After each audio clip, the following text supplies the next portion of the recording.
give me some emojis of clapping, love, thumbs fist, whatever emoji that can push you up. Just let Mr. Aki know that we appreciate the good work he's doing.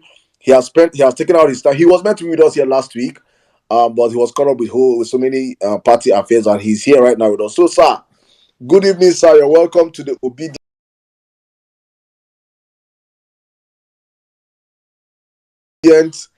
Echo Chamber. It's called the Vawulence space where we do intellectual bass boosts. Yeah. So you're welcome to the platform, sir. If you can unmute your mic and speak, sir. Good evening. Thank you so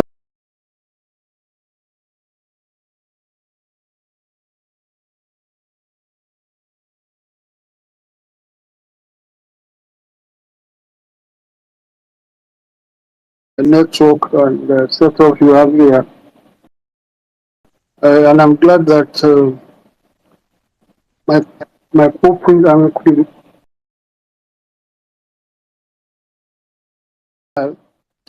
and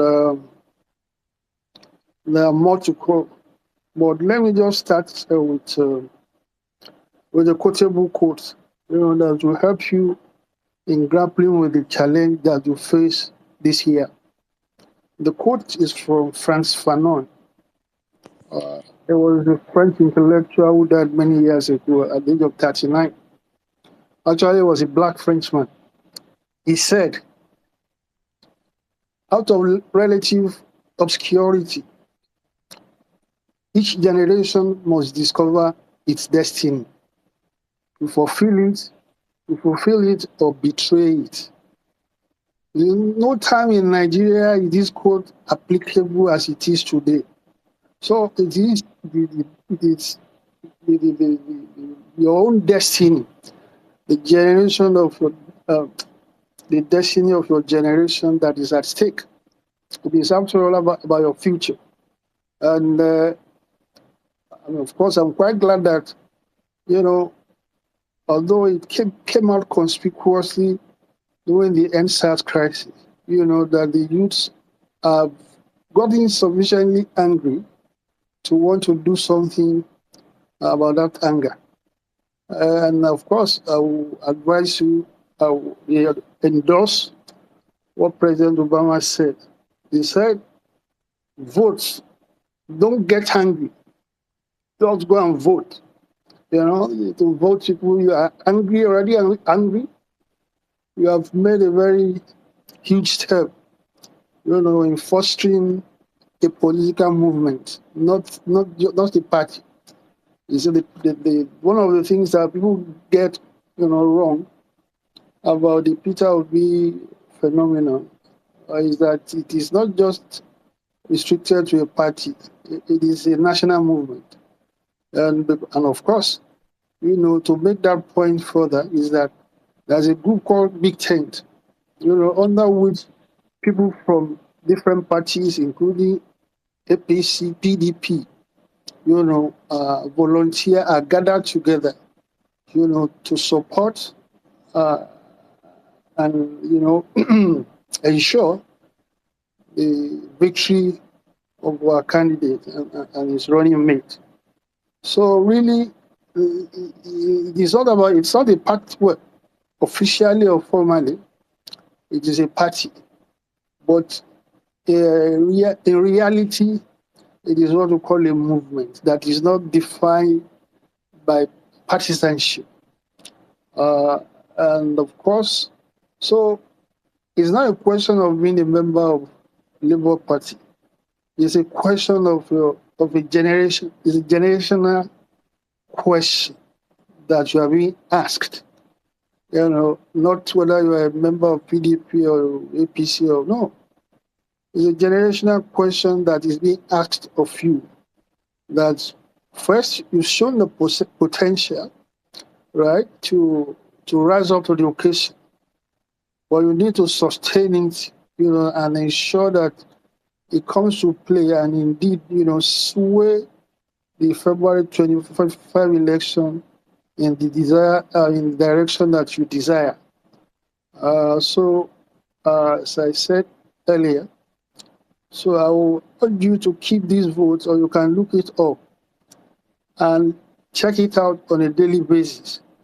What Franz Fanon said. It's I can't recall. Maybe the nationalist days, well, which is fairly common, that a generational question has been asked of any generation in a very poignant, uh, truthful, and conspicuous manner. That destiny.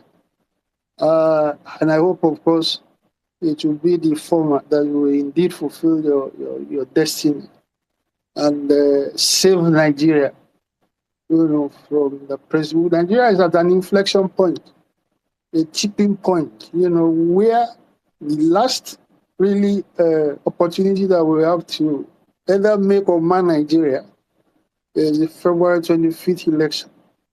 So you have to now prove yourself once again. We're in the last dash. I've noticed that some waning of energy or interest among some members of your generation. So I hope that you will go and re-encourage yourself, re-energize yourself, and indeed, increase, the potency of your energy. Because the opposition that we confront is a formidable one. And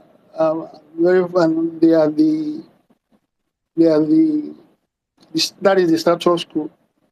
And the two parties, the APC and PDP, their presidential candidates define the worst aspects of the Nigerian status quo. I don't need to bother you with the credentials of both candidates. They've done sufficiently of it by themselves. Both of them are in court now on questions of, uncommon, criminality. We have drug trafficking. They are criminally unsuited to the presidency of Nigeria. If Nigeria is condemned to the choice of these two, then we might as well say bye-bye to this country.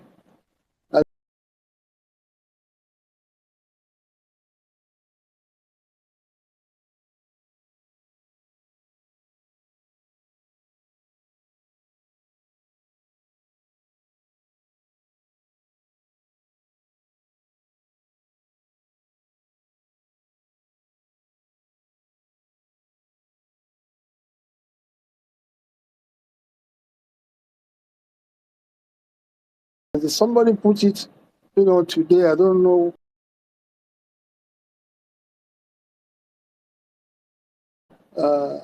by, fostering or, fostering the candidates of Peter Obi and Dachi Baba Ahmed. So, you see, it's not a question, now it is not a question of between PDP or APC, like the 6 and half a dozen. No. You now have a real contrast, right? A contrast that even if Nigeria were not to be under the present crisis, it's a ticket that any country can be proud of. They've shown enough of that. And the others have shown enough of their potential, what they mean for Nigeria. All right.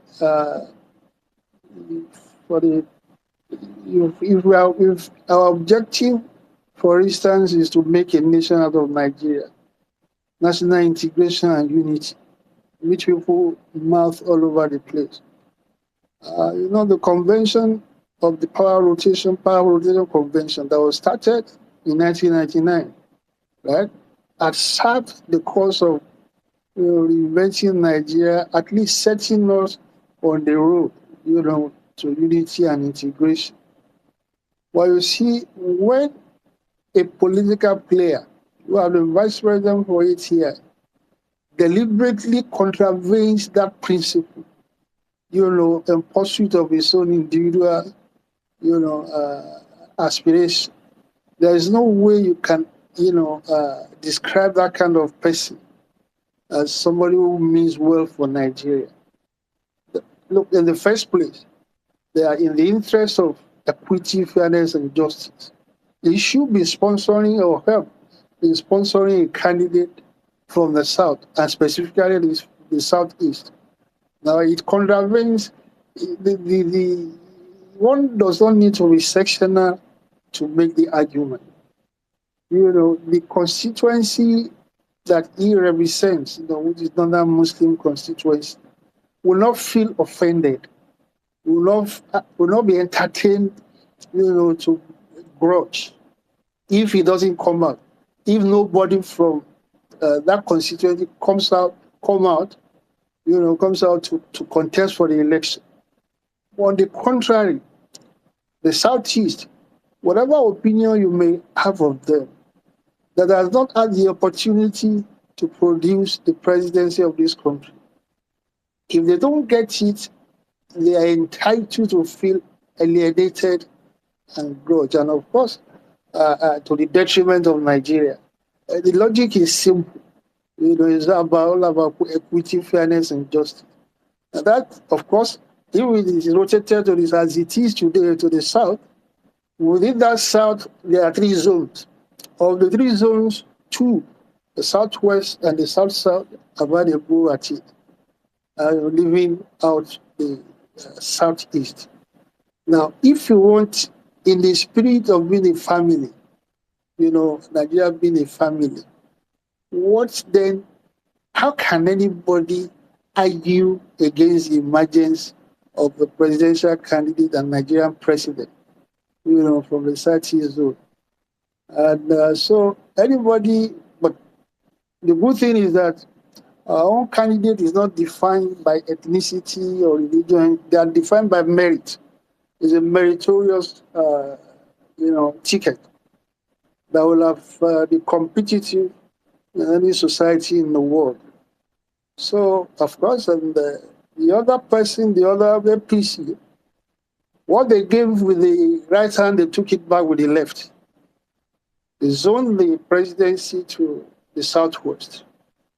Southwest has had 8 years of Nigerian president. They are about to have 8 years of vice president. And how do you then justify that our Lotu come, Imilo come? I mean, that is greed. That was not the way we were brought up. For you alone to be selfish, and be insensitive, to the rights of other people. Let me start and let you maybe respond to some of the points I've raised, or you have questions you wish to ask. All right, thank you very much, sir. Thank you. It's wonderful having you here on the platform. Nigerians obedient are always here, and I know we'll have a whole lot of reactions and questions for you. Just feel calm. This is one of those houses that you enter and you know that you're at home. This is not the place to come and fire you here. So just feel so relaxed here.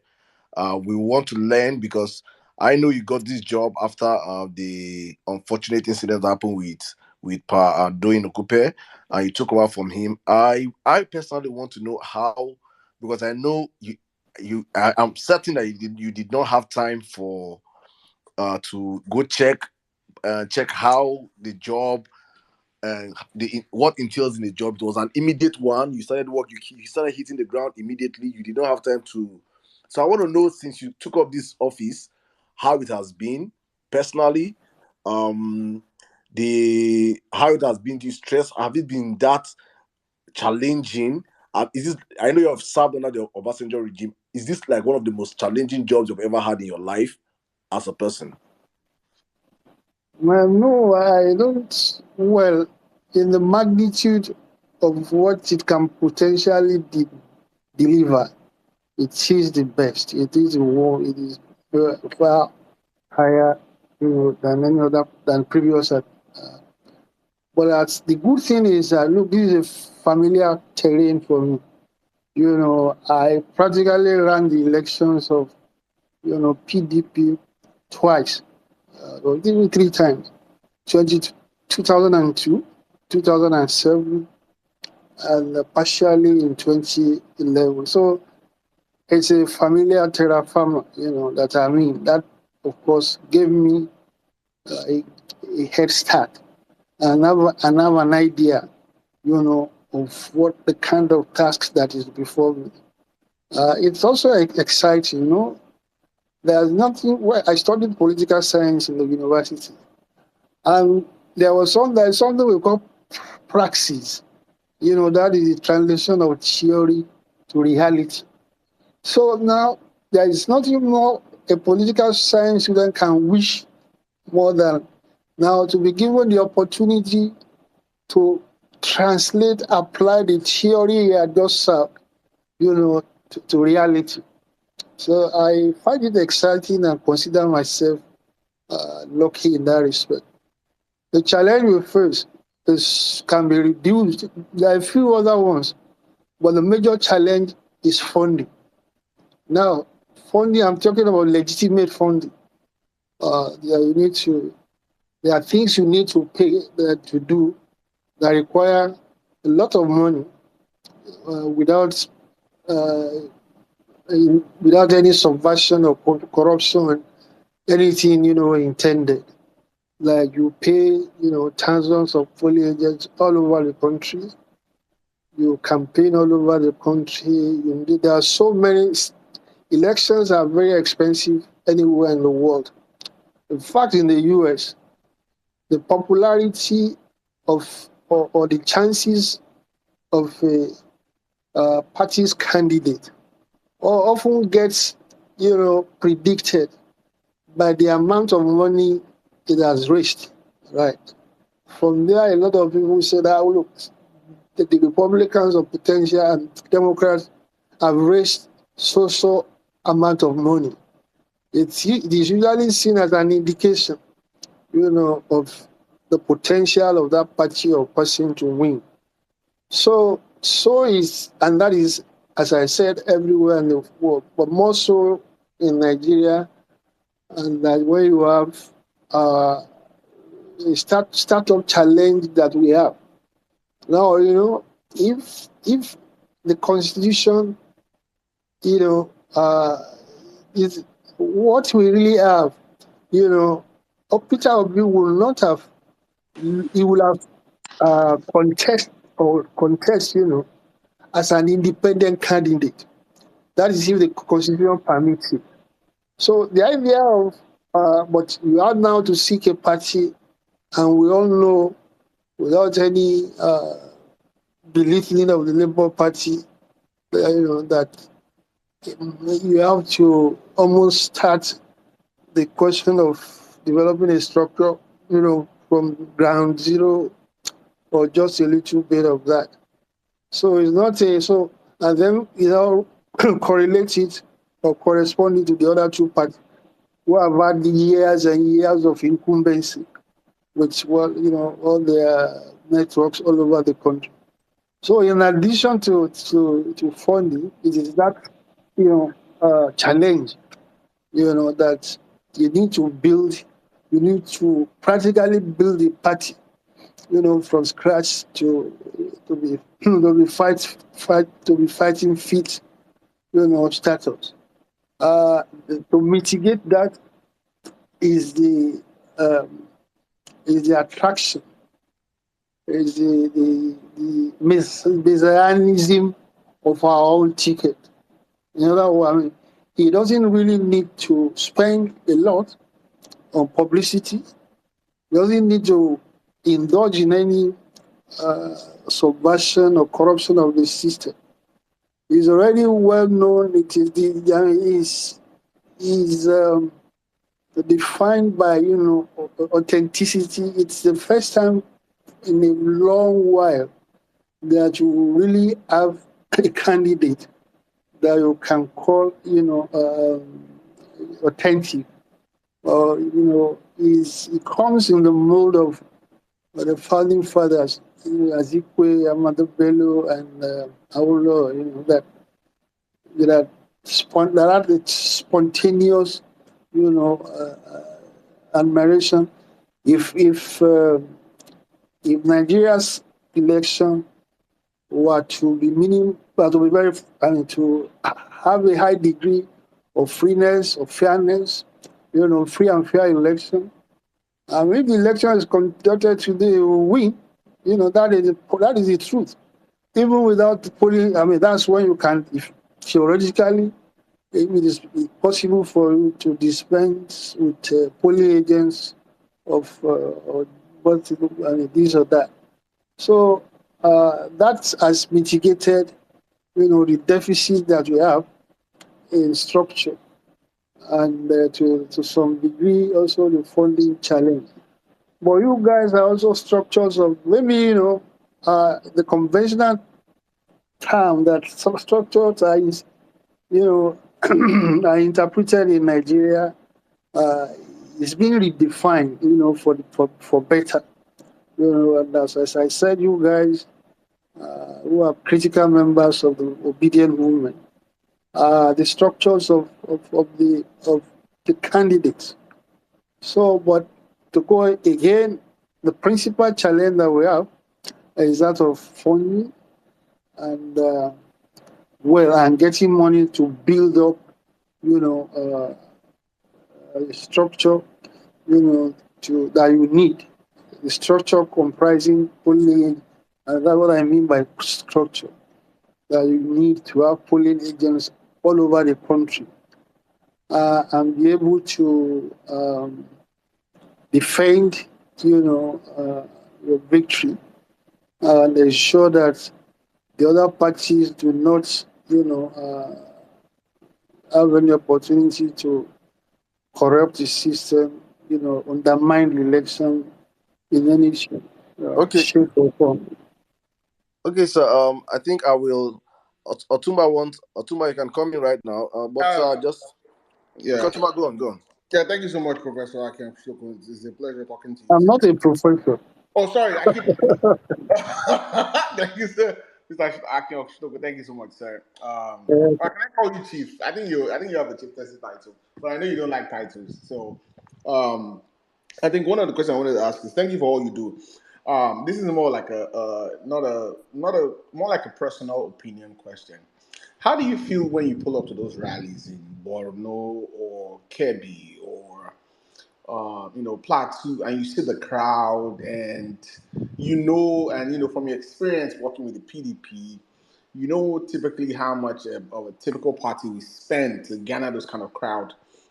What's the feeling? What's the thought process that goes through your mind when you pull up to the campaign ground and it's filled, and people are beaming, and some states you have to go. Like I remember we went to Kaduna, and you went to serve two local governments, and you saw the crowd, the love. What thoughts goes through your head?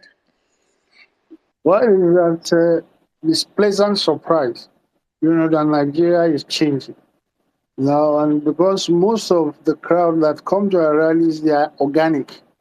In other words, it's not engineered.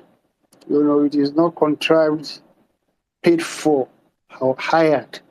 Mostly, they are organic, and like spontaneous response. To and look, and their behavior, the behavior of all those people who have come, to admire and so on, is very logical. There is nobody. It is logically consistent. I mean, it is almost, it is inevitable that imminent. That Nigeria has to come to this stage, before it can get ahead. As I said, were people condemned, to the charge of PDP and APC, Nigeria would have been done for. But you see, when they now have this opportunity of a new kid on the block, who ticks all the boxes, for what political leadership is all about, people are expected to be excited. And of course, the channeling of bottled up anger, animals across the country. And when you find a situation to look at it, you can now then contrast it with another surprise, which is the stoning of President Buhari's entourage in Katsina and Kano. Now, that is the heart of the core of Buhari's, uh, you know, uh, popularity. Or you want. So if you can now imagine that it has things have gotten to a stage now in which the supporters, if they are left, whatever way, whichever is left of them, now resort to stoning, expressing anger, at the president because of what he personifies. So what I feel, as I said, I feel excited. I feel I'm pleasantly surprised. I, but I get it, and of course, I'll need to commend, some of you here. I don't know if don't let me mention their names. The corporates know themselves. They have worked so much. Those crowd that you see, they are motivated not by money, you know, in terms of awareness, unconsciousness that they need to be there by the efforts of a few of you, in this movement, So it's not just, so we have to, and that those are people, they come from that section of Nigeria, and I'll be able to enlighten people, that look, uh, your challenges, your shortcomings, your poverty, and things like that is a common phenomenon across Nigeria. It's not limited to you. It's not a function of ethnicity or whatever it is. So there's a commonality of poverty around the country. And it is not surprising, and it shouldn't be surprising, that people are behaving in a common way, across the country, because that challenge, the principal challenge of poverty, is also common to all of them. So in some respect, well, I'm overwhelmed. I feel so excited. I'm pleasantly surprised. I feel encouraged, that there's still hope, for Nigeria. All right. Thank you so much. Sorry. Okay, to my go on now. Yeah, I say thank you so much, sir. Yes, I think the feeling you described is even you're leading the campaign is even more. Imagine how we feel, because I wake up to those rallies and I'm like, oh my goodness, how did we pull this off? So I think one question on my mind is, I think there was a news that came out a couple of days ago about, I think it was yesterday or today, how INEC is considering using MC Oluomo parks and basically the National Union of Road Transport Workers to transport election materials. Now, I know this has always been INEC's modus operandi in the past, where they've employed several bodies, but that's sort of raising an eyebrow since we know where NURT stands. Is there anything the Labour Party is doing legally, or do you have any concerns about that? What's your opinion on that? Well, I don't think INEC, even if it is that compromise, can be that brazen. I don't think they will attempt to do that, to use the network of the APC presidential candidate. It was just like it was as bad, not well, equally bad when you have the CBN government, who is still sitting at CBN, openly coming out to say that he wants to be president while still holding on to his job. And he even went to the court, to argue that out. So that is an example of what the outright brazen, impunity, that those people are displaying. But to answer to your question, I don't. All news fly, all over the place.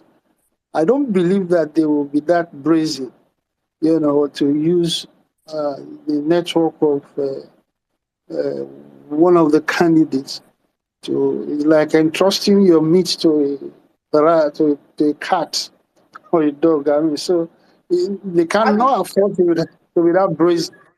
the news was on People's Gazette. So I Yeah, mean, I just read it right now. Actually, Otumba, what is that? There was an altercation between NURTW and Lagos State. They pursued this man, the M Solomon of a guy. He was once I think was head of NURTW, or he was pursued, and that is the federal body of National Union of Road Transport Workers. That's the federal body. So they were suspended from Lagos or proscribed. That's the right word they use. They are no longer allowed in Lagos. They now, and Lagos State government now created their own, the Lagos State Park Management Committee, which is the only official body that controls the park now in Lagos. which is I think Lomo is in charge of that. Yes, Okay. and Ensolomo is in charge of that. And what INEC are saying right now that they need over 5,000 vehicles in Lagos, and they cannot go out. They can that the only way they can do this is when they get this. They have to use the services of these workers that use the park, and that's what they have been using for forever. In fact, so they cannot go outside of Lagos to get over 5,000 vehicles. So, in as much as the park is controlled by Nsolomo, this is what it is right now. So I don't know if it is something you guys can put pressure. The Labour Party can put pressure and bring it up, because no matter how much we try to agitate, you guys can do more, so that at least let it be on the front burner that even if eventually it boils down to these guys using these guys, these drivers, that they are being checkmated across the whole process. Yeah, because and I think I think it's actually important because number one, it exposes INEC officials to those people. They know the routes. Also, I think it's shocking, and I think this is one of the failures of the government that in 2022, the federal government cannot find 5,000 vehicles to transport materials. You have the Nigerian police, you have the Nigerian army, you have. I mean, that's what the federal government bodies I'm just thinking of that can help actually in moving that would come across as having more integrity. Like you have thousands of soldiers sitting in the back with vehicles. There's so many ways you can move materials. The idea that the federal government has to resort Well, to NERT members in moving election materials is just, even if they can't compromise, the PR is just bad. It's sending the wrong message to Nigerians. if what you are saying is true, I mean, I doubt it is because, and if that is the tradition, of movement, when I was serving in a position that, I mean, like this before, I remember that most of the ballots were airlifted, to destinations and where there are no air force or air, then the army then, transport the materials to areas where it can be used. You also have to, realize that the PDP and APC will fight themselves to death, over the possibility of the other two, any of the two, hijacking the process at that stage. So you see, it's not for us to. I mean, of course, if that is going to happen, we will of course protest, but we have that kind of negative utility for the two parties. It cannot be for the two of them at the same time. It must be something that is done to favor one of them. And the other ones that exactly the way they are behaving now, both of them are in court over who is more criminally minded, the characterized between the two of them. So that is going to happen. They are going to fight themselves to their last, if in the event of this happening. And from my own, memory, I don't really know of any election that was corrupted at that stage, at the stage of transporting of, election materials. So I really don't feel any, as I said, we don't have the network. I mean, what the criminal talks and all those things to engage one another in a balance of terror. So, but those two, they have it, and they will find themselves to the end to ensure that none of them gets that kind of advantage over the other. But we'll see. I mean, we are vigilant, uh, and sufficiently, alert to whatever. The INEC may have been compromised, but there are still some people within INEC itself, you know, who wants the good of Nigeria, those who are looking forward to a better country that will, give information, fish for information. If there is such a game plan, there are some people in INEC itself, that will alert us, you know, covertly, uh, covertly on anything along that line. So I'm not worried that the election can be hijacked, at that level. I don't feel that it can happen at that level. Of course, the most practical, factor, that will prevent it from happening is that those two, evil personification, the PDP and APC, We call you them. know, It's called PDAPC. It makes it easy. PDAPC.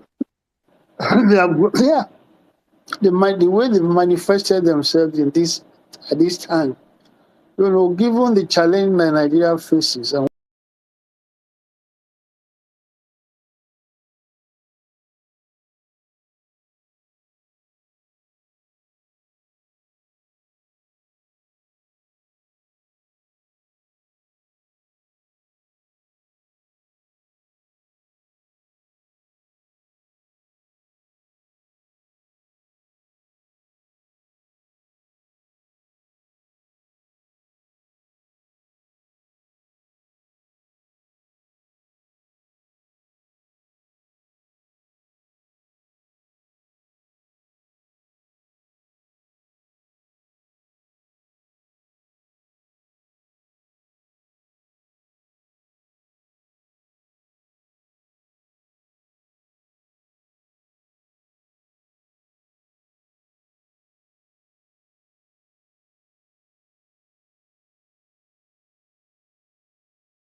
as it deems fit. So, guys, please, while you come up, you can try and if you have a submission, if you have a question, if you have a suggestion, whatever it is, just try and keep it as brief as possible.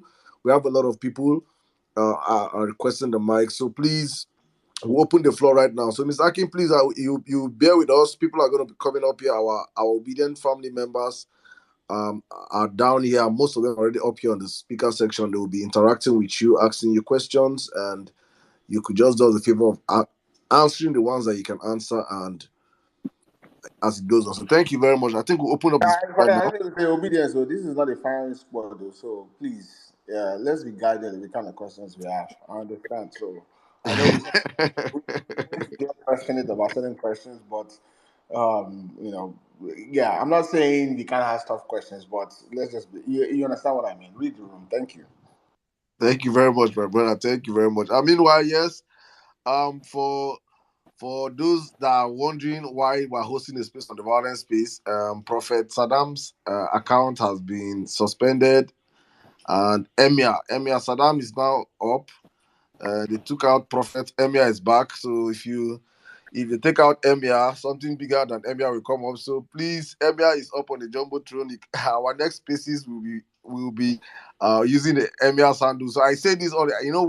When they took off the night, and we hosted a couple of spaces with this account, I was like, I will be opening a new account because it is important that we protect the account, and I'm always open to taking up the fire, so it can always crash and always come back. So please subscribe to the new account up there.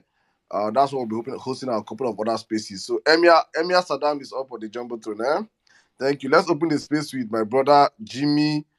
Jimmy, I think I have to borrow this your picture so that I'll put it on Emir. So No, let me introduce Jimmy to Mr. Akios. So I want you to. It's the honor and pleasure to introduce the one and only political bandit, Mr. Jimmy. We call him the political bandit because he derives pleasure from terrorizing APC and PDP. Jimmy, the floor is yours. Now don't give me name. Oh my goodness. Thank you guys. Well, it is what it is. As I always say, I'm here for Peter V. Protect, defend, and promote him all the way. I don't care who stands in my way.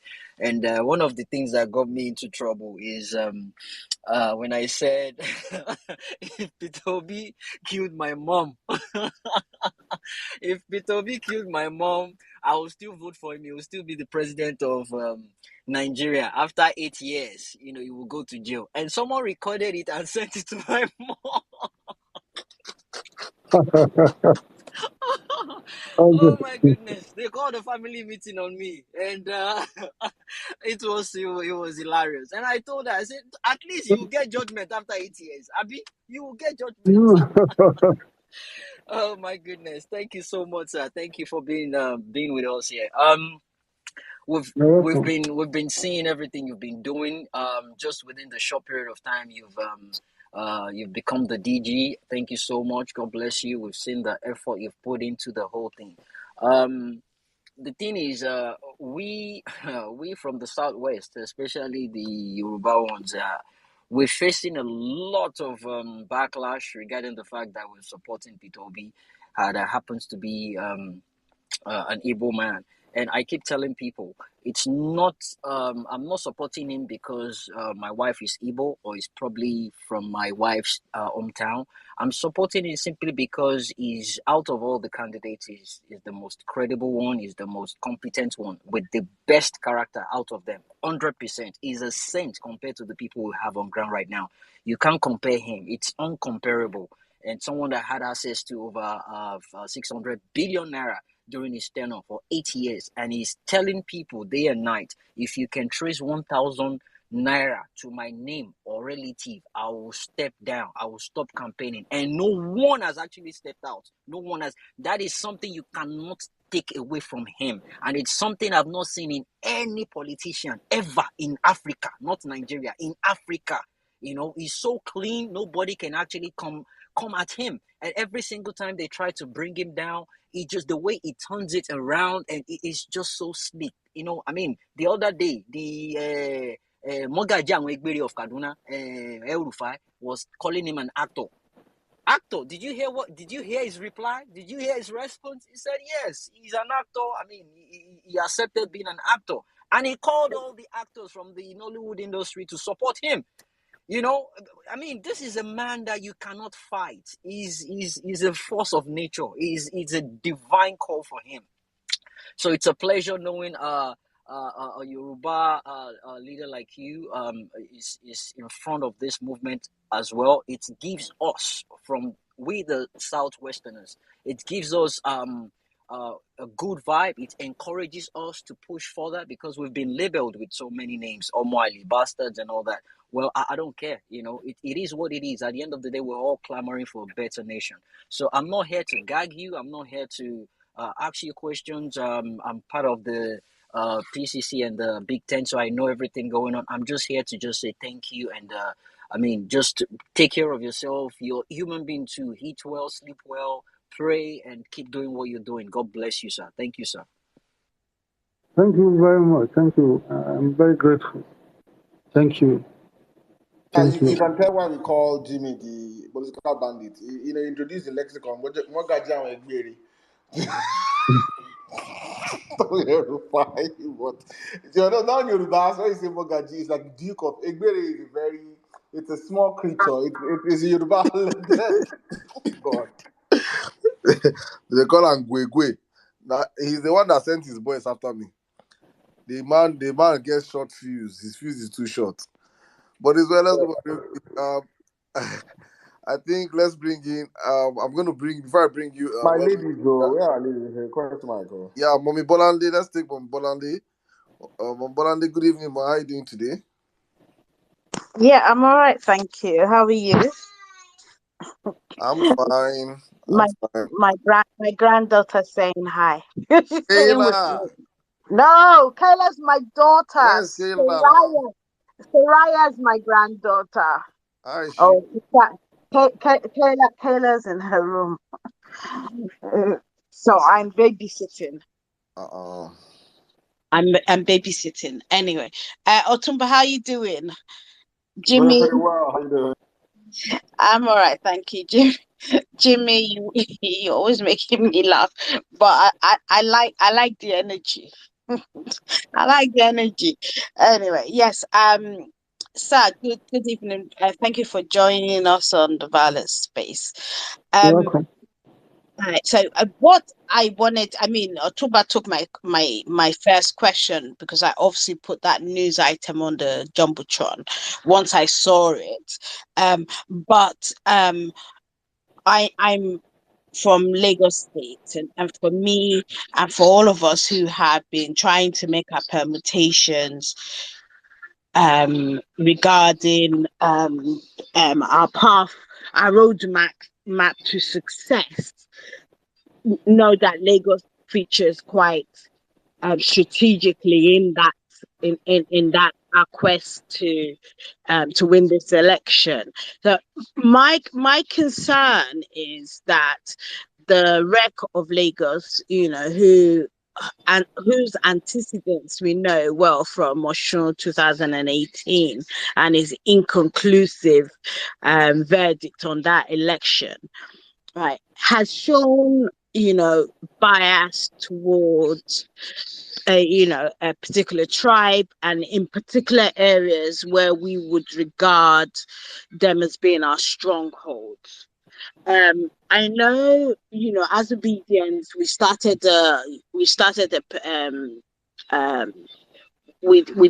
that okay, we need to do something, and we did what we can do, but I think we're limited in some ways in achieving that. And I just wonder, grammar. I'm just wondering if that there is, if it is worth the having a statement from to just bring, because I mean we have the evidence of what they have been doing in Lagos, and I know that Gbadebo the gubernatorial candidate, did he did try and intervene in whatever way, and I remember seeing Pat Utomi going to the INEC office also with regards to the same issues. But my concern is, do we? Is it worth keeping quiet and hoping for the best? Because as far as I know about Lagos politics, I don't think APC has won any elections in Lagos State. They're all rigged. PDP, I don't know. They're both rigged. But should we be concerned, or should we play this down because it speaks to voter confidence in the state? And I wonder what your thoughts are on that, sir. Can. Well, the election, inevitably will present so many challenges. That is one of it. And of course, we are not taking it lightly. We are doing, a lot. But you see, you can only, do so far. Look, it's not unexpected that will happen. That with the connivance of INEC, but also we have going to mention two people now who have gone around to disrupt, that kind of subversion of the electoral process. I'm not. We are not afraid that it's going to damage, our prospects in winning the election. The handwriting, so to say, is already, on the wall. This is going to be an election in which people are going to vote, and they will stand by that vote. They will not go anywhere until you do that. But you see that if PDP and APC, in a way, they gift to us. In the same way that one another, they are going to, it's a mutually assured destruction between the two of them. So the two of them are going to face one another. They are going to be fighting one another over their criminality, and we will then do the right thing, and reap from that. I mean, you can imagine a contrary position in which the two of them are working together. They might as well say goodbye to the election. But they are useful to us in the respect of fighting themselves, or they are thieves, and the Yoruba will say, there's a thief who will know how to follow, who can discern the footsteps of another thief. So you have made a very valid point. Worried about it, but not so much. But we're doing something about it. There was a meeting of Igbo traders, yesterday, conference of Igbo leader traders, who are supporting us, and I raised this issue. What the good thing was, they said was that it was localized into Isolo and a few other places, and that it has not become a widespread phenomenon, widespread misdeed, but they are also up to the challenge. And you see, the thing about this election is that every policeman, every member of the low income class, right, deep down in themselves, right, they are, potential, they're either supporters or potential supporters and voters for Labour Party. So to that, they are going to that extent, it will also be more difficult for anyone to compromise, the elections at any stage of maybe collection of PVCs and so on. We are dealing with a human being, so we are going to find a lot of that. It's a common thing, among the low class in everywhere, especially in Lagos. I usually go out of my way, to ask when I go to the houses of my friends, I call out their cooks, stewards, drivers, ask them which party they are supporting, and they will tell you they're obedient. Even in the rural places, so, and they are very passionate about it. So it's not anybody planning or already doing that. We have a lot of displays to chew. We're not just going to sit and wait. Okay, thank you very much, sir. Savik, are you there? Yes, I'm here, Saddam. Good evening, my brother. Emia, please put some, please. If people come up, give me my crown, Emia, please. Emir, I give you your crown. Take it. Okay. Thank you, Mr. Akin, and thank you for your contributions to the movement. Thank you for agreeing to take over from Dr. Donyo Kupe, to steer the ship to the finish line. Um, I I I know you've been seeing some polls that's been coming out the last couple of days, right? And they've actually been saying the same thing, pointing to a landslide victory for our principal.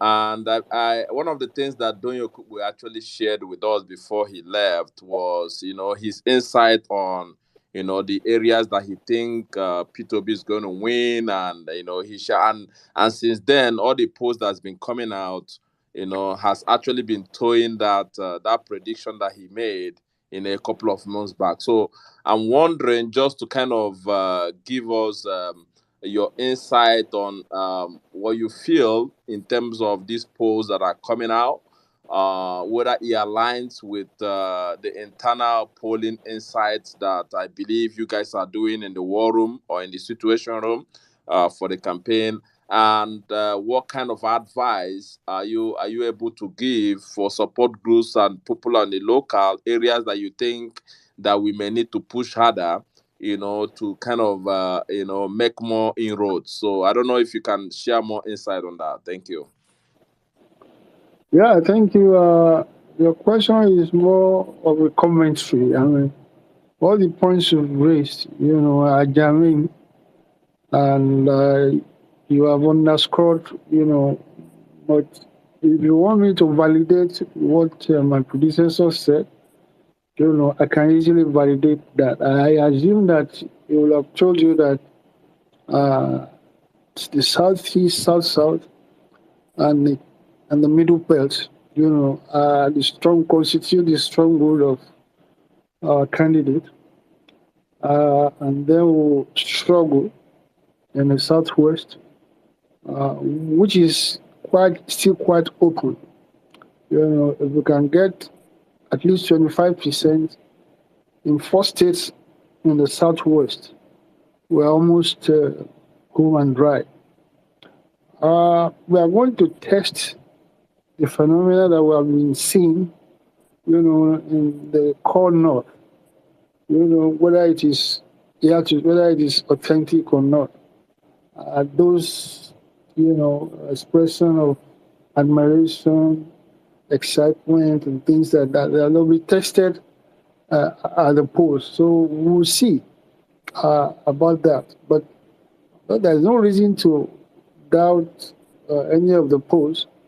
What I usually do is look, people just say no, it's not possible. I ask them that, look, now a polling agent, that is his job, right? Goes out to investigate what is happening, using scientific criteria, and then comes back with the result. And you that are just sitting down in your house, says, what he said, what he said is not wrong, That's the typical primitive, that's an anecdotal behavior, just like sensing or whatever it is, to we can only grow. That is the good thing about a candidate is that we can. The other ones are challenged. They are challenged, and the more challenged, in sustaining the supporters, they have. Our own case, the trend is likely to go up, as people come to terms, with the outrageous, behavior that these people personify. Um, in Lagos State, there's going to be a number of things that will be tested. And I've tried to do some kind of random sampling. Apart from the low income earners that, get to see like their drivers and things like that, I've also seen that almost all my friends, right, their children are in open rebellion against their father who may be cynically, swayed, to support on the basis of tribal solidarity. So in Lagos, if the election is relatively free and fair, we're going to take Lagos. And of course, even APC themselves, they be helping us, the infighting going on, between their presidential candidate and the presidency of Buhari can only result in our own good. When teams fight one another, they weaken themselves by what they are doing and alert the rest of us at what they are planning to do. The APC candidate was saying that the currency redesign policy was targeted at him. Then the question you then ask is that how is it targeted at you? The only implication of the logic of what you are saying is that you intend to use the instrument of money, to secure votes in the election. That is the logic of what you are saying. If you say it is specifically targeted at you. Same thing, of course, is the fuel scarcity. So the APC, since the emergence of Tinubu, has been, in a state of schism. It's obvious that President Buhari really cannot stomach the idea of Tinubu becoming the president. Although the option that he had is worse, he was going to support Ahmed Lawan, as the APC presidential candidate. And once he couldn't get that, he just, tune off, from that. But in particularly, he had been hinting for years, that about his undesirability of Tinubu succeeding him. And Tinubu is helping him, to fortify, to reinforce that idea of saying every day it gives his president more reason to be against him. So the two things that they used to, the two major things that they used to pervert election, is cash, and thuggery. Now, Buhari did say, about a month ago that the purpose of one of the major purposes of the currency design policy, right, is to constrain, anybody from successfully using cash, or thuggery, to say that the election goes one way or the other. I think the candidate that applies most to is his own party's candidate. So APC is not only fighting PDP, they are fighting within themselves. And of course, like Donald Duke once said, look, seems as if the stars are perfectly aligned, for Peter, that his opponents keep on weakening themselves, while but I will at all times, and first and foremost, give glory to.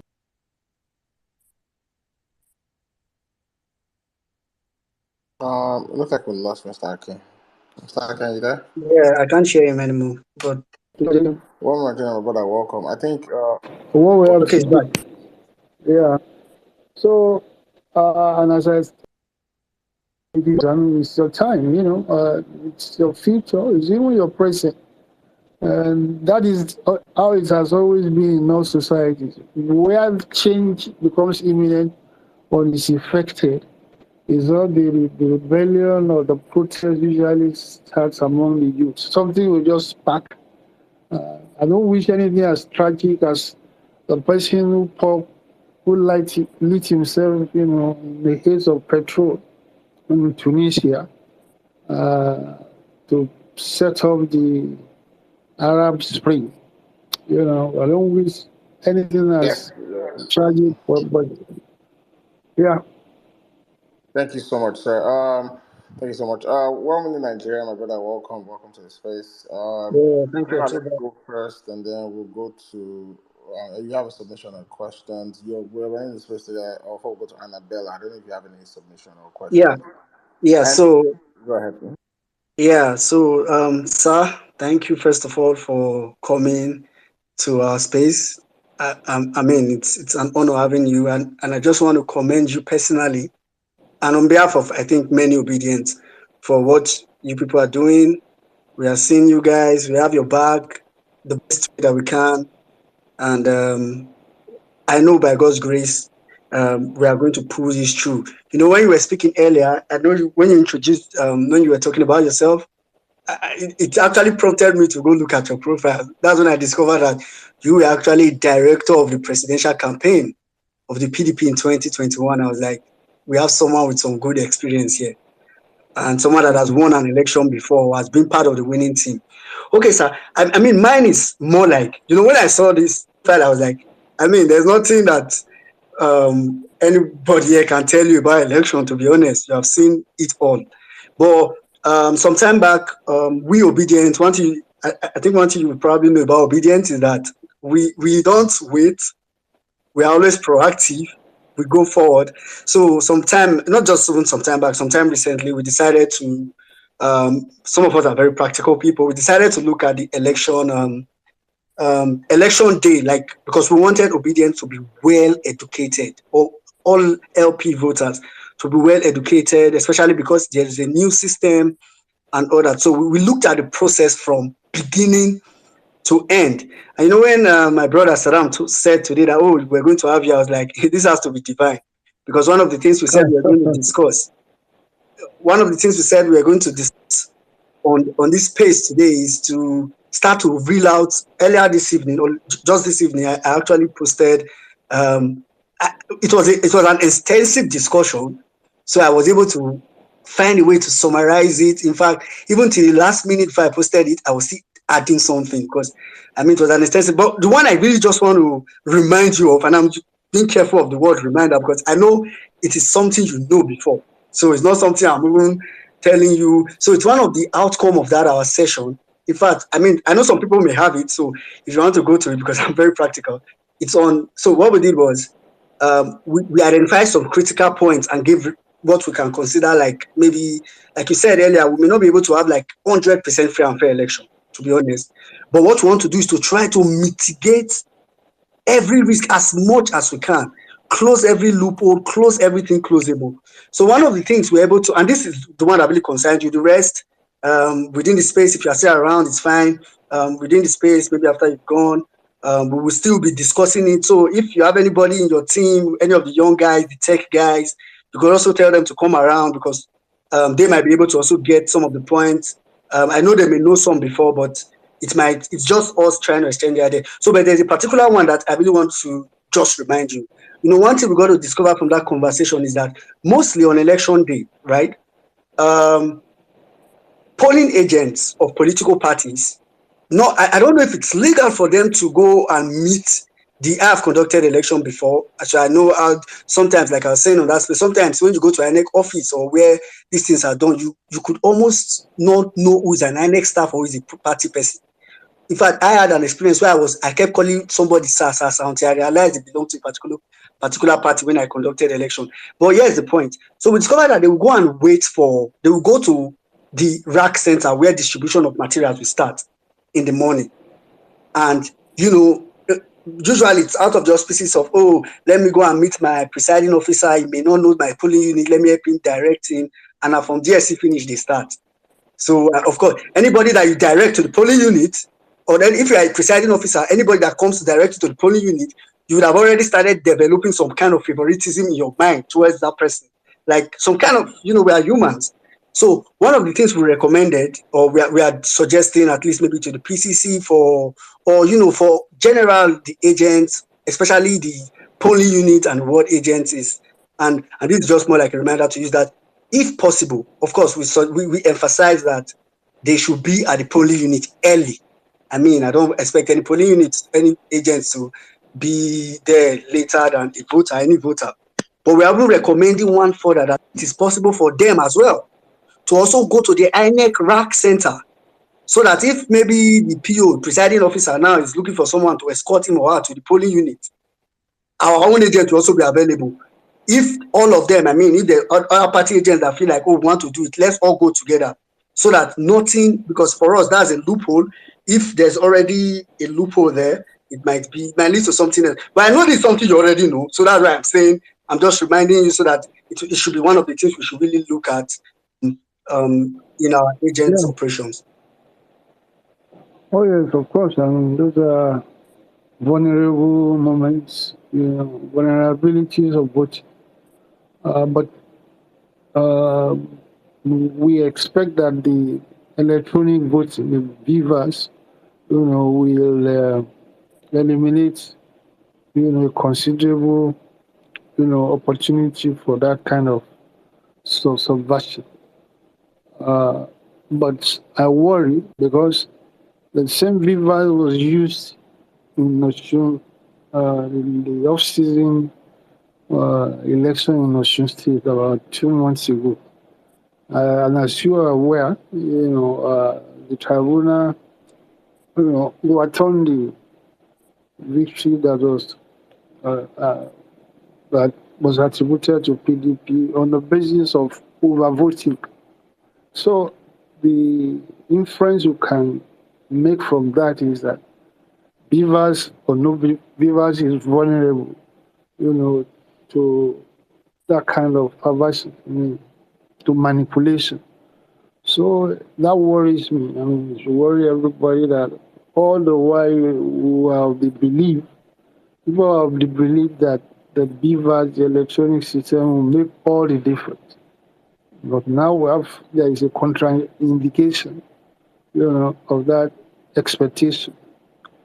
But still, I am not totally pessimistic, about the prospects of electronic voting to, prevent or preclude, those kind of, vulnerable, those kind of, challenges. So, the European Observer Mission, came to see us last week, and I raised this point with them that look, because they asked, look, the prospects, the confidence in the prospects of a free and fair election using the predicated on electronic voting has been shaken, by what was supposedly, took place in the Osun State election. I've not gotten any satisfactory, answer or response from the INEC, but still, most of the reason why they now all these terrible politicians, they resort to outright, purchase of votes, is probably because they, they now find it difficult, to compromise the election at the level of, the element, the instrument that, through which votes are channeled. If they are still able to do so, um, I don't. Well, they will not resort to such desperate measures as actual purchase, of voters. But we'll see. I mean, it's not. We are not going to sit still and then, just wait for anything to happen. We are going to be on our guard, from, and we have been sufficiently warned about that, regardless of the, you know, uh, you know, pride or whatever of INEC and Buhari that they are going to deliver credible elections. We now have enough evidence, to believe the contrary. Still, as I said, if they follow the beavers, if what we know of it is followed, it reduces the prospects for manipulation and rigging of elections. But at the same time, there is the outstanding question now of what happened, in Osun State. If you discover the incidents of, overvoting or whatever they call it. Yeah, but the other good thing about this election is that a potential voter, a potential obedient voter, owns the election. In other words, they don't wait to be given directive or instructed on what to do. They do it just as you have said.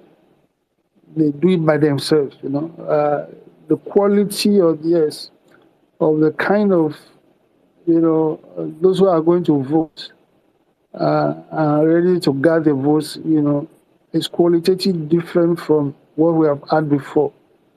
Like enlightening, young men and women who are up to, assuring that nobody plays hanky-panky, with the votes. But as I've said, we'll see how it goes. My own worry is fundamentally is that I don't believe that Buhari and the INEC have a vested interest in free and fair or credible election. It's a circumstantial evidence. I don't see either of those two entities. They have not given the reputation they have had is contrary to what is happening now. So this is this is a fundamental reason why I doubt, and my own position as cynical is that they must have found a way, to compromise it. So this is what we should look out for. I mean, Buhari is the first president who will choose the INEC chairman, from his own constituency. That is the Muslim North. The man is choosing, the man there today, Mahmoud, is from Bauchi. There has been no president, military or civilian, in the history of Nigeria who has appointed an INEC chairman who is from his own regional background. And of course, the reason for that is that first and foremost, we want to project, the expectation or hope of fairness or credibility, but he has, like in many ways, subverted that record. Why will you want? Why will you be nepotism? Why will you want your brother or sister or kith and kin to hold a position? Without expecting that, you want to use that person, for one reason or the other that is not legitimate. So, and as I said, look, my belief is that Atiku Abubakar won the 2019 elections, but, they just rubbished the stuff. So, as I said, I don't see these two guys, Buhari and the other people, having a vested interest, in an election that may lead that they may lose, or they don't have their.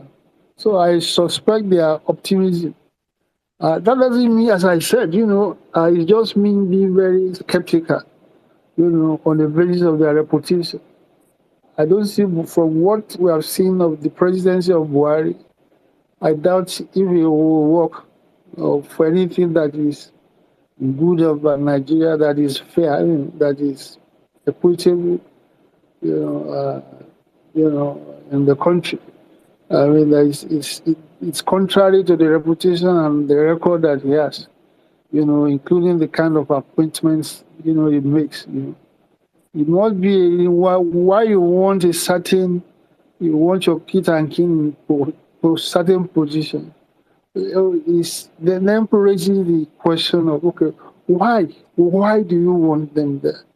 Well, the only logic or inference from it is that you want to use the person, to do legitimate things, like rigging of election or in the security forces. So, but again, we'll wait and see. I mean, I have a very complex understanding of these processes because of my background. But the not good thing about that is that my mind is trained to imagine all the things that can go wrong, right? To over theorize, So it may be because of that, maybe the fault is from me. I can over, communicate or over theorize a situation because it was partly what I was trained to do. We are supposed to raise all scenarios, in any given context or moment. So it may be, maybe I'm just, this is, I'm seeing ghosts where none exists. Having said that, I will need to leave you in another few minutes. I think I've tried. Okay. Let's please, if you can, thank you so much, sir. I know we can't take everybody, but please, you can post your comments, your questions in the comments. Let me quickly go to Annabelle. Then, so we'll take one question each. Annabelle, Love, Chi, and then we'll go to Mr. MJ Stark. So, and then run as quick as we can. So, Annabelle, go ahead. Oh, did she drop off? I think she did. Okay. Love, Chijioke, my brother, how you doing? Thank you very much, Emir Saddam. First of all, let me start appreciating everyone on this space for all the work you guys have been doing. So my question is actually, it's not like a question. I want to know why Labour Party as a party, um, we are not, or they are not really putting themselves out there in terms of countering some things that are happening.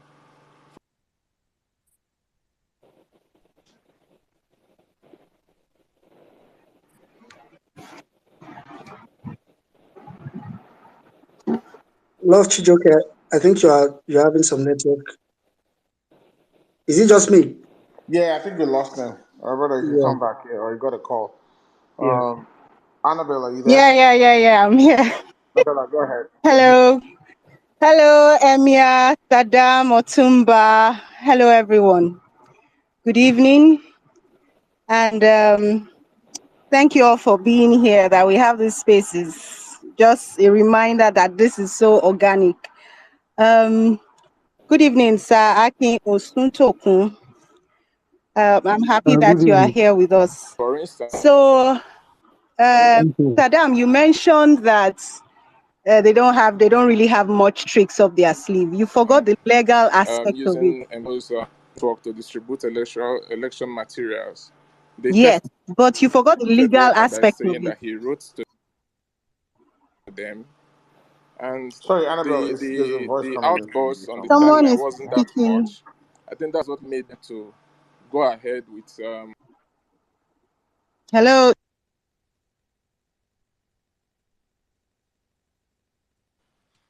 Annabelle, you can go on. Mike, okay, thank you. So I said you forgot the legal aspect of it, and I think that's the part that concerns me quite a lot.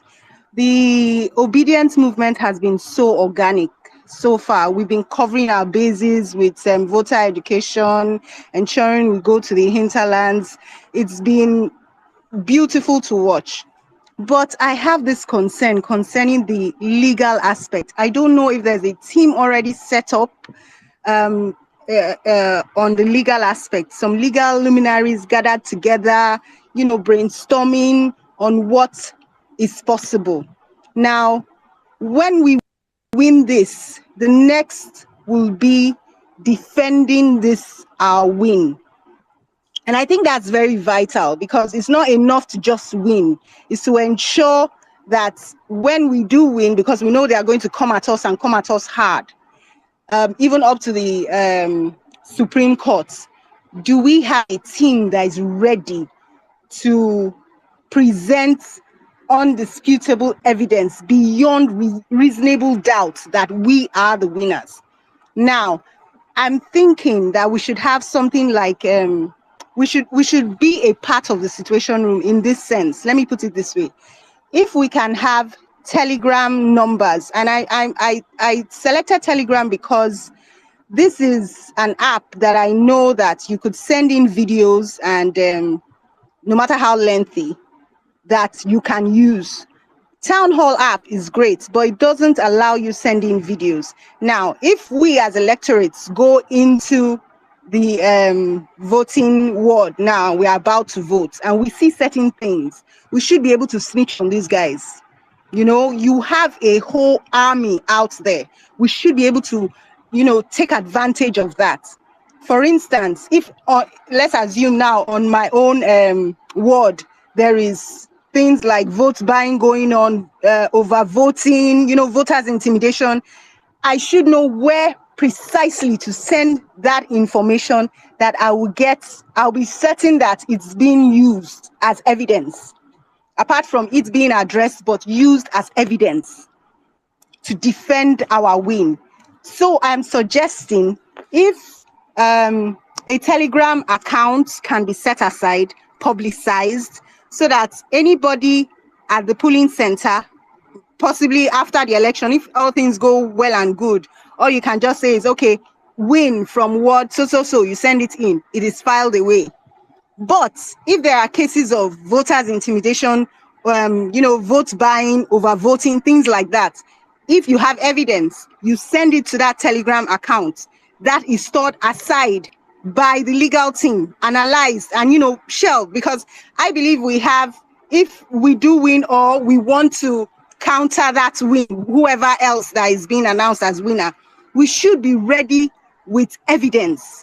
Because the truth is, what's it called? Today's ruling on the Supreme Court. I think your question is very obvious. I think I know where you're going with that. So, Yeah. and I know we don't have much time. Let's let him answer as quick as he can. Okay. Thank you so much. Yeah, Professor Akin, I keep calling Professor. I think he has to be a professor. Oh, sorry, sir, Mr. Akin. Go ahead and answer, please, sir. Yes, sir.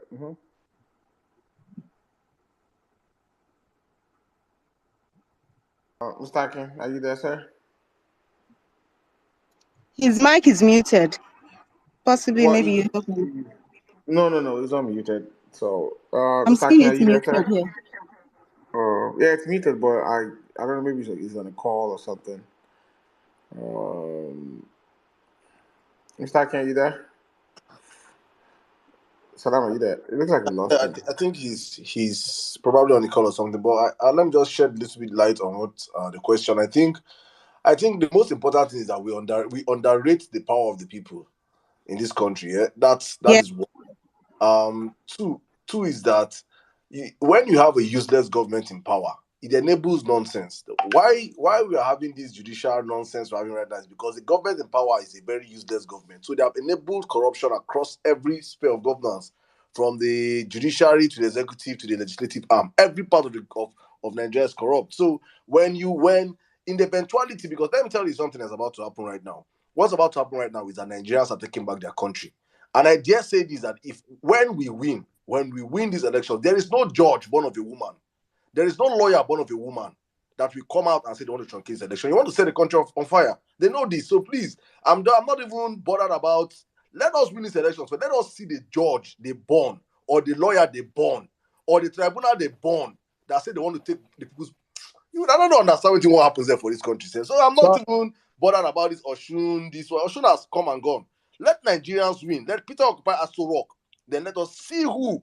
Let us see that person that will say you want to ignite that case. Please, but uh, sir, if you're here, you can go on, sir. well, I mean, you said it all. That this is a different kind of election. Really, I mean, it's you are going to have very active rather than passive voters. People who are going to stand there and defend their will, and as I said earlier, the uniqueness of the obedient is that it is a movement. It is not a flash in the pan, or constrained by partisanship.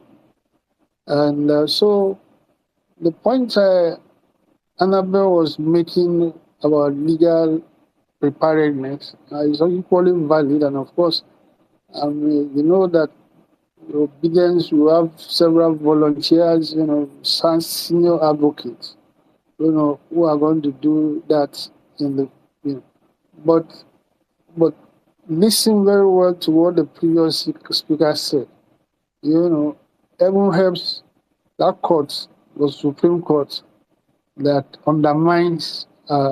tries to undermine or distort the result of the election as it affects the obedient movement. I think any potential manipulator will think twice, before it goes that direction. Nigeria has changed, in the matter of speaking fundamentally. The quality of the participatory democracy has, gone several notches higher, because of, the entrance, the new kids on the block. But your point is taken. I can say that either way, we are covered. To be ready, I'm sure that we have several volunteer doctors for obedience, lawyers for obedience, so on and so forth. So we have groups like that, who from the get-go, are prepared to do what. At the same time, I think that whether INEC or any court, will think twice, before it colludes, right, in subverting the will of the people, especially as it regards, Peter Obi and Gati Baba Ahmed. So please, I'll just take one more question, and run along. All right, thank you very much, sir. Thank you. I think love. Let's do this, sir. We'll take two questions combined in one. So please, love, just ask your question real quick, and MJ start. Okay, thank you, Emir Saddam. My question, I was about hitting the question before I went off the other time. Sir, please, I would want to know why, what we are supposed to do, since the only tactics APC has in Lagos State is thuggery, voter intimidation, suppression. What are we going to do about it, and what is LP in conclusion? What are they going to do to actually checkmate this and prevent it from happening on the election day? Thank you. What? M Stack. So, maybe you want to answer two of them together. So MG Stack, quickly ask your question, so you can answer both of them together. All right. Good evening, Sir Akin, and good evening, everyone. Good evening, Sadam. Um, the question I actually wanted to ask, I think he's already addressed that, but I'll just bring it up again. It's about mostly the Lagos rec of the INEC, who is apparently trying to make Oloma distribute equipment on election day. And secondly, we've seen from the polls that with high voter turnout, that we are definitely going to have a landslide victory. Now, my question is this: do we have any, plans in place that can ensure, security of the voters to at least turn up and vote safely? Because I believe the opposition parties, after seeing this poll, they would definitely try and cause unrest in our supposed strongholds. Thank you very much. Yeah, the security of the integrity of our voter, of those who are voting. This time around, I think it should be superior to the ones that we have had before. And mostly because of the character of the new entrants into Nigerian politics. That doesn't mean that we are not doing some things, and if you have a balance of terror situation, you cannot totally rule it out, so you take some steps. But there are steps that, of course, I cannot disclose here, but nobody is taking anything for granted. Where the more they see the writing on the wall, the more that they resort to desperate measures. But as I said, we are not going to sit still, watch, anybody, doing its will or whatever it is. But like I said, we have an unlikely ally, in those two, fighting one another. That is, again, that's a providential intervention. Is that it will be difficult, for them to achieve one another. They're not going to agree, to share the region. So they're also going to, that, because of that default, right, the voting will be relatively, I think, will be less vulnerable to, manipulate. Whoever wants to manipulate, first you have to decide who between APT or PDP do you want to manipulate for. You can't choose the two. The ones that you choose, the ones that you do not choose, is going to do something about it. And of course, the only area, that worries me is that if a potential security situation is inter-ethnic, that the Yoruba versus Igbo, and all, those are the things that worry me. That and they will want to do that, especially in Lagos. They want to incite, a situation in which the Yoruba are fighting the Igbo people, and then turn it to a tribal casus belli. Yeah, that is the one that worries me more, than any other situation. But God being on our side, we'll take care of that as well. So thank you very much for listening to me. I really enjoyed your company and the questions you have raised. Well, if you need my attention, in the future, you can always call on me, and if I have the opportunity, I will love to engage with you again. So All right. thank you very much, and God bless you. Thank you, sir. Please, guys, follow Mr. Akin handle. I think this is his new handle. Please, this is his only official handle, please, because we have some couple of people disguising as his handle. Listen, that's not my. I was actually going to comment on it. That's not my official handle. That's not my official handle. Is wearing a gown. I got when I was Mr. The elected. Balogun handle, right? Yes. All right, I'm going to post that handle. I'm going to post the handle up on the Jumbotron. So, guys, please, you follow the handle. So, I don't know, Joel the Obedient has a suggestion for you. I don't know, Joel, if you can just say it real quick. All right. Okay, sir. Good evening, sir. Thanks for joining the best team on the ballots. It's just a suggestion. I understand. We know that Labour Party has not, and this movement has never run a presidential election. And into IT, I know it becomes dicey when you want to run a situation room, and the first day you are using it is the day for the election, or the week you are using it is the week for the election.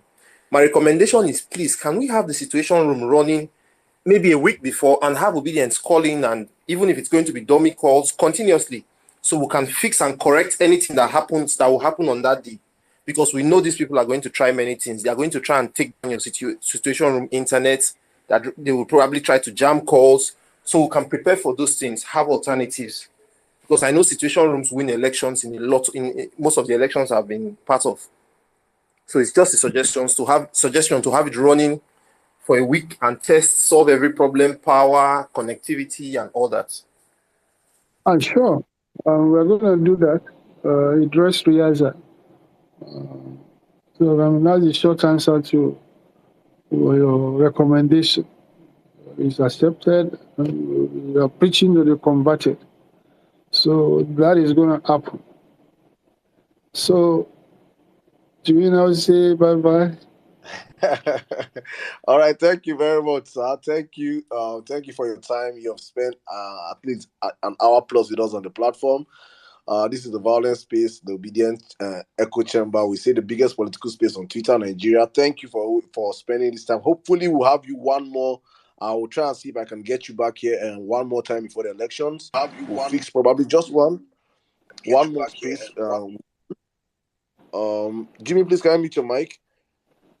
So probably we'll fix one more space with you. Just probably a week to elections, and we come out. There should be an updated version of things happening by then. So we'll be having a more clearer picture of how the election will be going. But thank you very much, sir.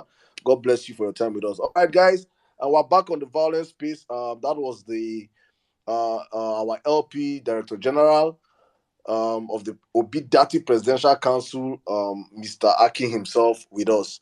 Thank you guys for always sticking with us on the platform.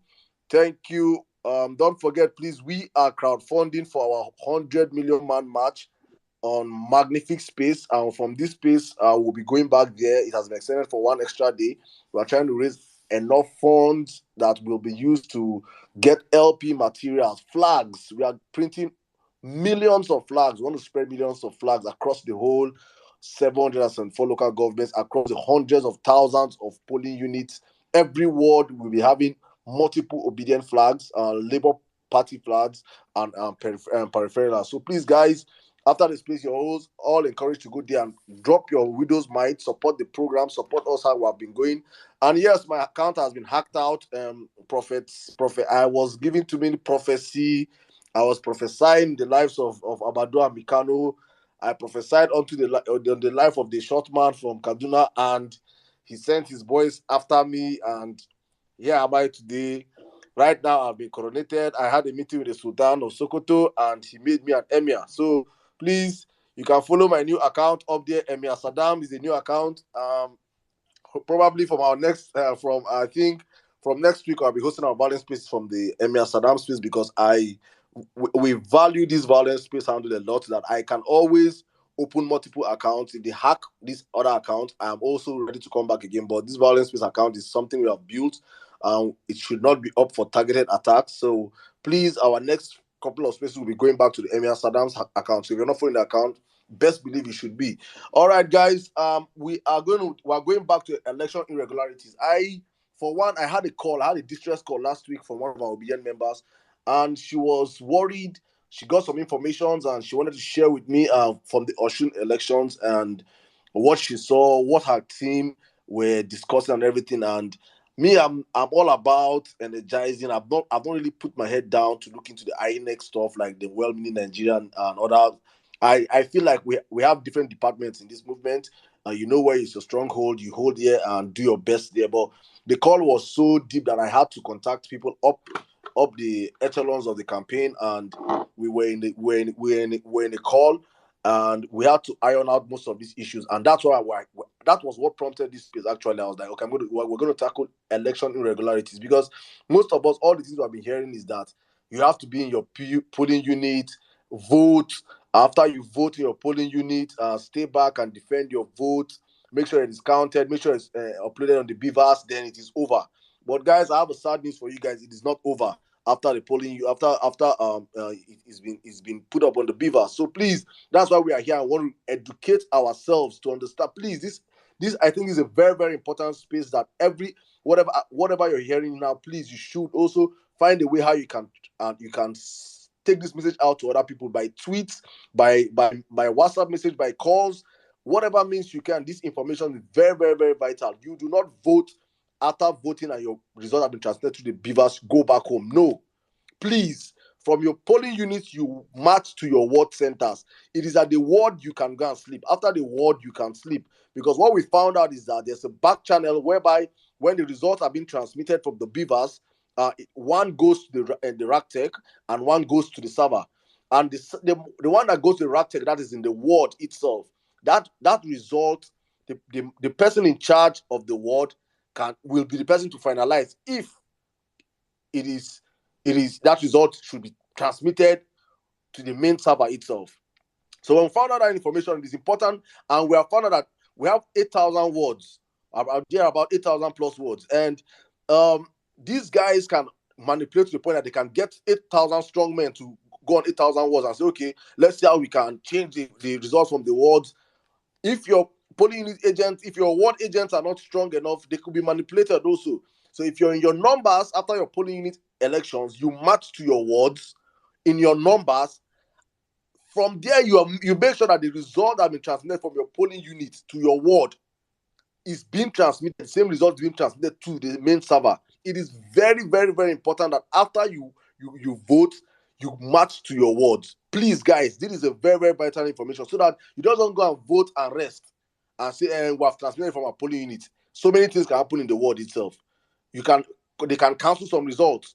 They can change some results. So please, it is very, very, very important you guys know this, please, and spread this message also. Secondly, for me, before I bring in other people to the discussion, we brought out this breaking news on the last Vawulence space about the fake Naira notes and the fake dollar notes. This should be going viral everywhere. Let all those that are banking on to sell their votes know that they're about to sell their votes for fake Naira and fake dollars. So they should understand that it's not after you go and suffer yourself and go and sell your vote, 10K fake notes. You're now going to say, let you go and chill and relax. Probably in a beer parlor. I know guys now to go drink beer. We don't sell vote. I'm going to go drink 3 bottles, 4 bottles with fish, chop fish. You go chop and finish, drink finish, you don't high. Make you come out for there, you don't feel pay. They go beat you like thief. You understand? So it's better right now. Start telling people on time. Now. Every money that is coming on election day is fake. It is fake. So please spread this message. This is important. Let us take this message to the grassroots, our mothers, our uncles, our aunts in the village, in rural areas. Please, it's very, very, very important. I think these are just the two main stuff I'm going to, and also, okay, finally, I think if Iron Man can come on the space, we are having people, a couple of gym, we call them the Iron Men. All these are our brothers. Probably have been seeing some videos trending of some boys who would like say that chest they like 4 people own. One person chest like 4 people own. Yes, Association of Iron Men Nigerian chapter, every state, every local government, every ward, they're having a meeting. Videos will be coming out very soon because people don't understand when we say that we have been planning for them. All the gym instructors in Nigeria, they're having a meeting. They are with their members. They have been gymming. That day of election, they are carrying their iron to every gym man to your polling unit with your iron, with your bench. They're going to carry weight for them. Who ha who ha who. So if they burn you well, say you be talk, you drink Gbogbo say take Tramadol 3 wraps, take Asiwaju bitters and the rest, and say you want to come and disrupt election, you go see what you never see before. You understand? So please, we are ready for these people. If they by mistake say if you see carry fake money come there, we go beat you, collect your fake money. You understand? So We have planned, we have prepared for we have cooked well for these people, and we're going to serve them dinner on the 25th of February. So, guys, do not be afraid. Tell everybody in Lagos, come out and vote. We outnumber the number. All, in fact, they're already shooting all of themselves. All the thugs that are coming out to vote, that might come out will be arrested before then. The ones that do not get arrested before the elections, I'm going to drop the army toll number for those in Lagos. If you see any gathering of thugs anywhere in Lagos, that number is a free toll number. Just call the army. Don't worry yourself. Call. Nobody's going to. There's no snitching. Just call, and they'll come and pick them up.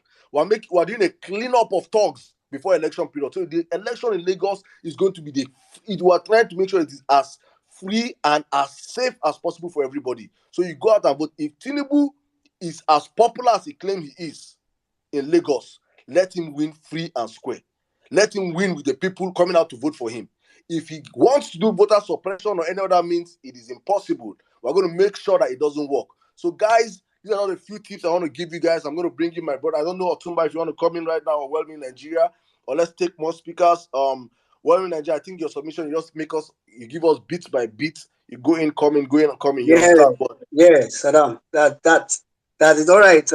Good evening, good morning, good afternoon, anywhere you are, wherever you're expressing from. In the word of our brother Vileva. So so this evening, I'm sure some of you saw, because I know I've probably had like up to 300 retweets on that.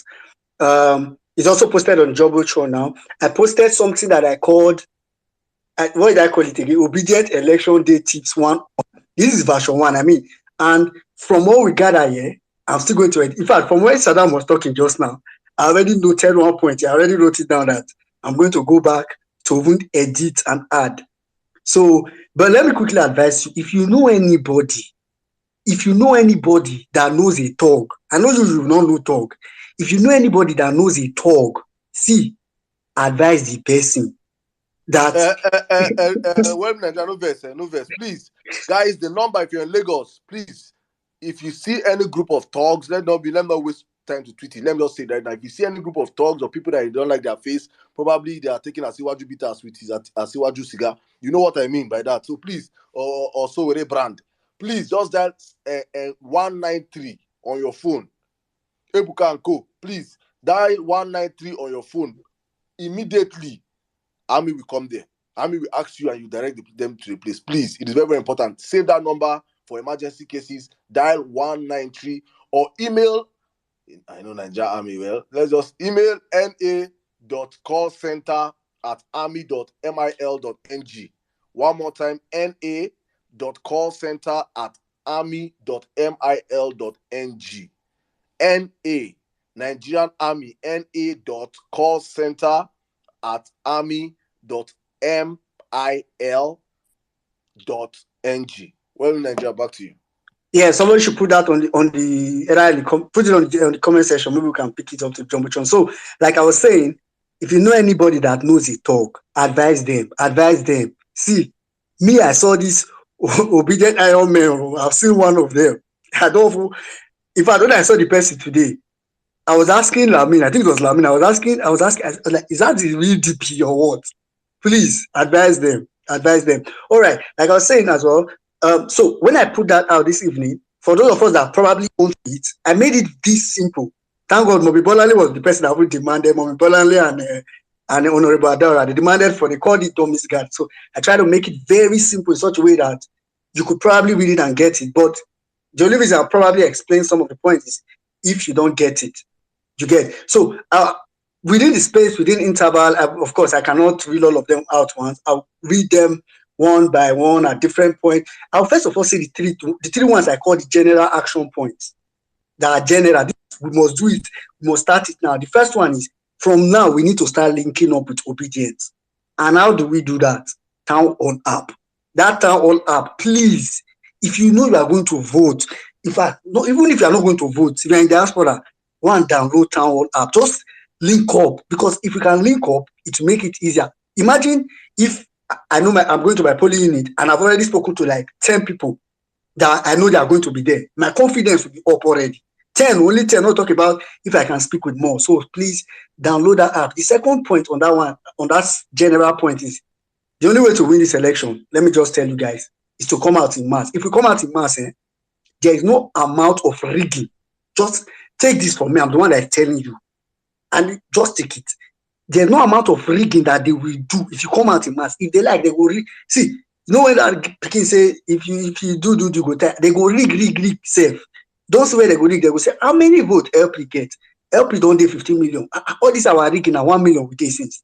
So, and believe me, like the DG was saying just now rigging is more difficult. I'm not saying rigging is impossible. Now, rigging is more difficult. What we are doing now is we want to make it fully more totally difficult. Then also we are supposed to remain alert. All right. Before I mean maybe hand over to Otumba, maybe call one speaker. I want to just talk about like the first 2 or 3 points on the section between arrival of material to when election starts. And this is very important. It's very simple. Please, I've heard people say today when the Iron Man was talking, he talked about, oh, they were going to do shirts and put this, and I quickly had to come in. I told you that no, see, please, you are not supposed to campaign on election day in any way. So please spread this word. I know many of us are obedient. We want to wear our obedient t-shirt. We want to wear our Peter Obi Labour Party t-shirt. You are not supposed to wear it. That one is very simple. I don't need to tell you too much, please. But also tell people that they are not supposed to wear it. The second point was what I was telling the chairman just now. Now it doesn't really have to do with us. I will not emphasize it. Then also we are supposed to arrive early. Please. I know we are Nigerians on election day. We have this mindset of at 8 o'clock it start. At 2 you go finish. I go by 12. Believe me, if you come out late, it's as good as we've lost the election. Everybody, we have to come out early. Let me tell you one of the reasons we have to come out early. And this is why I'll stop before I take more speakers, then I'll come back later with others.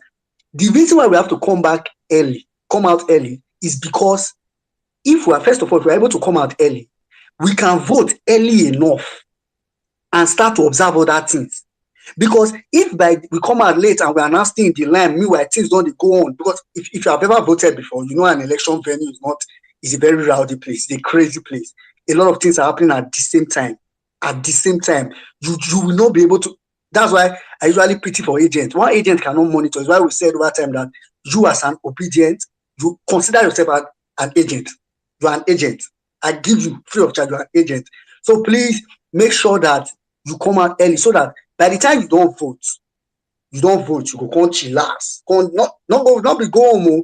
You come like I said, which is on the point I will further emphasize later.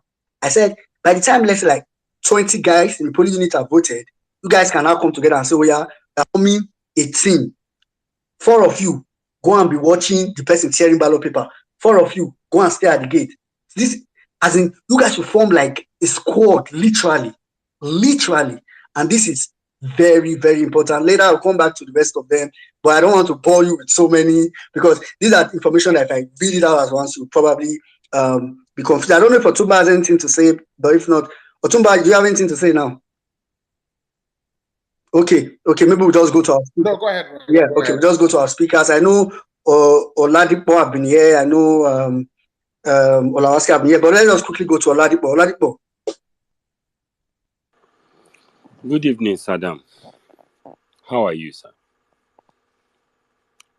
Hello, Saddam. I don't get the title now. I know. Sorry.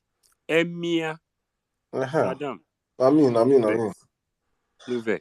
You will live long, eh? Amen. Emir Saddam.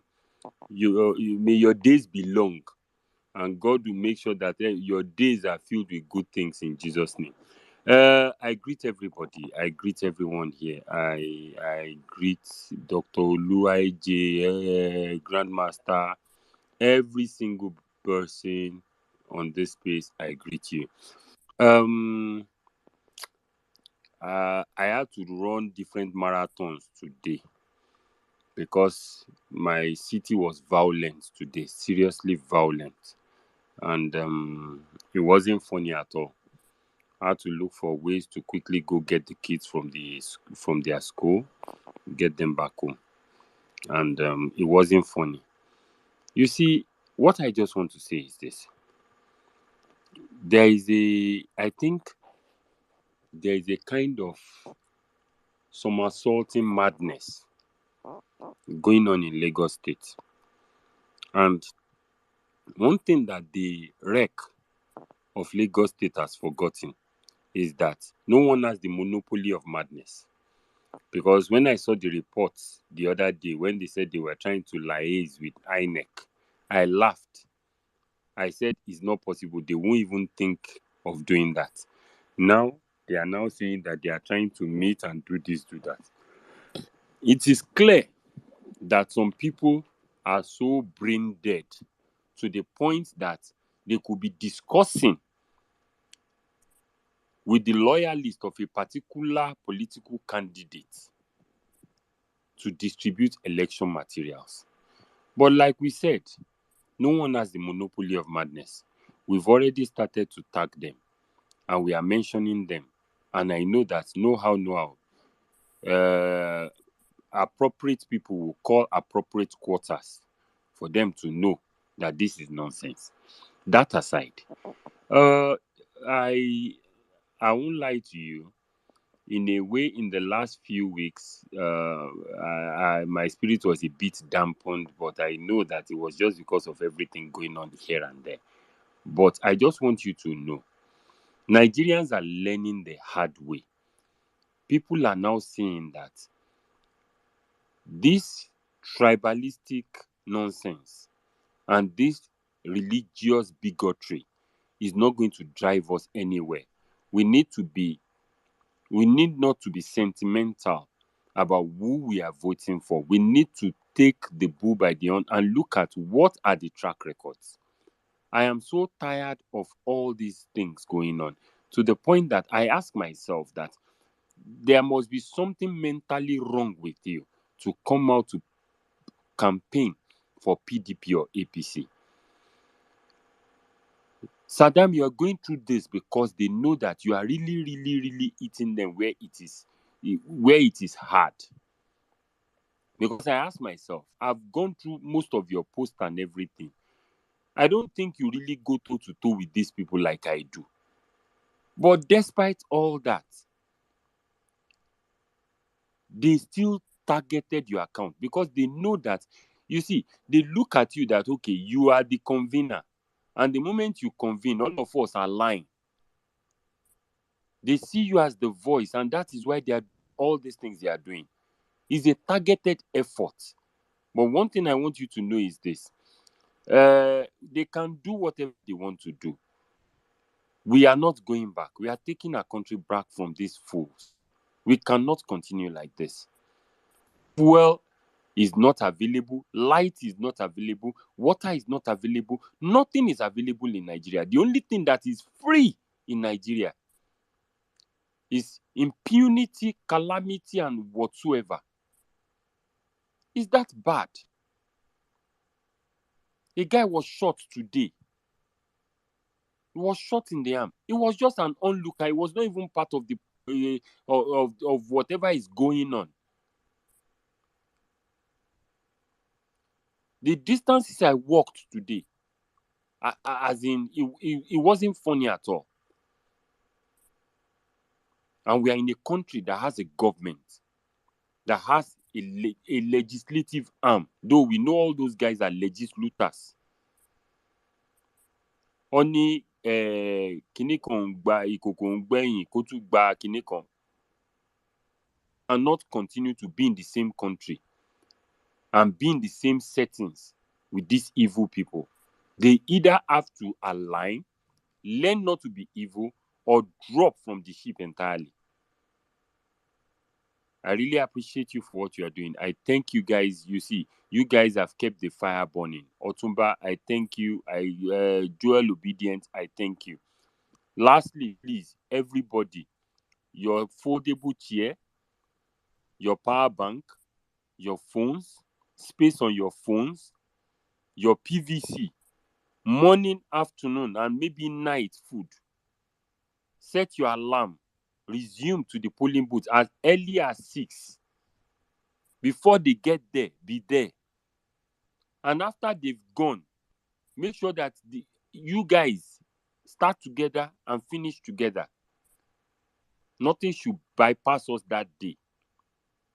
Cause trouble, don't argue, don't fight with anybody, but just stand your ground for what is right. Because it is clear that these guys are really satanic in nature and they don't care if Nigeria burns. What happened in Ogun State today was a sponsored attack just to make everything look as if nothing will work. So please, guys, let's do our best. Just a few days to the finishing line. We've run this race. You guys have been in the forefront, and I really commend you guys. Please, for everyone hearing me, please, let us finish strong. Let us finish strong. Thank you, guys. Thank I you, man. really appreciate you. God bless you Thank you. guys. Breaking news. APC seek postponement of general elections by 4 weeks. APC, the ruling party, the people that say jungle will mature, they are pushing for the postponement of the election by minimum of 4 weeks, according to credible sources. In fact, It's not- Saddam, if I may add to that, the APC Guba candidate in Ogun State suspended his campaign yesterday, and this attack and protest in Ogun is happening today. Today, Sanwo-Olu has suspended his campaign indefinitely. It's in the Punch today, so no one knows what is going to happen in Lagos. So I just wanted everybody to understand that this is APC's playbook. This is their playbook. We have them on their choke, so they are just struggling, and we just hope that INEC will not fall for this campaign of destruction. Thank you. Thank you, my brother. You know when I've been saying it ever since like 6-7 months ago that like APC when people say strategy, APC, no what APC. Look, let me tell you from day one, everybody knows it. Bola Tinubu is richer than probably some regions in Nigeria. It's not easy having the kind of money you have from drugs, holding that. Let me explain something to you guys. Lagos is the 4th biggest economy in Africa. The revenue that comes in from Lagos, he makes averagely from we read it on our last Vawulence space.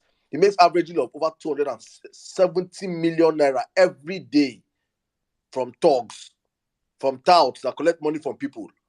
For people that pay, drivers that pay them, that pay them over 270 million naira every day, over 6 billion every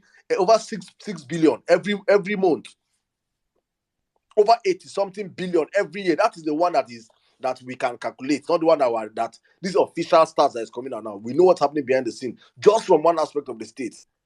So the man is too wealthy and he has been making this money for over 20-something years now. He is too damn rich. He can buy out any system. So their only game plan they have to win these elections is what? Vote buying. That is his game plan. To rig and buy these elections. Buy and buy and buy. That was his game plan until all this cash stuff came in. And right now he's confused. The money, he has the money. The money, the amount of old data that is in that man's disposal with his cronies across the country. The amount of old naira notes that is in that man's hand with his cronies is enough to pay every voter 50k on election day. He get them. So when they were talking jungle go mature, they're just telling you that we know how to win. We have our strategy until by God's grace, what is happening right now. So when I hear Nigerians are crying, I say, CBN, I say, for me, this is the best thing CBN ever done. I just pray CBN will not cower to these people. And even if they do, we have the numbers to counter them. So that is the only strategy. So please, going forward, you see that they're coming out to beg let the elections be postponed. Let us hold on and keep screaming, elections must hold on the 25th of February. There is no going back. We have not come this far for INEC to come and sabotage us. So please, guys, if it means you tweeting, hashtagging INEC, elections must hold February 25th, let us make a couple of tweets. Let us get it trending. Let them understand that we are aware of their plans. And funny enough, this whole postponement is being chaired by the little man in Kaduna. Well, let's take more speakers and keep the conversation rolling. Yeah. I think let's go with Fetch so we can have a lady. Meanwhile, please, Saddam said earlier, this fake money, this thing, let's spread it. See, it will be so unfortunate for somebody to go and sell their vote and now get home that the money is fake. That's I think, how will you explain to your children that you sold their future for a fake money? How? How can you explain to them that you sold their future and the money was fake? Anyway, let's get Fetch. Fetch, I know you've been here for some time. Olawaski will come to you after Fetch, Evening. then Ibuka. Please, if you want to speak, raise up your hand. Yeah. Good evening, night prophet Emir Saddam himself. I don't know the one. Anyway, we pray that they don't collect this your account because I don't know which title you will take You really next. wrong. You call all my titles. You call all my titles today. I don't know. This 9 months they should allow us to retire, go enter the inauguration with Emir. They should not touch your account again because I don't know. Maybe the next one will No, be they cannot. Sultan. No, they cannot. If they touch Emir, there's problem. Emir is their final bus stop by the grace of God. This Emir is Good evening, good morning, welcome. good afternoon, good evening, my obedient Vawulence family. Well-meaning Nigerian, thank you so much for the election updates. Thank you for educating all of us, I greet all my fellow speakers on this speaker section. I greet those in the listener section. I just want to say that in these last days, we need to, you know, ginger once again. I just want to encourage all of us. We need to ginger once again. And then it's obvious that beavers or no beavers, there's so much work we still have to do. But I think all these things that are going on show us that we're on the right track. APC, the little vile man and his drama, APC, all those things is showing us that they have started shaking. So I think you should also encourage, not to make us afraid, but to make us more gingered, going forward. I would like to then, Saddam, I'd like to raise something. You know that at the last space, Mommy Madonna brought up something after the election in Lagos, and I just want to raise it here. Maybe we can talk about it or discuss it. You know that a good number of states have LP candidates for NAS, for gubernatorial, for example, like Lagos State. So I don't know, like she was saying, I think that's what she was trying to say. She was very agitated, but it wasn't the right space at that day. But today we're discussing checkmating election irregularities. In a way, these people are supposed to be part of the structure of the state for Labour Party. I don't know what we can do, maybe suggestions or some that have been able to do it in their states. Basically some of them are just piggying back on PO's popularity, just hoping that this thing, Labour from top to bottom, they will just enter the house like that without doing any work. So I don't know, maybe some have been able to do it in their states or some have suggestions of how we can use, in quotes, this structure of the NAS and gubernatorial and the state house of assembly candidates to push this last push, plus both the 100 million man march and other voter education platforms and things we want to do. I don't know if anybody has any suggestions how we can use them, because in a lot of states they're just sitting down there waiting for support groups to bring materials, waiting for support groups to do this, just basically just lounging and waiting for election dates. Thank you everyone. Keep up the good work. I love you all. I yield the mic. All right. Thank you, Fetch. Salam, I don't do you want to address what she said, but I mean, I'm sure within the space we'll talk about it the more. All right, Olawaski, let's have you. Um, Saddam, good evening. Emir of Violence Space, good evening. Well meaning Nigeria, good evening. And every other obedience on the platform. I think I actually had some questions I wanted to ask the DG. Unfortunately, I couldn't speak up. Maybe there was a mix up somewhere. The most important of all the questions was the part where, because we are still having the challenges we are having with the Labour Party structures in each of the states, as regards their ability to get on board with the plan for a new Nigeria. Most of them have not still gotten to that point. So we have situations where the support groups are still having some challenges with them, or the support groups are still the ones bearing the brunt of whatever it is that we are pushing down, while the Labour Party will be stressing them when it comes to funding. So I just wanted to ask the DG that whether they are really, because I remember his first speech when he took over as DG, He said he was going to return power to the support groups, power to the people, power to those that in the first place started the movement. So my question was for him to whether he is aware. I know he would be aware of that, but what Olawski, he's not here again now, so nobody can answer this your yeah, question now. just in case maybe some of that, and even if I'm not around, somebody can still pass it to him. So now my other comment I wanted to make is as regards transport of materials. To the best of my knowledge, and for the while I was in Nigeria, I know that materials were transported via the C1 Air Force C-130. They moved those materials 48 hours to the election date. So they moved them from different states and moved them to places where, as we move those materials from wherever they move them to particular locations, military vehicles would take them to CBN vaults in those respective states. So I am really at cross. I'm really wondering where MC Olumo is really going to be coming in. Is it that he's taking the materials to the hinterlands, which is something I know that military vehicles in Lagos, we have enough military presence and vehicles that can deliver that. So personally, I do not think that that's a problem, except the government wants to brazenly express partisanship or crass incompetence again by having to do that because it doesn't make sense. We have enough military presence to do that and move those materials to from is it even in the morning of when they move it from the vault of the CBN in the respective locations wherever they are taking it to, they can still do that easily and transport them the same way they've been transporting other materials for because there is always this military aid to civil authorities. And the military has been doing that fantastically well. There are a lot of things the military transports for civil authority and it has been working out. So I do not see why this should not even be an issue.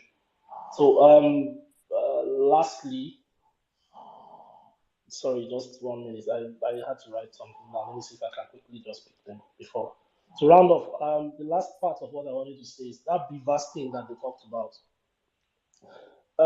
I don't know if you had watched. There was this program I watched, and somebody was trying to explain what really happened in Osun State. So what they said happened was this: that the beavers, when you put data on the beavers, you're supposed to press a button after you've uploaded data on the beavers. You're supposed to press a button to push the data to the back end of the server, the INET server.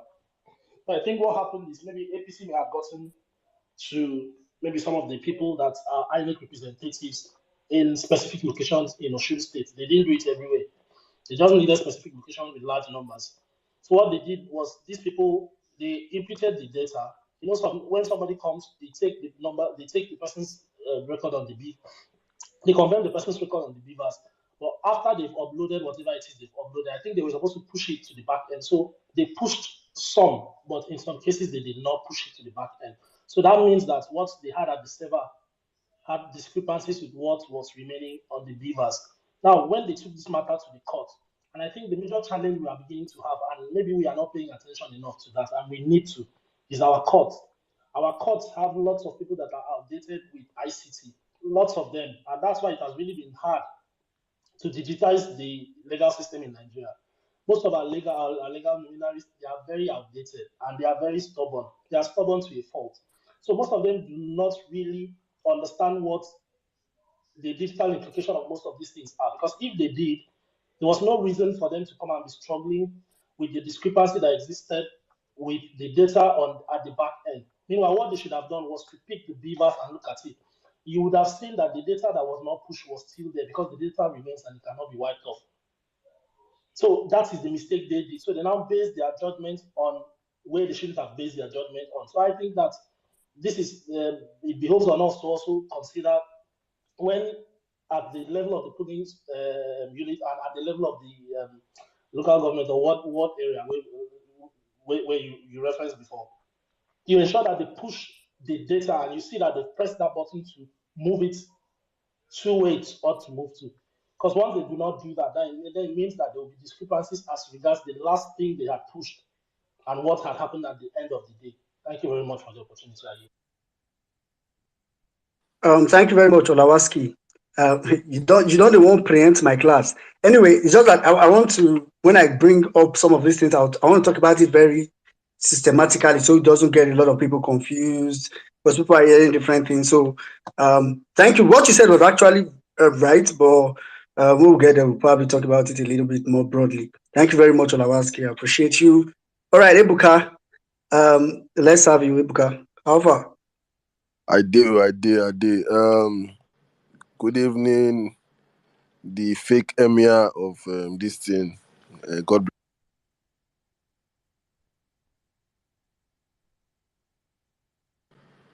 Why me Ibuka. now? What's happen now? Why not meet me? So as I was saying, what you do?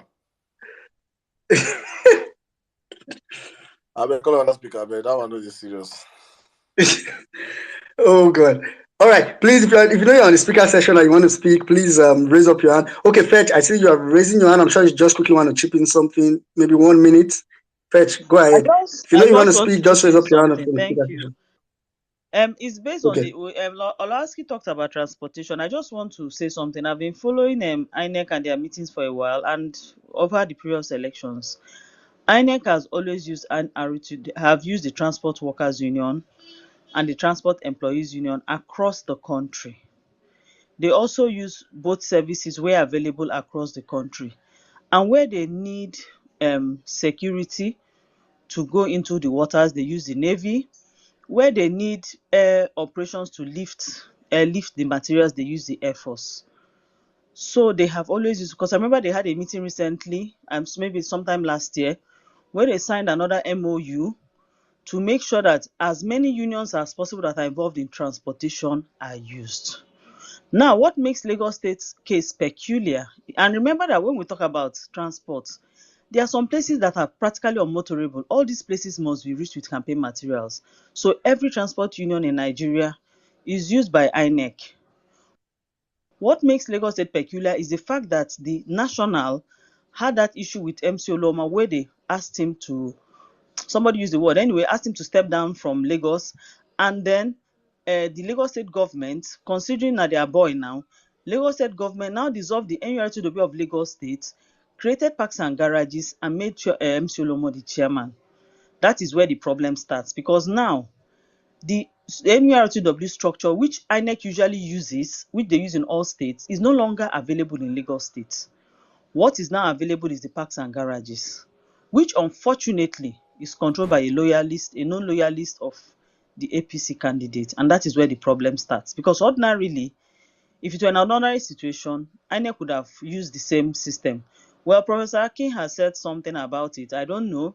But I do know that, yes, it is a problem. The fact that there is no NURTW like in other states and other transport unions is in Lagos. There is none.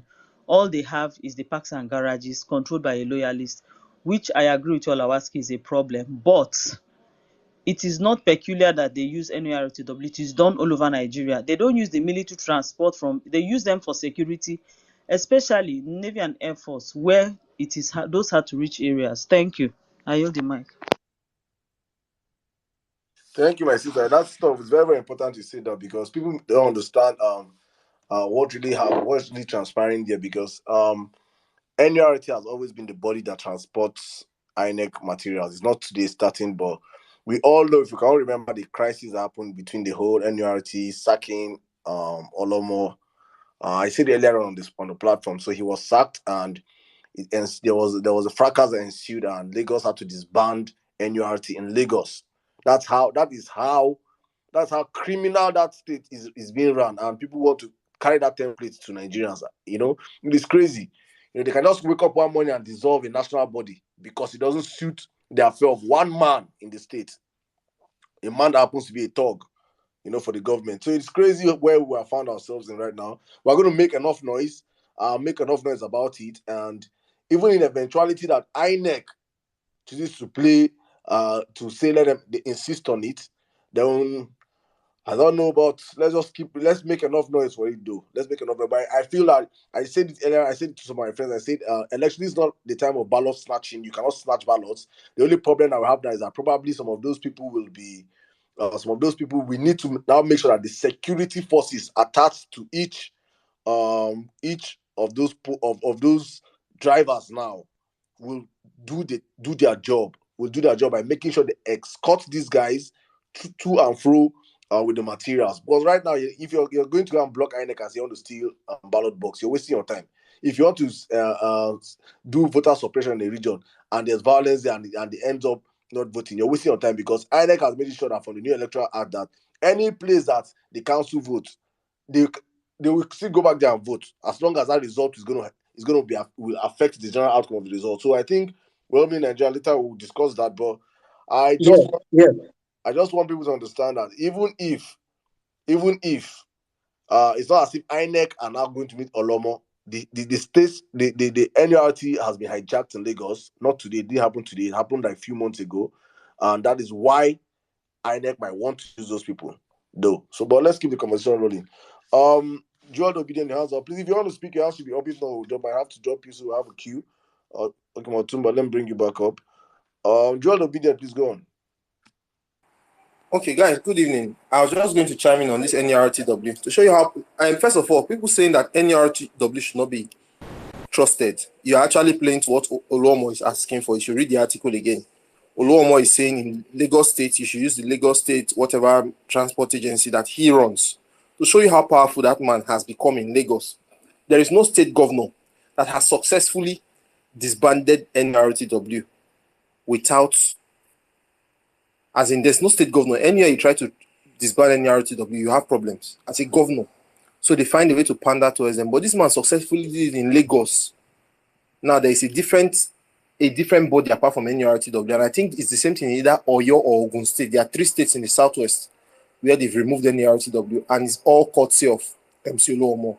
So if you want to push for NRTW to handle it, it's more independent than Oluomo. That's all I wanted to add. Yeah, the problem now is that if you read the article, the problem is that there's no longer NRT in Lagos. Do you understand, Joel? Yeah, so almost like INEC is stopped. So it's either you're saying there's no any other, then that means INEC does not have any means of transportation. Wait, 1 minute, Nigeria. I think one of the questions INEC should use Nigerian Army in Lagos. Wait, Joel, and one minute, Nigeria, please. I don't know if you might answer this. I think this is where I feel like we're overflogging the issue, and here's why. So let's say MC Oluomo is the one personal driver driving that bus. Let's assume the worst, and they decide to corner the INEC materials. What exactly can they do with it?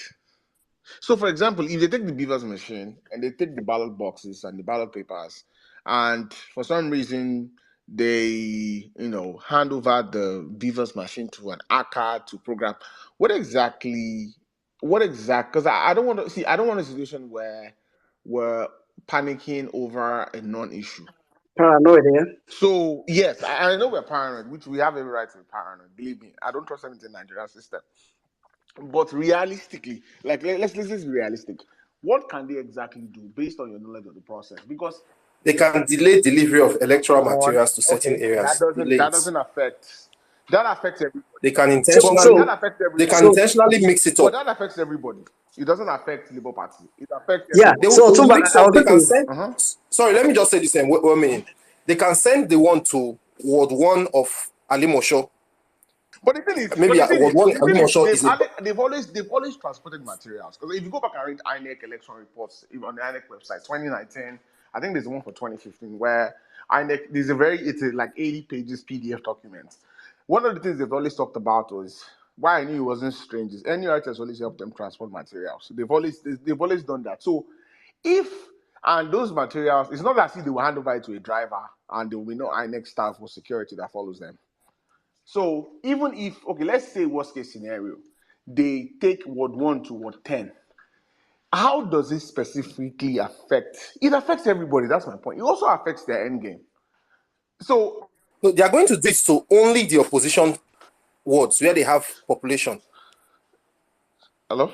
So let me just I think Joel has answered the question. Did I lose Joel or? Okay, can you hear me, Otuba? Otumba, can you hear me? I think Otumba got to go. Otumba, can you hear me? Yeah, I can hear you. Okay. So what I was saying, to just buttress what Joel said, which is actually, I understand what you're saying. Actually, it's not what they can do, and which is what I've stayed on this subject of election. I've said we can't. Yeah, the truth is we can't control everything, but what we can do is mitigate as much as we can. What they can possibly do, which would be the worst they can do.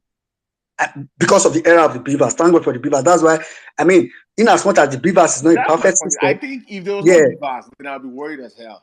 But yeah, yeah. and I keep saying only if the only tampering I see. Okay, I see that one of where let's say they, which They will not take I don't materials know to how. LP stronghold and take only to APC stronghold. I think that's Yeah, I don't. But then it's how would I explain? No, they can delay it.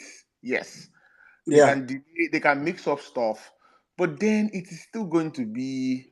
They still can't tamper with the result itself, or they can the word is disenfranchised. Let me come in here. I think Am I I have an audible? idea of Yeah. what is going on. Because here's the thing. You see, each polling unit, they have one Beavers machine, right? And they don't have any backup. 3 polling units within the same vicinity only share one backup. The 3, polling units share one backup. So that means within 3 polling units, they have 4 Beavers machines. So now, let's say, for instance, look at the polls that just came out now. Another one came out today. Was it today or yesterday? Another one, I think it's Stairs or Spell or something like that, came out. They're showing the region where Peter Obi has more votes, where he has more, where he's gaining grounds, right? If they delay the machine or if they tamper with the machine, if as much as damage the machine, there's not going to be the vote in that area, or it might be delayed in a way that it will slow down the counting, and people that are actually meant to vote in that polling unit will end up not voting because they have limited time for this voting period. So right now there are better ways of going around transporting this election material. And come to think about it, the person we're talking about, right, has a political affiliation with one of the presidential candidates. I think it's not. I think it doesn't take a genius to figure out there's something fishy going on there. So he is not in the right position to be the one to transport. I mean, there are other ones. Jimmy, I get what you're saying, but I keep going back to 2019, even 2011. INEC has always, NUI has always transported materials. They've always done it. Like I thought it was They have always done this, yeah. huh? But the issue right now is that they are doing it to the detriment of who and to whose benefit. At then they had nothing to lose. But right now it is like you are in a race and I'm the one in charge of the transport this thing of that or that to transport things. I will do everything possible to make sure it favors you. There's conflict of interest already. Even if I understand very, very well that it is not that situations have made it to this to get to the way it is right now. But looking at it, there is no how we can anyhow look at it and it will look in good light. So what is I think my question now is what is the solution? How then do That's we? exactly that's what we should be discussing.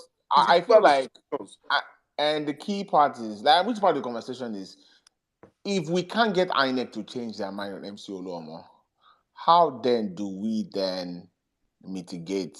No, Basically, if follow because those vehicles ourselves. yeah, that is one. That's one Yeah, means because we yeah, must always find a yeah. people's No, wait. solution. All people know that's actually what I told the DG just now. It was the point I raised to the DG actually that normally the polling unit agent would, as in not normally per se, but if you go and pick up, I mean, when I did election, when you go and pick up materials from INEC office, where they call the rack, where you come and pick up materials, you will see people there that you almost think they're INEC staff. Believe me, there were people that interacted with me that I kept calling, okay, sir, until when the election was getting over, I saw that they were party members, they were not INEC staff. So, I mean, I think, like Otuba asked, I think what we can do to mitigate that, which was the point it was just exactly what I told the DG when he was around just now. When I said I was trying to remind him, I want to believe he knows it. He has won an election for PDP before. So I want to believe he knows how the agent of the party, at least, because, I mean, I won't even lie, what can even be possible is that if in your polling unit you are obedient, I don't know how possible that would be, to be honest, but I'm sure if the agent, because the agent is entitled as the Labour Party agent now, and luckily I think a polling Wait a unit minute, a question. yeah. Do polling agents? Okay, so when you work, I know you worked as a polling agent before. Do you typically do you just show up to the polling unit, or do you go from? So, for example, if your coalition center where you get materials is in Ikorodu, or for Yeah. example, in Keja, do you go? Does INEC provide transportation where you go to the coalition center, whatever that is, and then you move with that vehicle? Yes. Oh, INEC. So they all transport. So Yeah. okay. So normally, let me just answer what you're asking. Normally, when you want to, as if you are going to work as an INEC ad hoc staff, in the morning you go to the what they call it rack, is where is in the world where you go and collect your all the materials. You go there. In fact, some of the people sleep there overnight.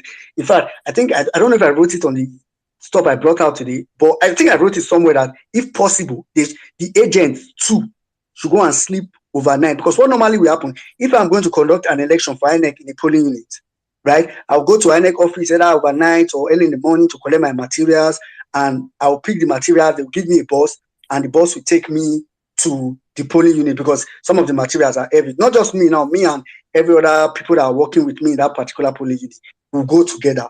So what some agents will do before now, because before now, believe me, in APC states, APC is almost integrated into INEC. In PDP states, PDP is almost integrated into INEC. They work as if they are co-staff, they are colleagues, literally. So what will happen is, if you will sit down beside the bus like this, once you sit down inside the bus as the staff, INEC ad hoc staff, you see one other person sit down in front as if, oh, you are working together, we are colleagues, we are going together. It's when you get there, you now probably see the person's party agent tag. So that's why I was telling the DG just now that we need to emphasize for Labour Party agent at least. So no, because normally, because the difference between party agents, like monitoring the election on behalf of the party, and the INEC staff, right? So that's what I was saying just now, that party agents, normally you could just go to the polling unit and wait for them to come. After all, it's the election you want to monitor. But you can as well go one step further, go and meet, as in just go meet the person for the place, go, because if you allow him or her to come with PDP agents, they familiarize on the way, you don't even know how corrupt the party, the person is, and all that. Although with the beavers, the truth is that in all this, the beavers is a limiter in everything, just to be honest. That's why it limits everything that can be done at every point in time. That's why to an extent, I'm not so afraid. So for this particular thing, for this particular topic, one of the things we can use to mitigate it, if the first thing is, if there's another option to transport. I mean, it's not up to us, to be honest. It's up to INEC. But what we can do is we can kind of put some pressure on INEC to say, we know, we will not allow you to do this. But I don't know, people that live in Lagos, I don't know if they have another body, another options for transport. But if not, then the only other thing that we can do, right, is to also push for agents and possibly. Well, Nigeria, actually, Yeah. you know what? Now, I actually think this is more than an NURT problem, or I think this is actually raising a key issue to obedience, where, before our focus has always been the polling unit, securing our votes, making sure stuff. But I don't think we've ever talked about how the material even gets to the location in the first place. I don't think we've ever focused. Yeah. So I this think is there are a lot of things we've not talked about, to be because honest. right now we're all thinking it's just MC Oloma in Lagos. For example, my Osun State, do I know who they've paid to transport? Do I even know the information of who is transporting that stuff? It might be some private company. Do I know who that private company is working for?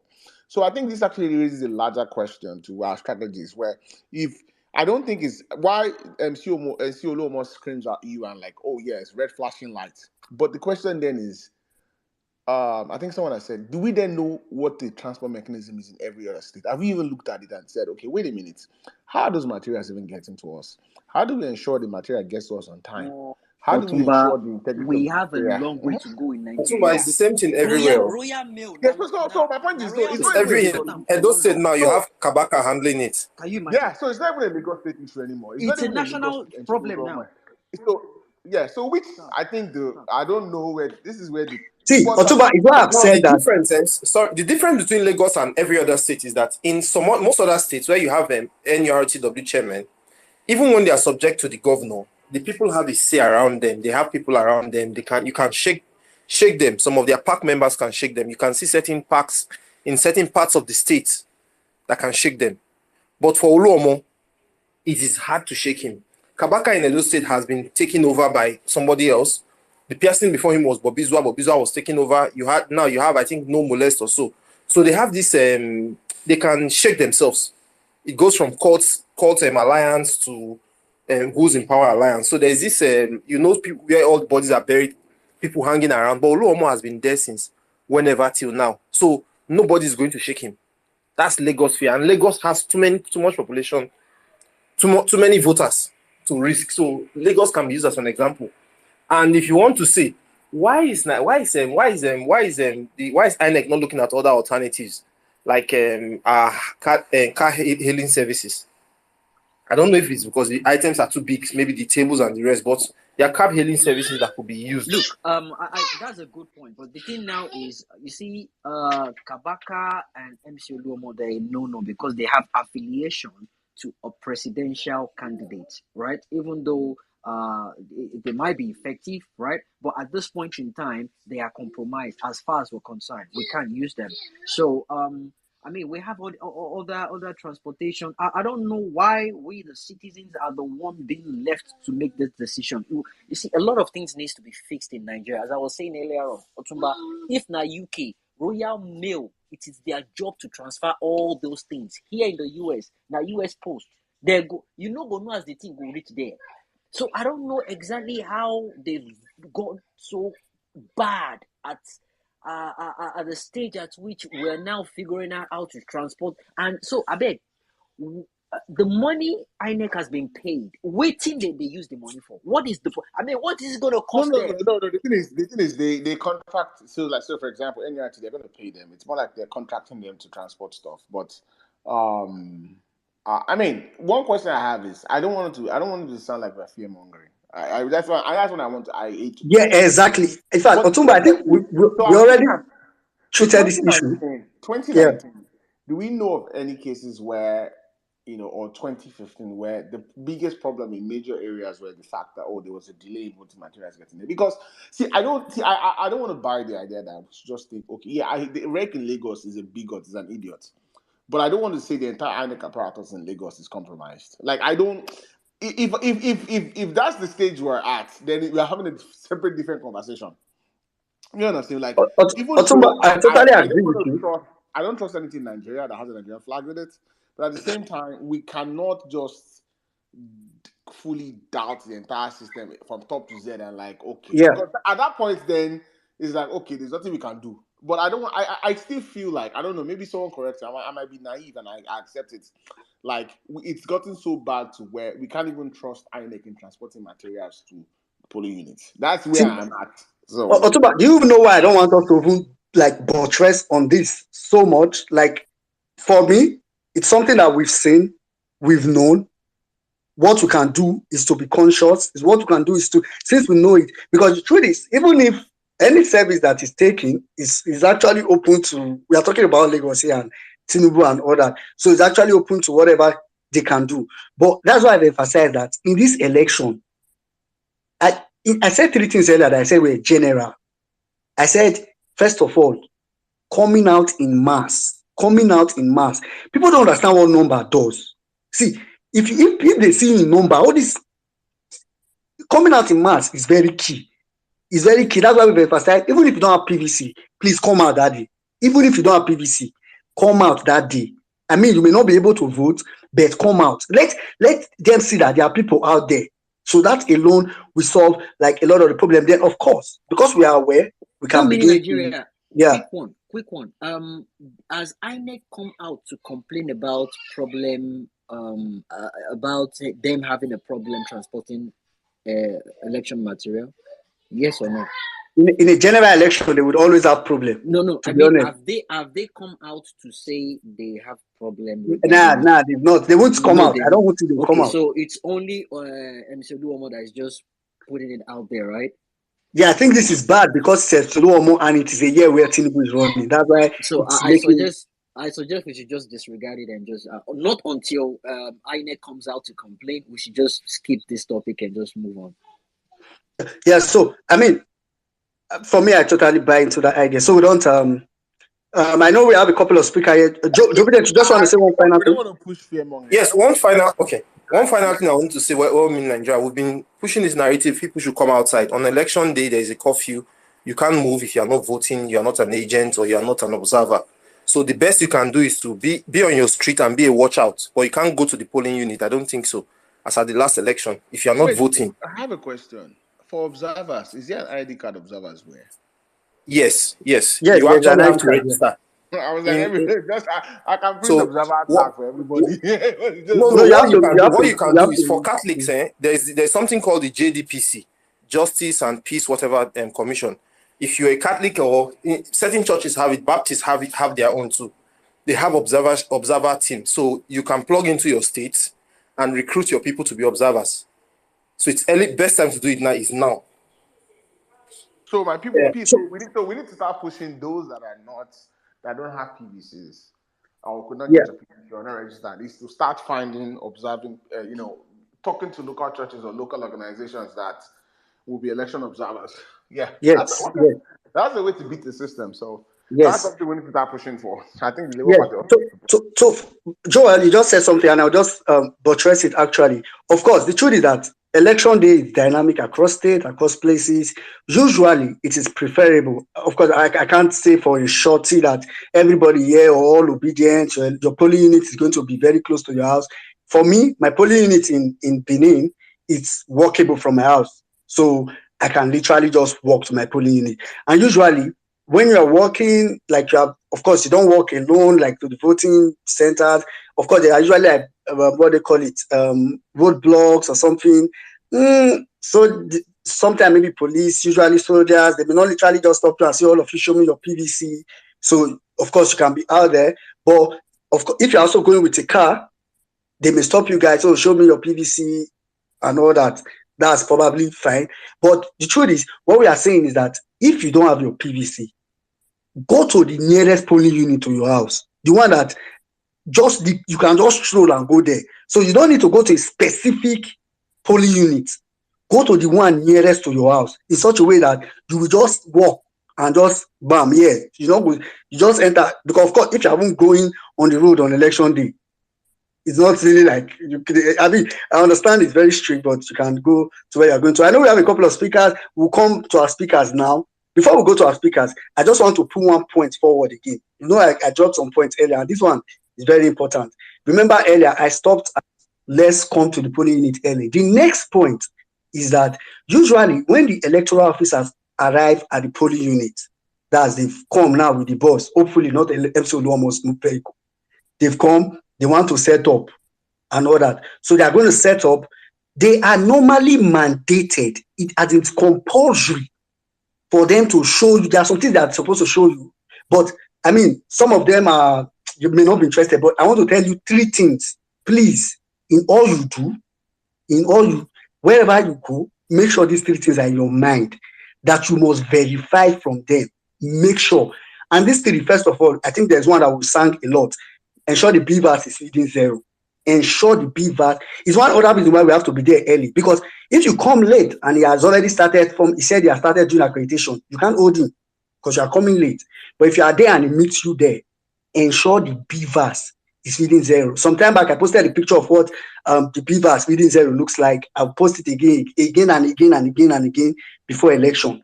Ensure the BVAS is feeding 0. The second thing you have to note under this point is to make sure that the ballot box is empty. Some people may look like this thing may look as if it's not very serious, but believe me, INEC does not usually manufacture new ballot boxes in every election.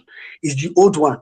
If for any reason there is a foreign material inside, of course, it's not as if it's a killing point, but it's better you ensure that the ballot box is empty. Then lastly, and this one is very important, please ensure is mandated to show you. So this thing I'm saying now is not something that you go and beg him.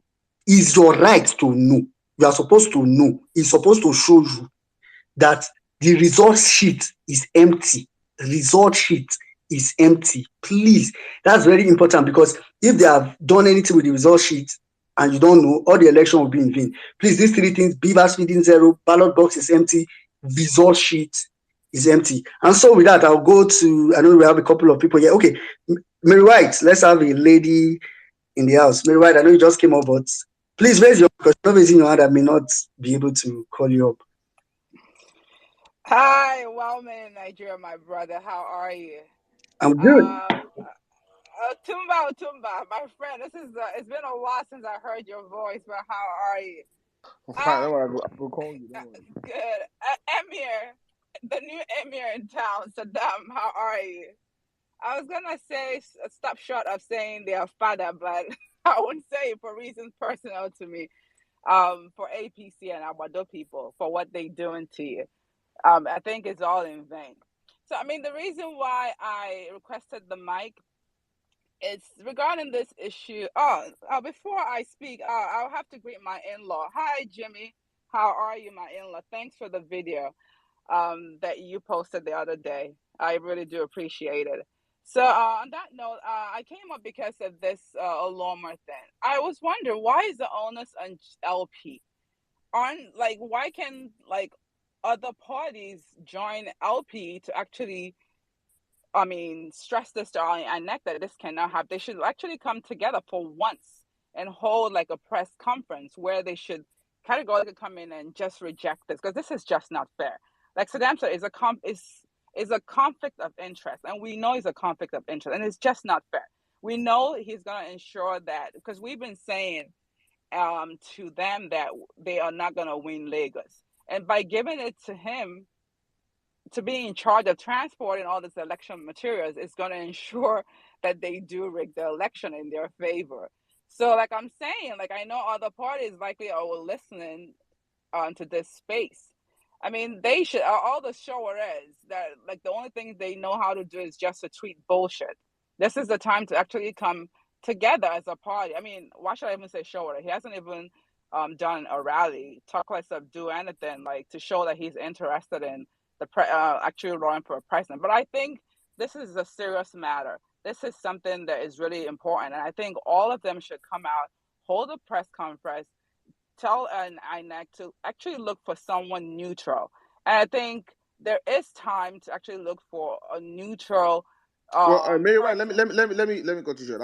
Actually, just to be factual, Atiku has spoken against MC Oluomo, them using the same one in Lagos. So, when did it's he not. say? Because I didn't hear anything. Yeah, When did he if you do read it? if you read the newspaper article, Atiku also spoke against it. Okay, So, well, that's just yeah. one out of how many parties? Well, Isn't there like the rest 18? of them. Yeah, I keep saying it. There are three. Well, four parties in this election. Only one, and maybe one and a half that really cares about working Nigeria. The rest don't. So that's why. Go ahead. Well, they should all come out because this is just like we all. This is, I think, this is a make or mar election. This is an election that will determine the direction that Nigeria will go. Because if we know the implications of voting for the wrong person, especially someone in the name of Abado, we know that even Atiku himself, we know the implications. So we have to do everything necessary to ensure that it goes so we have a free and credible election. And this is part of it.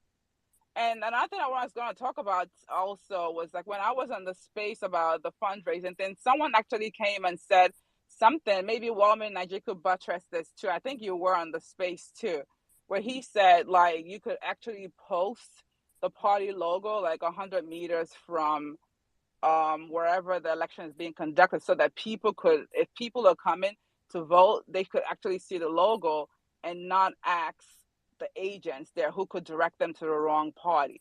So I think if it's legal and if it's something that we can do, it's something that we can pass down to the grassroots people that are there so they could do this prior to the election. So that way you don't have people directing, especially the elderly, to vote for people that they would not normally vote for.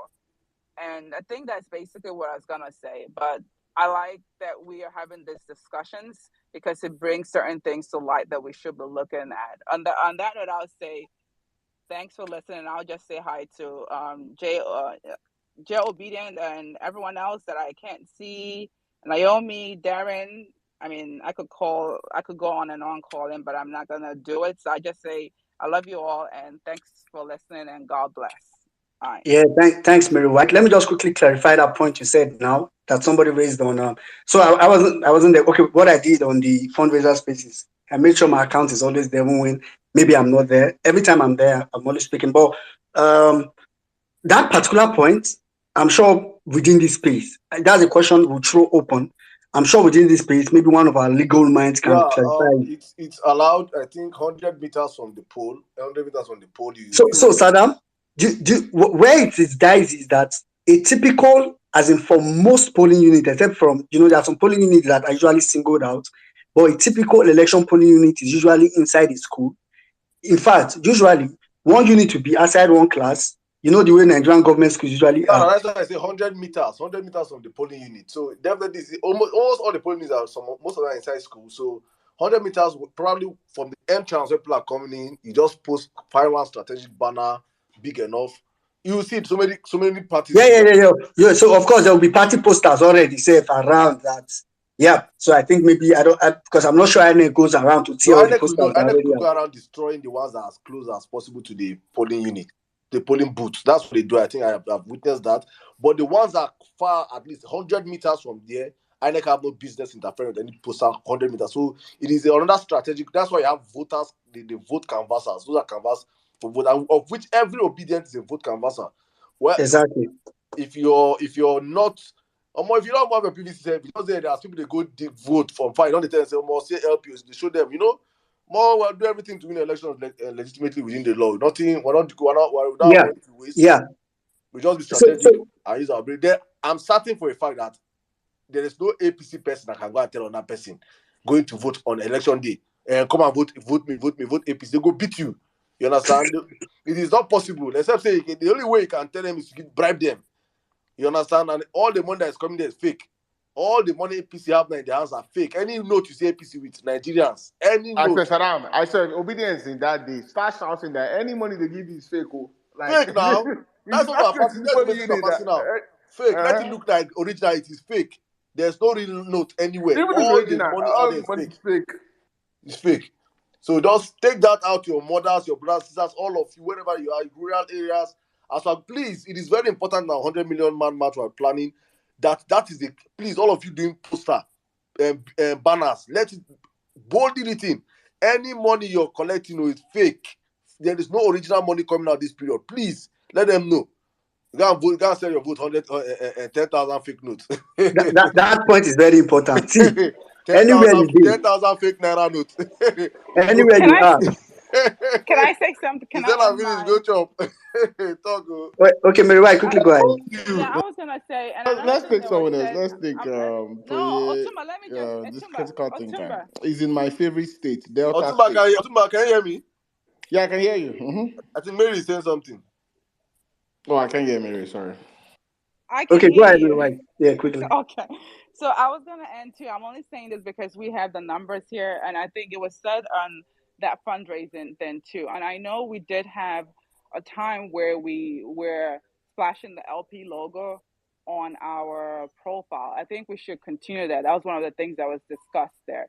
We should just not stop because it ended. We should continue with not just on Twitter. It was suggested like on WhatsApp, Instagram, Facebook, so that people would get used to the logo. And I think that would also help people to know where PO is and not go to vote another party. That's basically what I have to say. And that's Yeah, it. that's quite important. So you're actually free to have the logo inside your phone, actually. But of course, remember this. You are not supposed to be able, okay, let me not say it like that. You are not expected to go to the polling booth when you want to go and vote with your phone. But of course, you can take your phone to the polling unit because that's what you use to take videos and all those things. Just have that at the back of your mind. You're not supposed to. So because you are not taking it, also make sure that if you see another party, usually what will happen is you will see an agent standing with somebody, they'll be talking. That person that is talking to, if you see that, just observe that person when he's going to vote. If he brings out his phone, shout, shout, and shout. That one thing I said on that space was on election day, the loudest shouter carries the house. Believe me, I've seen that happen before. All right, let's quickly have Beehive. I know you have been here for some time. After Beehive, we'll go to our House of Rep candidate for Oga Mohammed, you there here? Let's take our House of Rep candidate first now. Let's Okay. As a senior. She has been here for long, so. Yeah. Madam Clarita Oga, she's contesting for the House of Rep of this does keep me like this.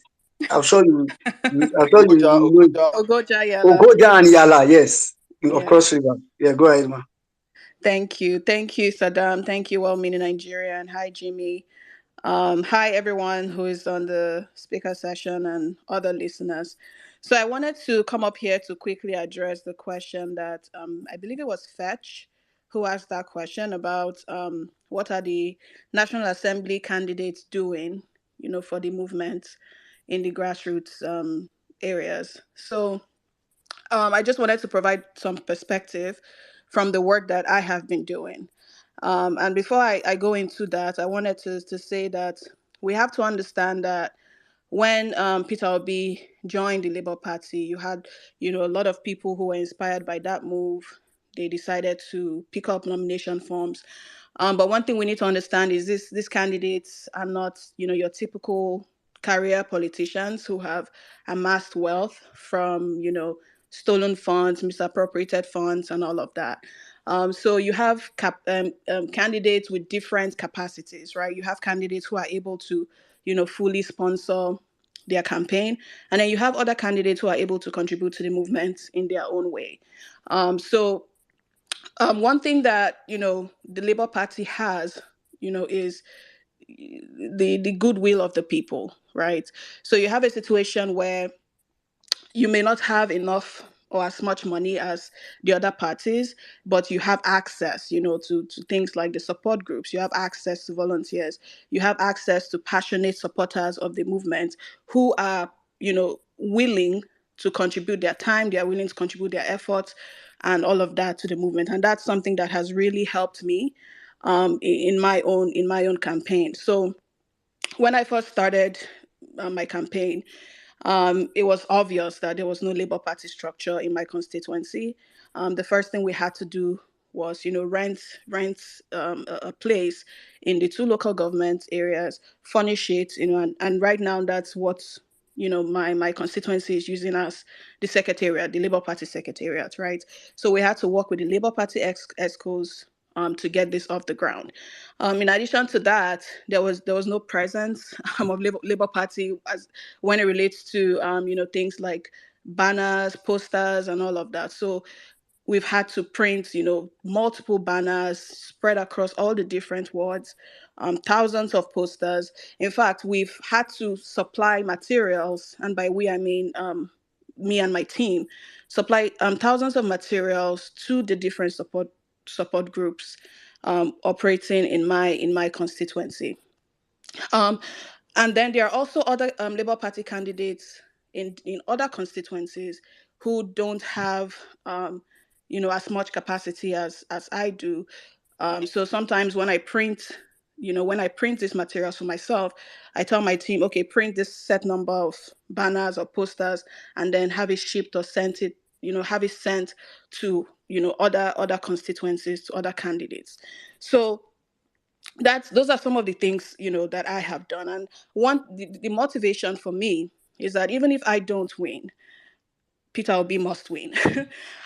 So that's my principle. That's where my mindset is right now. So everything I'm doing, I'm not only doing for myself, I'm doing it for Mr. Peter Obi.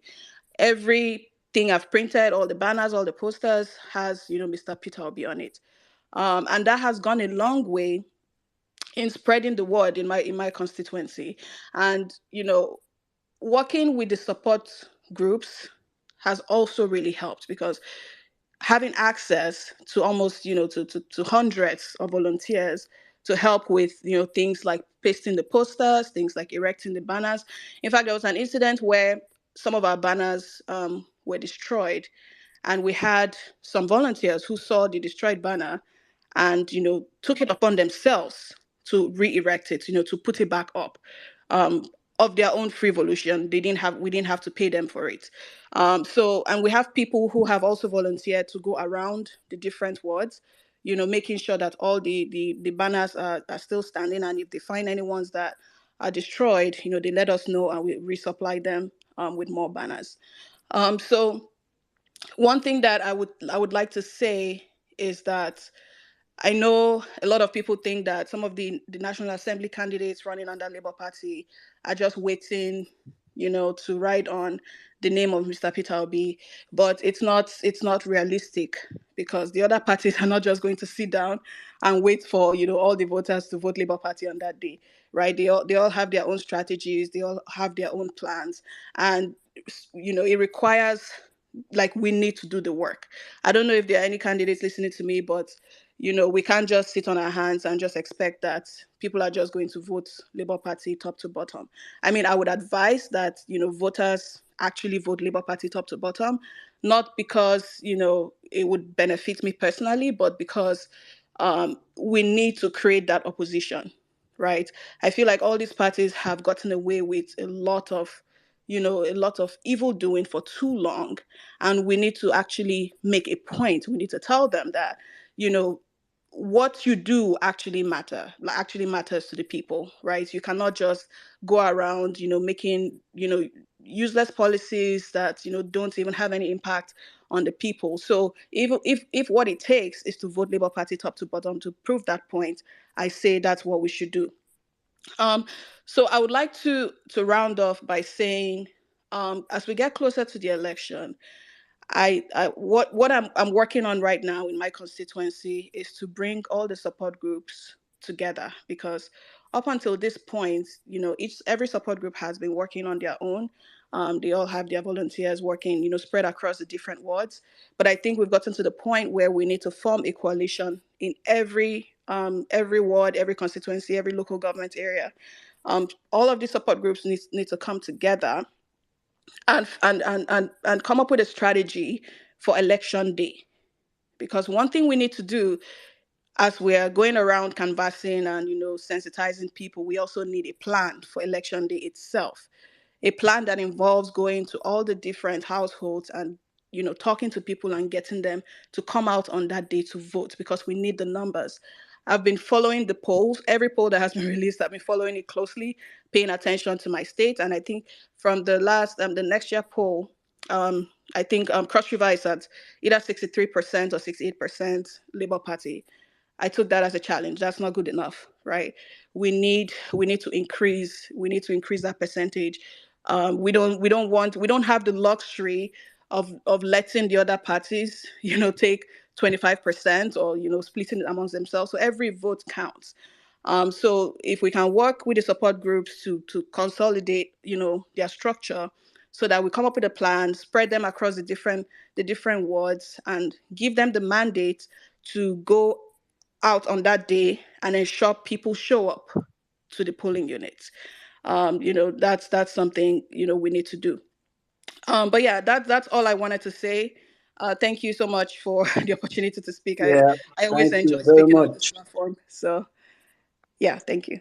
Yeah, thank you, Madam Klavitauga. See, guys, I know she said something. Please vote LP top to bottom. It's not, and I mean, except maybe for one or two people that I know on Twitter that, and I think some of us even know them.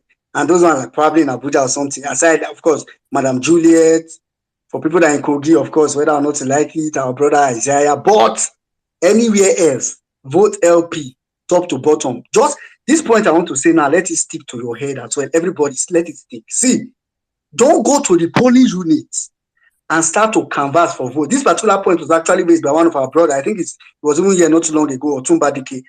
See, don't go to the polling unit and start to canvass for vote for different parties. Don't start to go to old women, people that are not so used to, and start to say, vote Peter BLP for president, and Senate, please vote PDP. You will confuse that person. He will end up going there voting only PDP for everything, or going there voting only, he will scatter the whole thing, so please, the best thing is just to make it simple for them. Just tell them, vote LP, Mama, Papa, any paper you see LP, just put your hand there. Put your hand on LP, and on all the papers that you see.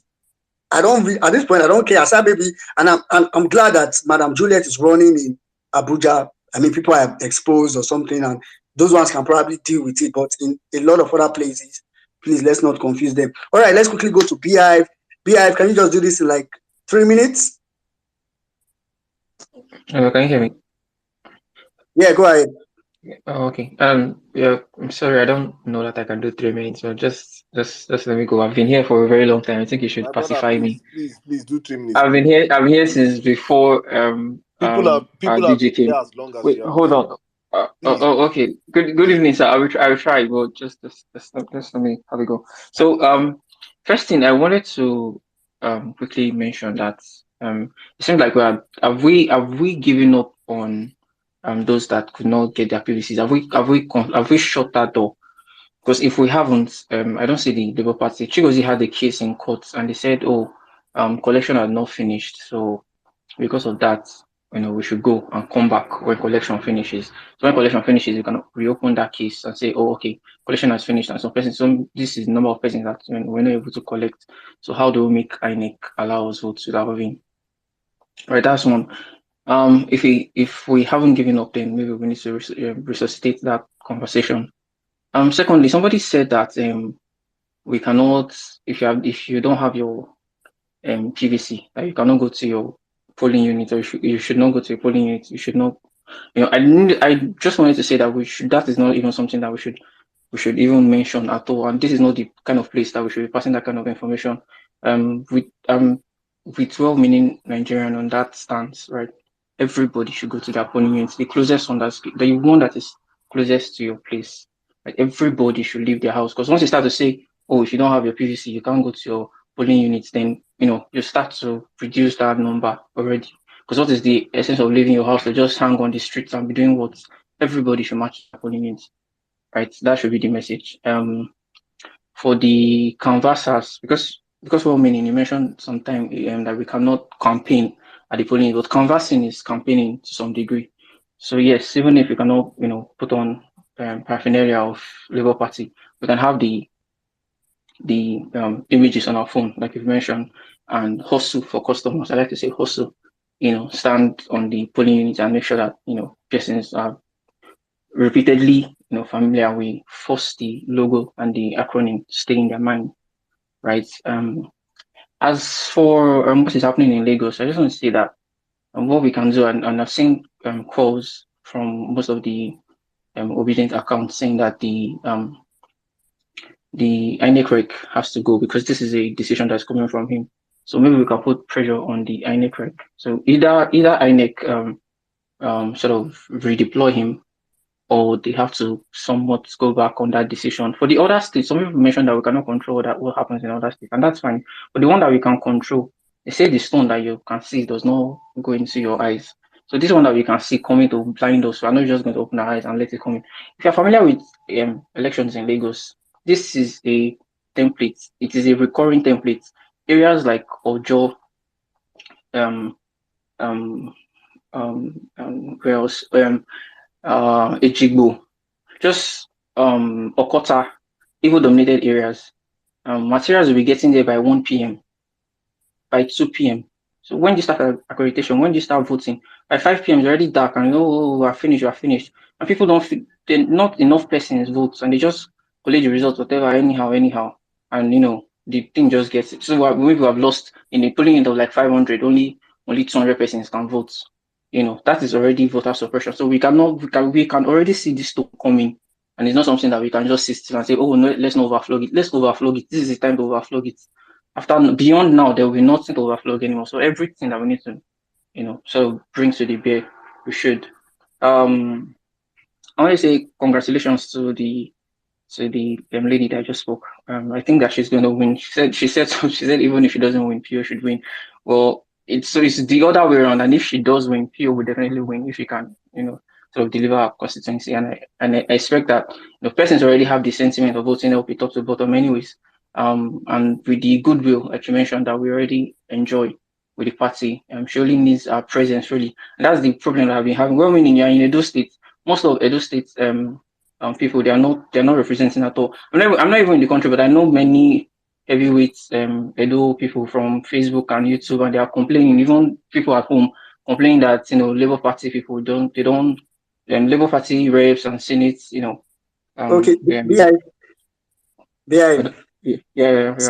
Sorry to butt in, but don't worry. Those states, we don't even need Labour Party to represent. We don't. We are good to go.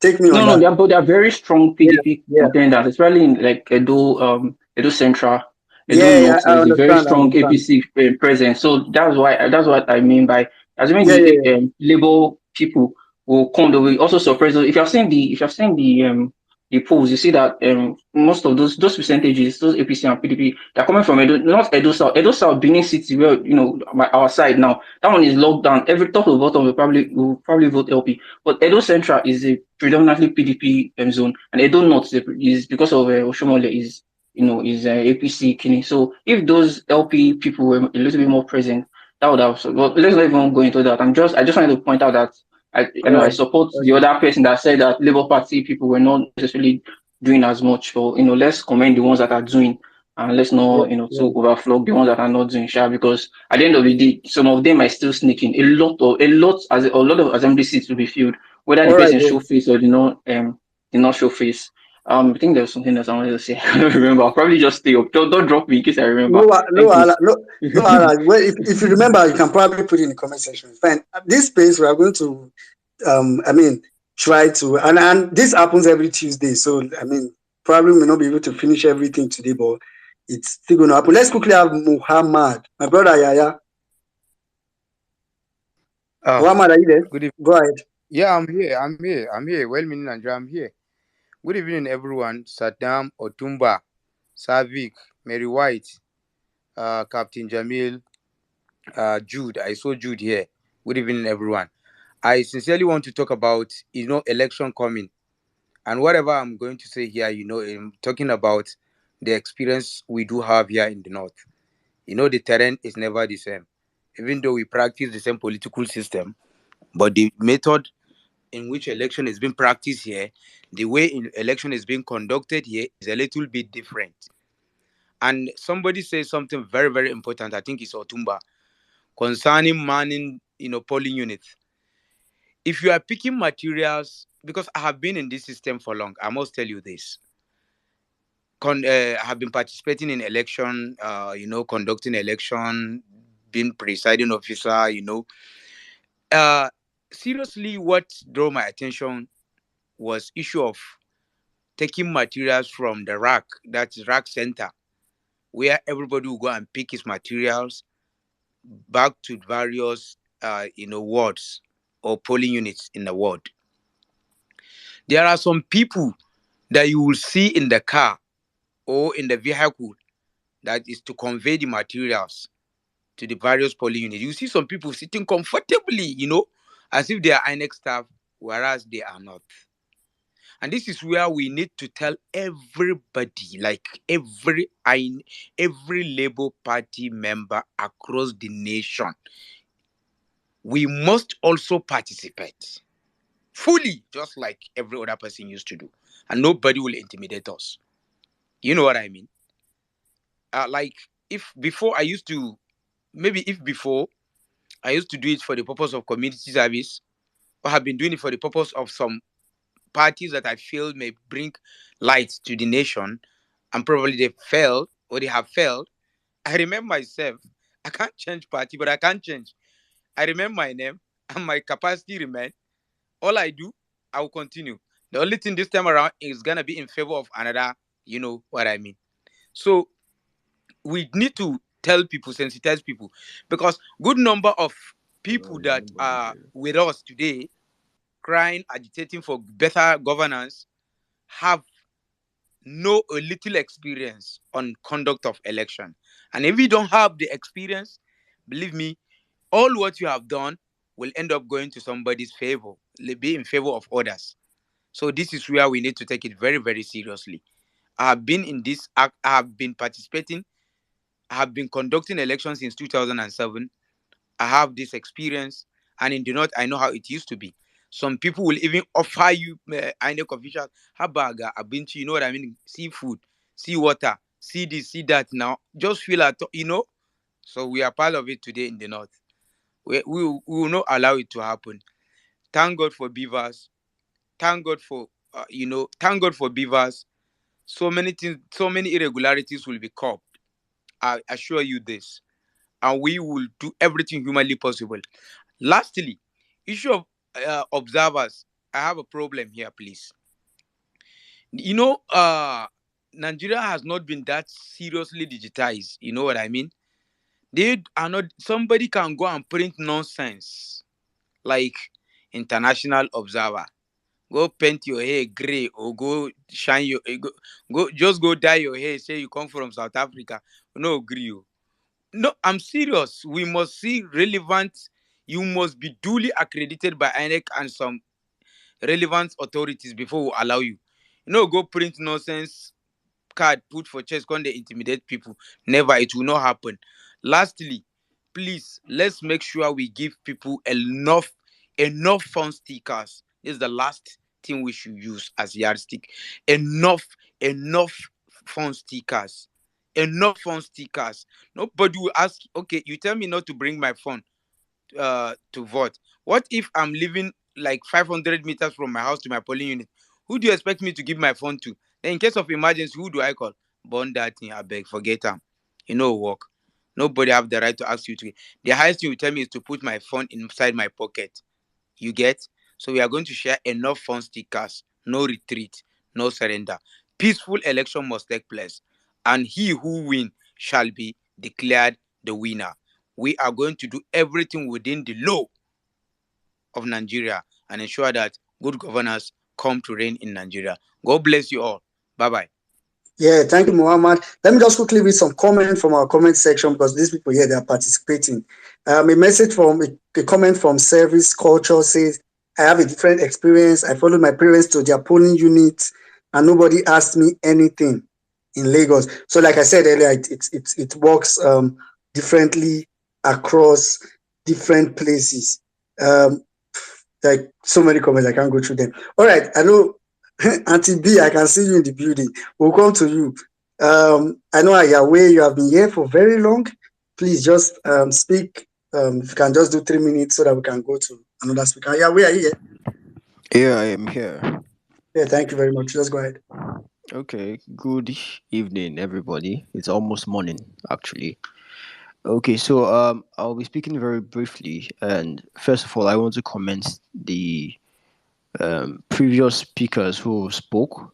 You've spoken with a wealth of experience, I can say, and I want to also thank Saddam for the opportunity to speak here on the violence space.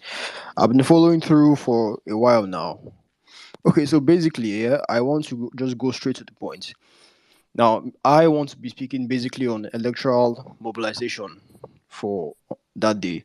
Now, we are definitely aware that the LP's provision for mobilization may in some way be shaky because of the availability of funds. Am I right? Okay, yeah. So for that not to hinder our cause as obedience, um, what we did here in Bielsa, because I reside in Bielsa, what we did here in Bielsa is tell our people that, okay, guys, um, it, instead of waiting for funds to come for you guys to be mobilized to your various polling units, yeah, we created a system whereby we call it know your poll member. You get me? So basically, what know your poll members does is would bring out the list of polling units and the number of accredited voters. So we can now break them into different groups. Let's say we know 5 persons who are voting in this polling unit. You can pair them together. We know these people who are voting in this polling unit. You can pair them together. So on that day, when it's time to mobilize people, let's say in group A, one person has a vehicle. You get me? So we can now get them to collect each other's contacts, and when this person is going, he starts calling his unit people and tell them, okay, guys, I'm ready. I think it's time. Let's go and vote. So that issue of mobility has been solved to a large extent. So that's one strategy we are deploying here in Bielsa. Now, the second one thing I want to talk about is I stumbled upon a certain tweet from someone. I think I also retweeted as well.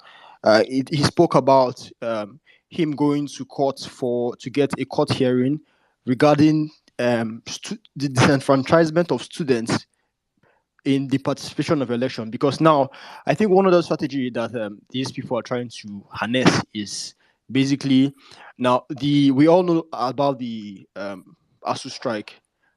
Well, that was a gunshot in my place. So we all know about the ASU strike, and we all know what happened during ASU strike.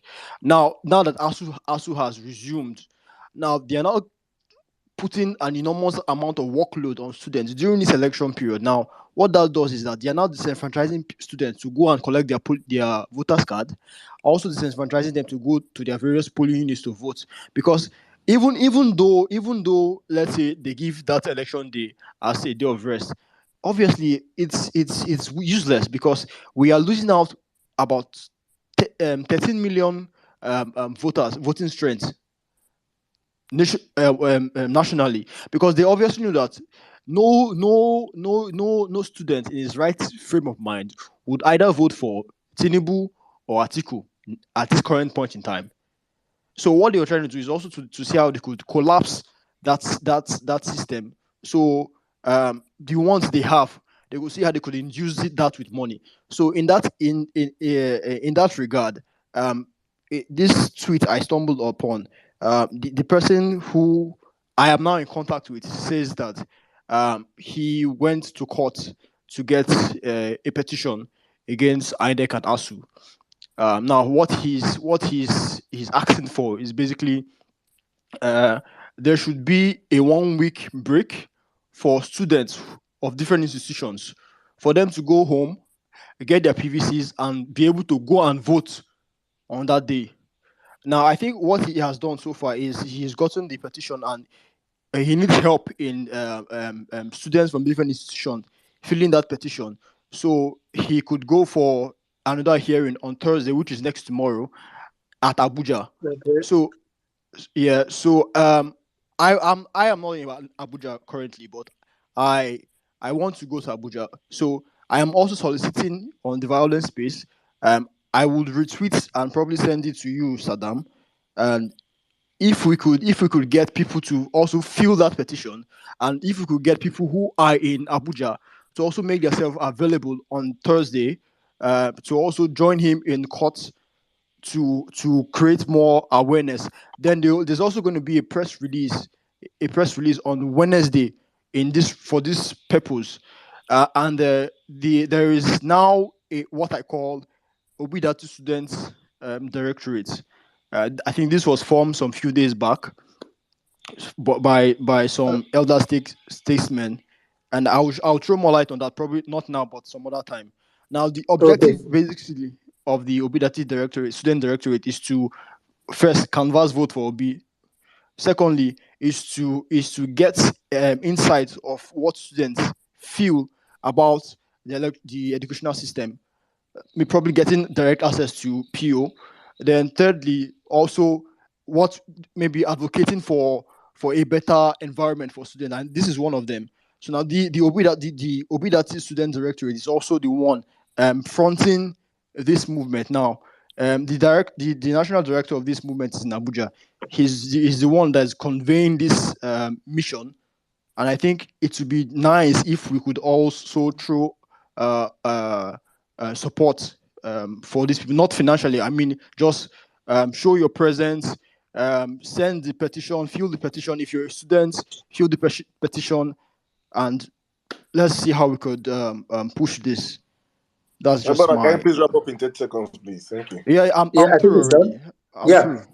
Actually, I think there's a petition. Like you said, just send me the DM of whoever the person is, because there's currently actually a petition, so we don't keep duplicating effort. But I actually heard what you said, and let me quickly say this, and this is very important. The reason for this space is because there are people that have ideas, experiences. A lot of people will say a lot of things, a lot of information will come out. Please, we are supposed to, I mean, and I mean, those of us that are listening, we are supposed to harness the information. The ones that we know is not true or is not clear, we can clarify it, but we are supposed to harness those information. And please, before we go further, I'm sure some of you did not know. Sorry, please, before you go on. Okay. Guys, we will not, the space is not going to be a very long space. As we say, every Tuesday by 7 p.m., we'll be here discussing election material and election matters that has to do with election. So please, if you have any suggestions, my DMs are open. These are my new account DM. The violence space. You can reach out to my reach out well Nigeria. You can also drop whatever suggestions you have in the comment section, or whatever observations you have in the comment section, or whatever you hear people say on here that you think is wrong. You can always drop them in the comment section. We, at the end of the space, we go through these comments and we take corrections, and it forms the basis or the analysis of our next space here. So please, it is important. Thank you very much. Back to you, please. Yeah, please. Today, for those of us that were not aware, in fact, I was on the space with Saddam where, these Abadu boys did, I don't know what they were doing. So I'm sure some of you are wondering, why is a prophet not hosting with his own account? Saddam account was attacked today, and we all know why. I think that we are not talking about why. That's not even the debate. But as sure as there's a new account, please go and follow that account too. Me, I'm not beg. I know Saddam will normally not ask you to follow him. I know Saddam does not have time for followers. It's not even about followers, but it's because that's the next violence space will actually be hosted by that account. That's the reason why you should try. It's on the Jumbotron. It's actually the first tweet on your right on the Jumbotron. Or it's at Emir Saddam.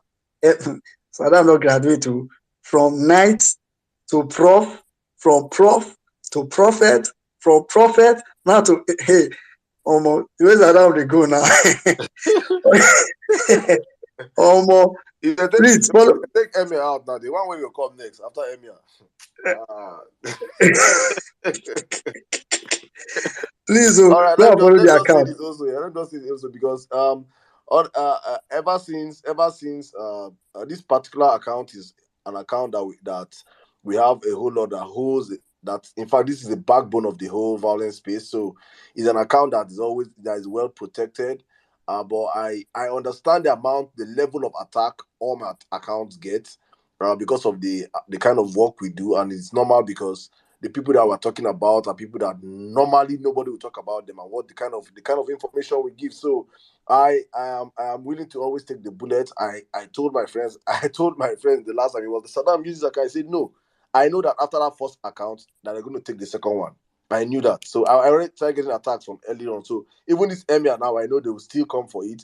But it is safer for us to have. I can always take the bullet and say, okay, yes, if they take this account, I can always open a new one. But this violence space account is an account that we will not lose.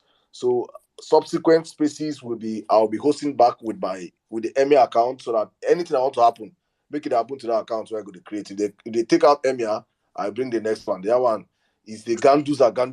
That one Ganduza. So please, I'll post the account there if you want to follow. Please, just for our next spaces, please the Emir Saddam. Emir. Yeah, at Emir Saddam. Please follow the account, please. And let me quickly tell you guys, Saddam, make I tell them. See, to be honest, it's actually because of us that they block Saddam's account. I mean, all of us on this space, because actually, Saddam is creating a space where people are free to come and air their mind. Some people use the F word 1 million times and it's totally fine. Some people, and because of that, it's usually very easy for you to attack someone like Saddam. So that's why. It's not as if Saddam did anything. Like someone said earlier, Saddam does not even tweet. Saddam does not tweet. He does not insult anybody. But of course, people go and report the spaces where other people came and were angry, which is the reason why Saddam is hosting this space, where you can come and vent, right? So if we don't want Saddam's space to be blocked, we will not be saying don't come and vent, which is not the purpose. Please follow that account. We will use it to host the next violence space so that you will be able to vent free of charge. All right, quickly, let me go to my auntie. I know, Emmanuel, I'll come to you. Chinon, so Priye, I know you have been here for some time. I've seen one of Peter Obi and your man. One of them, I've seen them. I'm coming to you. Your man is here. I'm coming to you. But let me just quickly go to Miss Barriat. Miss Barriat, auntie, how far now? Hi, well-meaning Nigerian. How are you? Good evening, everybody. Ranka daɗi na gaishe ka, Allah ya ja zamaninka. Amin. Madalla, Allah ya kara maka dubun kwanaki. Amin. good This evening. is how we heal. This is how we heal the emirs. Now that now,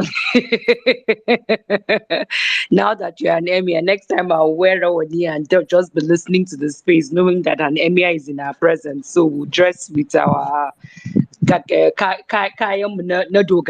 sit down in your presence. Well done for all that you do. I just want to quickly pass a quick information based on this topic of today, checkmating elections irregularities. I spoke with a very dear friend of mine, a very sound lawyer. She doesn't practice, but she reads a lot of all of these cases, and she also writes, for quite a bit of all these top judges.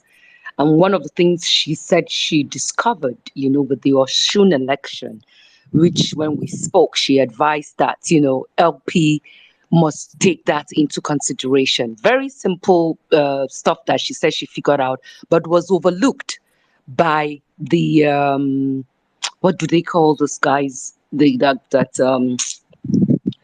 guys who go on behalf of the parties. What's that name again? Party agents. Party agents. So, like now, what INEC has done, when you check your polling unit online, you can clearly see the entire number of people that are registered, that are meant to come to that polling unit on that day for elections. Not everyone will show up, we all know. But she said that particular number, if there are about 1,100, if you click where your polling unit is online, it will show you the exact figure, the names of the people, everyone that is meant to come there to vote on that day. She said that figure is very key at their polling unit as recorded by INEC on their site. Because one of the things that she also discovered was that a lot of the agents also were not knowledgeable on the number of the voters expected at a polling unit. So at the end of the votes, whatever was given to them to sign, even though, yes, they were leading, they signed it. If they knew that, okay, this polling unit shouldn't have had 150 people, let's assume, on INEC sites that they had seen as a polling agent, you already knew going into there, this is my particular polling unit. As I saw on INEC sites, there are just 150 people. But then they come to you to sign a result of about 250 people. You should query that.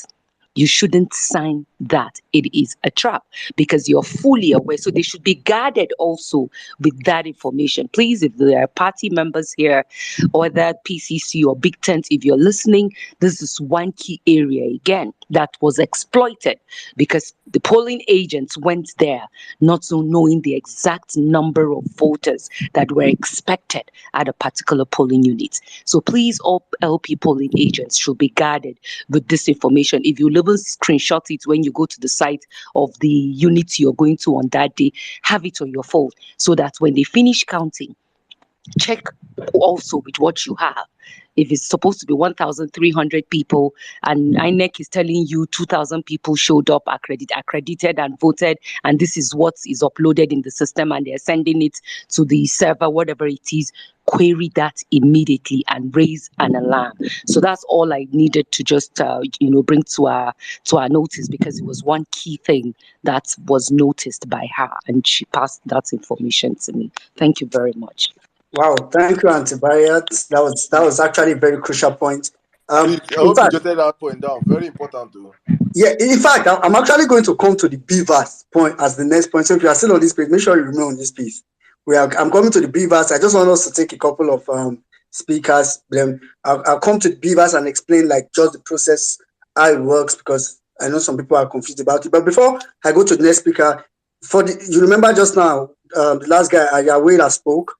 Please, if you are a student in Abuja, or around Abuja, on the 9th, when is 9th? I think next tomorrow or so, on 9th, by 9 a.m., please be at the Federal High Court, Abuja. I think that High Court is somewhere around Maitama. I want to talk about that case. Yes. This is the problem, man. First of all, those lawyers are working pro bono. First of all, so I don't know. I think they're not asking for money, but in the language I know, they used to say, I grew up in the church. Money is required to spread the gospel or whatever. So at some point, we're going to have to help them. I don't know whether the campaign or obedience or people that have, that just want to reach out to those lawyers. But I feel apart from showing up to the courts, I think it's time to also support those lawyers. And I think Prince was just talking to me about that case. So Yeah, it's I been, agree. but yeah. So obedience, please. If you, I know some of us, God has blessed a lot of you. A lot of you are multi-millionaires. I know. So please, we need to support our lawyers also. Brother, go ahead. Mhm. Yeah. So please, if you're a student around Abuja, why it's important for you to go to this court on the 9th of February, which I think is next tomorrow, I don't know now, by 9 a.m. is really because, do you remember this case is a student case? If for any reason, if Namu won't be the judge and the lawyer stand up, I'm here for the student, blah, blah, blah. And where are the students? Like 2-3 people stand up. I go rule out the case. I go say you're not serious. But believe me, if that court that is packed full outside with students saying they want to go home and vote, just imagine it. The lawyer himself, the judge himself or herself will be thinking, oh, more, these people are serious. So please, if you're a student, if you have a brother, a sister that is a student in Abuja, this one is not protest, it's not anything. You just go to court and watch the case, sit down. So it's not, please don't carry placard or abego. You just go to court. You watch the case, it's just so that they will know that, okay, we are serious about it, and they can say, okay, believe me, you may think it's a joke. If the judge that day says INEC or ASU should allow students go home, I felt trust ASU. Many of them be no one work before. They will be glad about it. Some of them anyway. So please, let's quickly go to Priye. You have been here for so long. Priye, please go ahead. Priye, are you there? Okay. Yeah, Yeah, go on. good Yeah. evening. Yes, Adam, Ahilo. Good evening to every other person. Well, meaning, I beg, add me, I beg, just follow me and send me message. I beg, we get talk to talk about. No worries. I'm working out of Delta State, and when I came on the space, so much of what we've been talking about boils down to engagement. I just want to give an example of what we had been doing here. And it is not too late, I tell you, for any one of us to get engaged and get involved in what you are doing there. From when registration was going on, I was at the INEC office from time to time. When I'm off work, I go there to help people as in register on the phones. At the last day of the process of that voter registration, I was there till like 6 p.m. with the INEC staff. Sometimes I go there, I buy them drinks. Sometimes I just drop some change with them. That was what I kept doing that. Then one day, I just received a message. INEC had invited me to their, what's it called, to a stakeholders meeting, because from time to time, when I see some information concerning some things about INEC, I send to their rec and ask, is this really happening? What is this, And they invited me to a stakeholders meeting. And that stakeholders meeting, I was the only person that came from any support group. All the other people were PDP. Even the LP chairman, did not even show up at that meeting, And from that time, I've been, have that relationship with them. As at when INEC staff were going to the wards, I went there and I moved 4 wards I moved four wards, like my own ward. Then some of my friends around JC area, I called them, they moved the INEC staff to those villages. And that day we provided the logistics, lunch and everything. I'll just give a short story. When I was there, I got to the INEC office. There was one guy with the rec, I was talking to other INECs because I'm familiar with everybody there. Then I went there. I was like, and the woman was like, oh, this person is also from Ward 9. The guy was one chief, honorable, one thing. Then the guy was like, who am I? I told him, oh, I'm just an interested party. I'm working on that POSN and I'm CPO lead. The guy was like, he does not know me. I'm not from this local government. That he will not allow them release INEC staff to me. That this. I told him, see, it is not whether I'm here or not. As in where I am, where I was staying, I set up as in security networks, as in like I had to put up a community, a neighborhood watch, where I was staying before, even when there were some issues. And I've moved from that area to another new location, and I'm doing that again just to protect the area. So you can't tell me that I cannot move these materials. I don't know when that guy ran away, that chief honorable that is PDP, that has all the powers. I don't know when he ran away and left that responsibility for me. The next day I was in Benin and he was calling me, that the rec called that the people that there's nobody to move them, that where am I should come and in that those they that have been eating PDP money and eating our country's money, he was calling me to come and move those people. What I'm telling us about is engagement. We have to take charge of this process. We can't, and I was sure when some people were complaining, oh, they've not come. Yes, they've not come to the world because nobody has gone to the office to pick them. The same thing will happen now when this thing is going to happen. We have to be there to take charge of this process and familiarize ourselves with the INEC people. Throughout last week, I had someone in INEC office, or we had someone in INEC office that we were paying.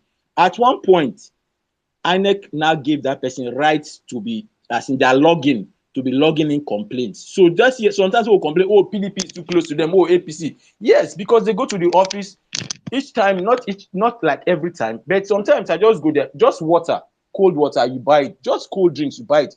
Funnily, they gave the person I dropped in the office rights to be logging in complaints to what's it called? To INEC. So you know those people that come, INEC just say, oh, go, we've not seen your card.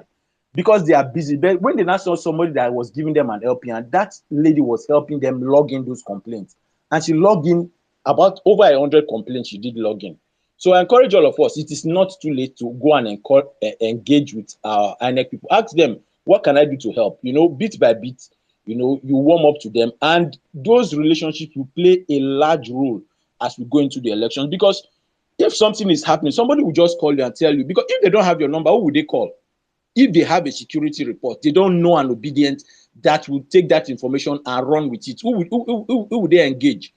So we need to follow up that process. Then one of the things, yes, the same thing when we are talking about MC Oloma and transportation. I don't think we might be able to fight it so much because for years that organization has been using NUROT as the body that is able to provide a large number of logistics on that day. So what we will encourage, as some others have said, is to still get involved. Let's get there on time to escort them. If they want to play the gimmick, so, oh, that car broke down. Oh, we have another car. Enter the car. Let's go. We have to be there early to escort them as they do this. If not, they can say, oh, a car broke down somewhere. And you are not, because you are not there to escort them, that car can break down and come by 2-3 p.m. But if you are there, Abemokuna enter my car, pack all the materials, and we move to their location. Then the same thing for observers. For those of us, somebody I talked about JDPC, there's a CBBN and some other groups. Let's join up with an observer team so that we'll be able to move. The observers will be mobile during the elections. Then for the beavers also relies on the human factor. My contact person, somebody I have within INEC will always tell me, guy, that day make una shine una eyes, make una party agent shine una eyes, make sure, as in, he keeps repeating it. After every 3 days when we are having this conversation, he will repeat it. If an INEC person is talking like that, then we know there are some things that are being planned. So let's just do what we can to follow up the process. We'll take charge of it and we are going to win. Thank you very much. Thank you very much. I mean, those points that you raised, they are heavy. And I really hope people are taking notes. See, me, I'm a practical person. From what Prayer just said, if I were you now, you can start familiarizing yourself with the INEC office. Believe me, INEC office is the normal office. So I think some of us, when we talk about INEC office, people think it's one big building. Some of them, they don't get generator for their office. You can just troll in there one day. I just can't check. Oh, PVC distribution don't finish. Now you know say don't finish, but you just can't ask. Hey, oh God, now well done. Now they try well. How you dey be? Make I find something. Make I buy something for now. See that thing that you just did, you created a relationship.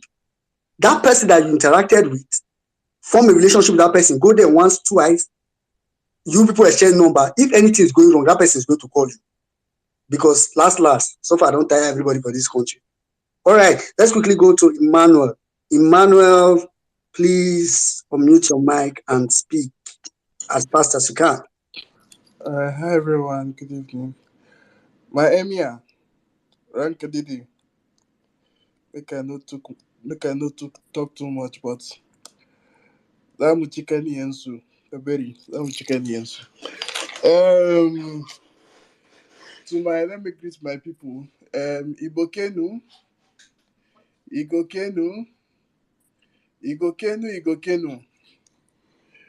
So yeah, guys, for the elections, I mean, Wait, sorry, we've Pamela, said a lot. what language was that?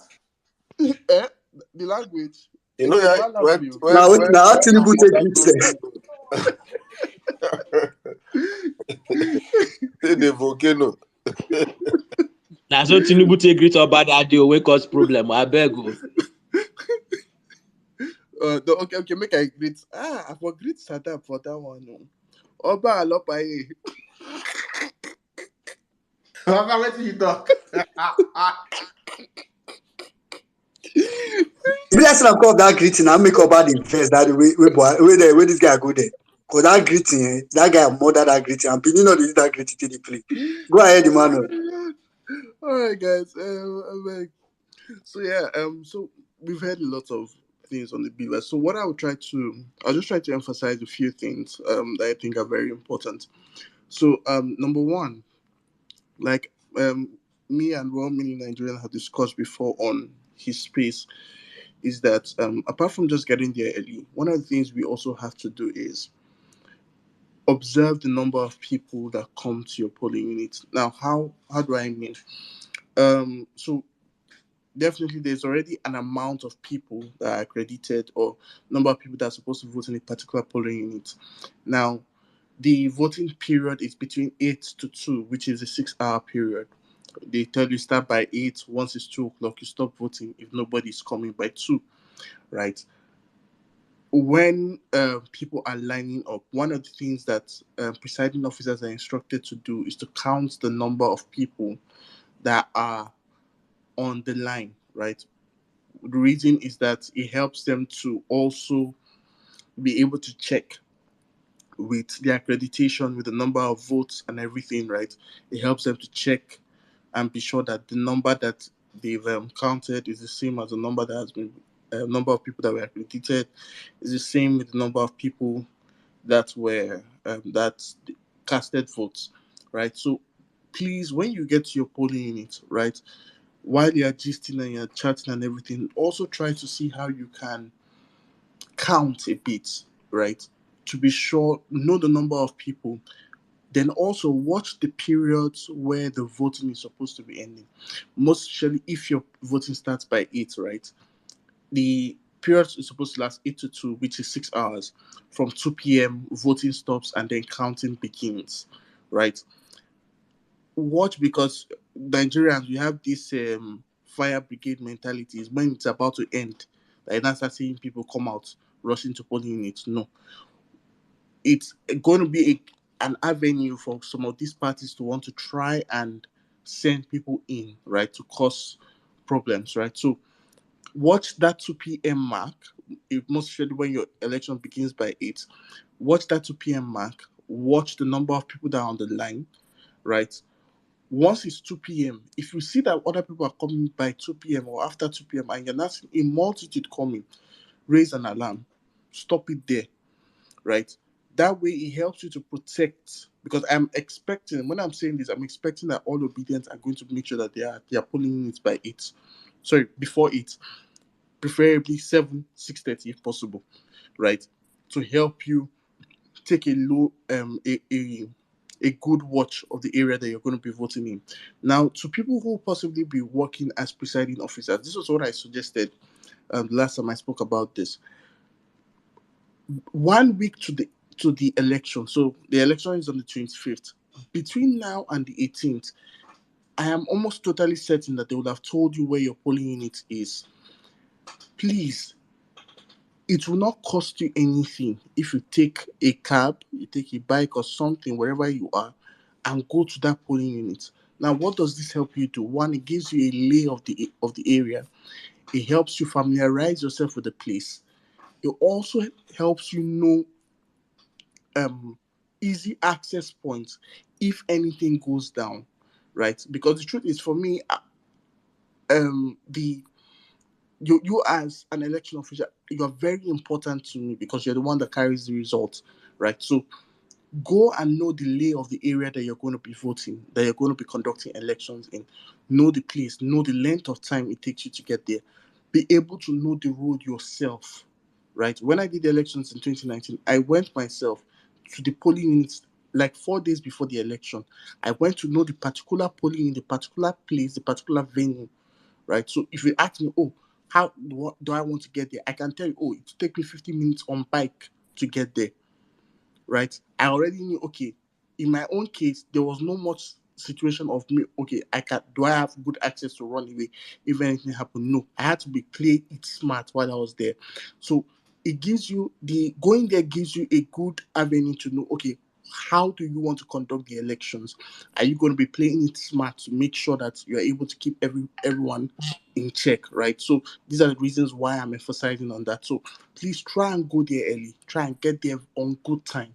Now, in rounding up, right, this is what I said last time during Wellman in Nigeria space. I said, see, our target for this election is not to have 100% fair election, because the truth is you may never have that. And that's just the truth.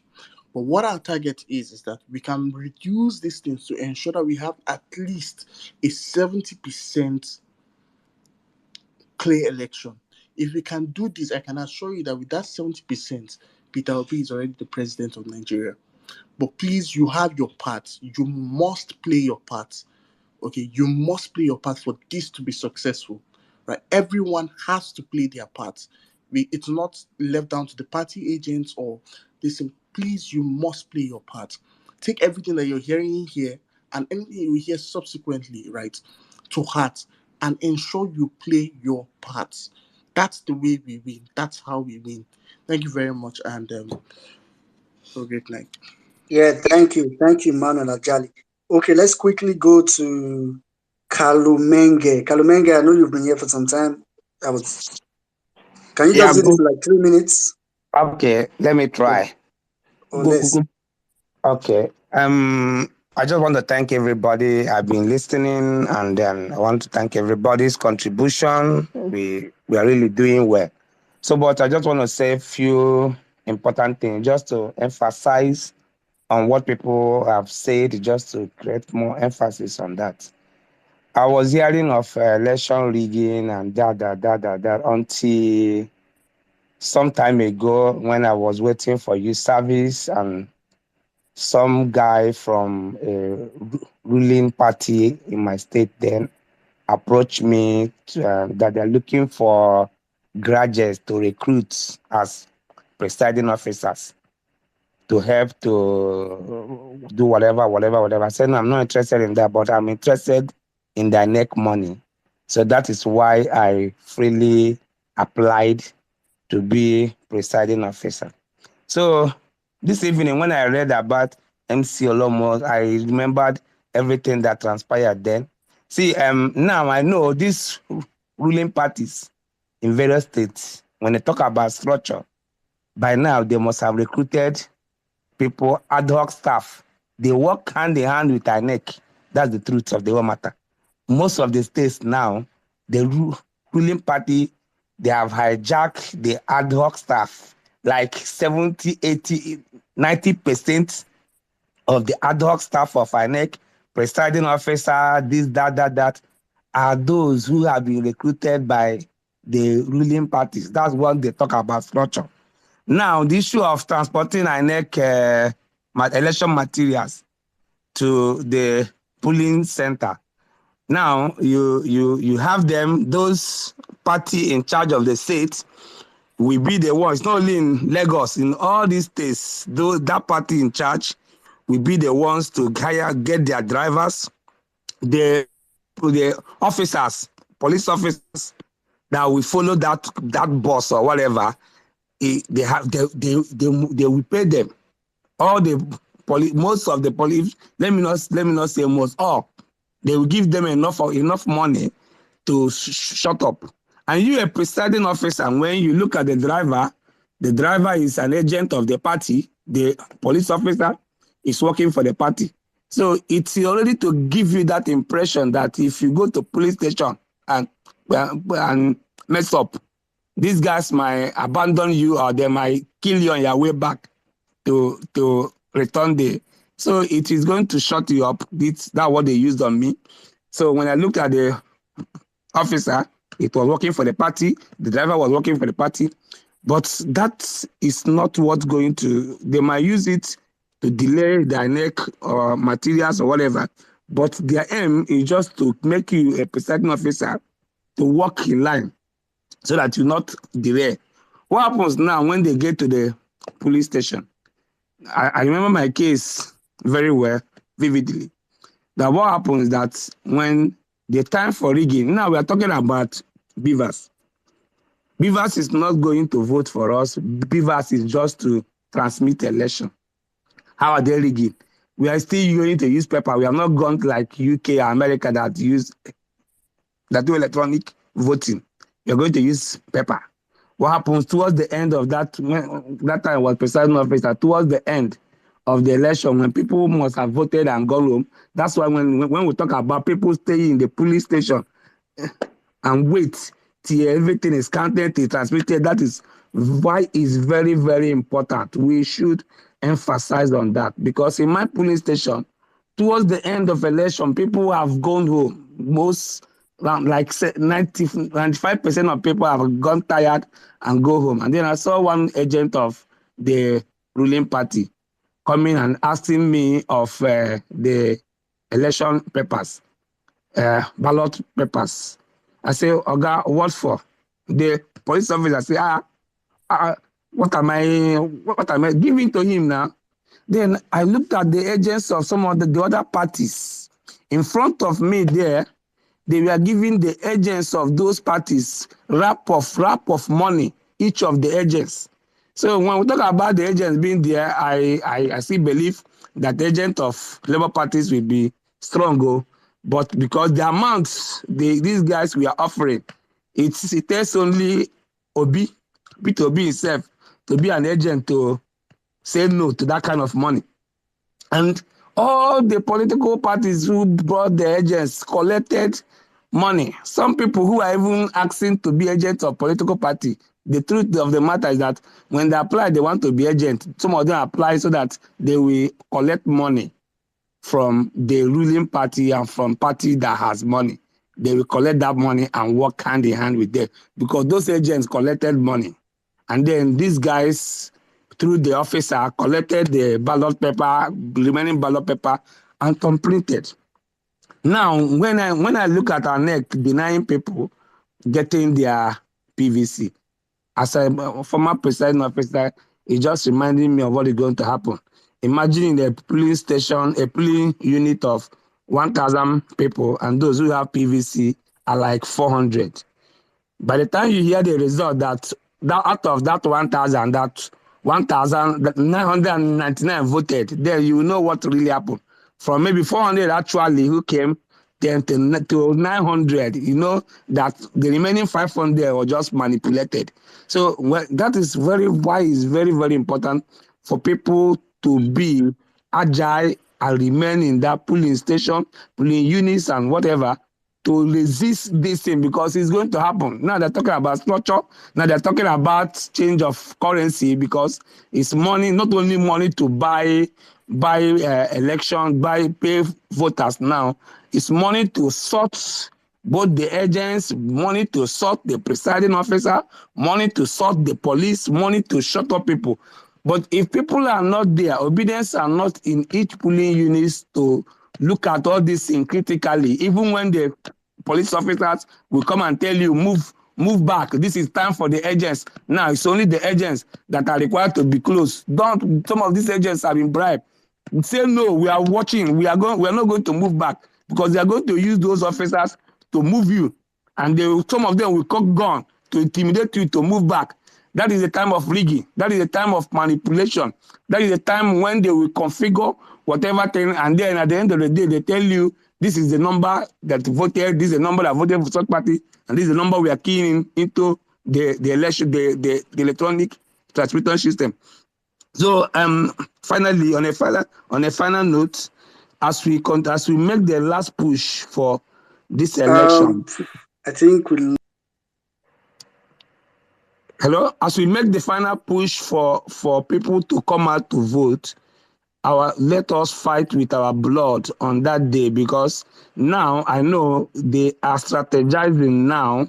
These people, APC, PDP in various states. Labour, unfortunately for now, Labour has no state governor. So these so-called structured guys, now they are strategizing on how to deliver their states.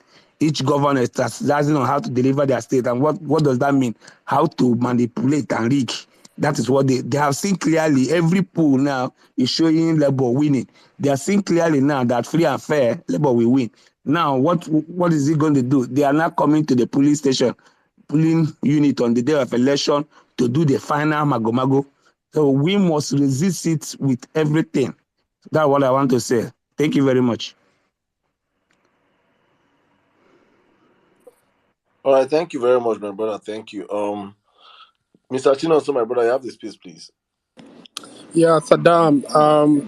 This is why I stay in the listening section in Church of Violence. You know, I would prefer speaking in the branches of the churches because when you come up on the speaker section, before you know it, you're like 4 hours to speak. My So I brother, will You know, say ideally church sit service back. belongs for cathedral now. You know, as bro, they go. bro, it's too much. It's cathedral. It's cathedral. Like before I go reach you, no I vex. tell you. Anyway, the information I want to give. See, there is this women in Nigeria. I'm saying this for everybody to also understand that, you know, most of us has witnessed elections in Nigeria, and we know how it goes. Sometimes it's mostly the population that is in the. If let's say now you go to a police station, a polling unit, and most of the people that are in the polling unit are obedient, most of the things will go in the side of obedient. The reason I'm saying this is let's not discourage people to have the phone stickers in the back of their phone to go to the polling unit. I'm saying this because it's important. We can give so much information and give people instruction. Don't go to polling unit with your phone, and then we are putting ourselves in disadvantage. When you get to the polling unit, if you go to that polling unit, you find out it's mostly obedient, you find that people can go in, especially those people who cannot be able to identify Labour Party logo. They can go in with their phone that has that sticker. As long as it's in their pocket, when they get in there, nobody is able to see what they're doing there. They just take their phone, look at the back, and check and make sure that they'll be able to match those two logos. So I really don't want us to cancel out. I'm giving this information because I know it's important. I really don't want us to cancel out saying people don't go to polling unit with your phone. People should go to polling unit with their phone. Obedience, your job is to make sure that if you see any Abado or Mikano who is trying to snap picture of their this thing, call them out. But if you're obedient, you're not going there to snap. There's some old people who will not be able to identify the logo. They need that sample. And I'm telling you, some polling units that are full with obedience, you find out that those people will give them that opportunity to do that. But when you discourage them from going there with their phone and they don't even have the phone sticker at the back of their phone, and then do you know what you did? You even make it more worse for them. Because at the end of the day, they will require somebody to help them, and maybe they won't allow anybody to help them. So please, let's encourage people to go to the polling unit with their phone and then have their phone in their pocket, especially those people who cannot be able to identify the logo. Then they can go in and use that to vote. I really want to point that out. Thanks, guys. Okay, thank you very much, Chinon. So let me quickly clarify that. Please, you are allowed. In fact, you should go to the polling unit with your phone. The only thing we haven't saying don't carry the house party logo is maybe wear a shirt, which is obvious. Your phone, if it has a sticker, of course, it's in your pocket. Nobody will come and say, bring out your phone, actually.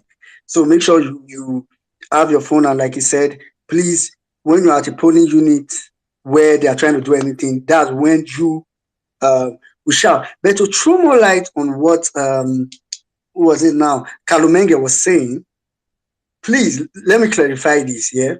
And I'm glad he was able to induce the amount of fear I'm looking for in people's mind. Good fear. Fear that will make you come out that day. Please, you see everything Kalumenge said. The only solution is to come out. Although, I mean, like he said, which is true, normally they want to rig the election after election has finished.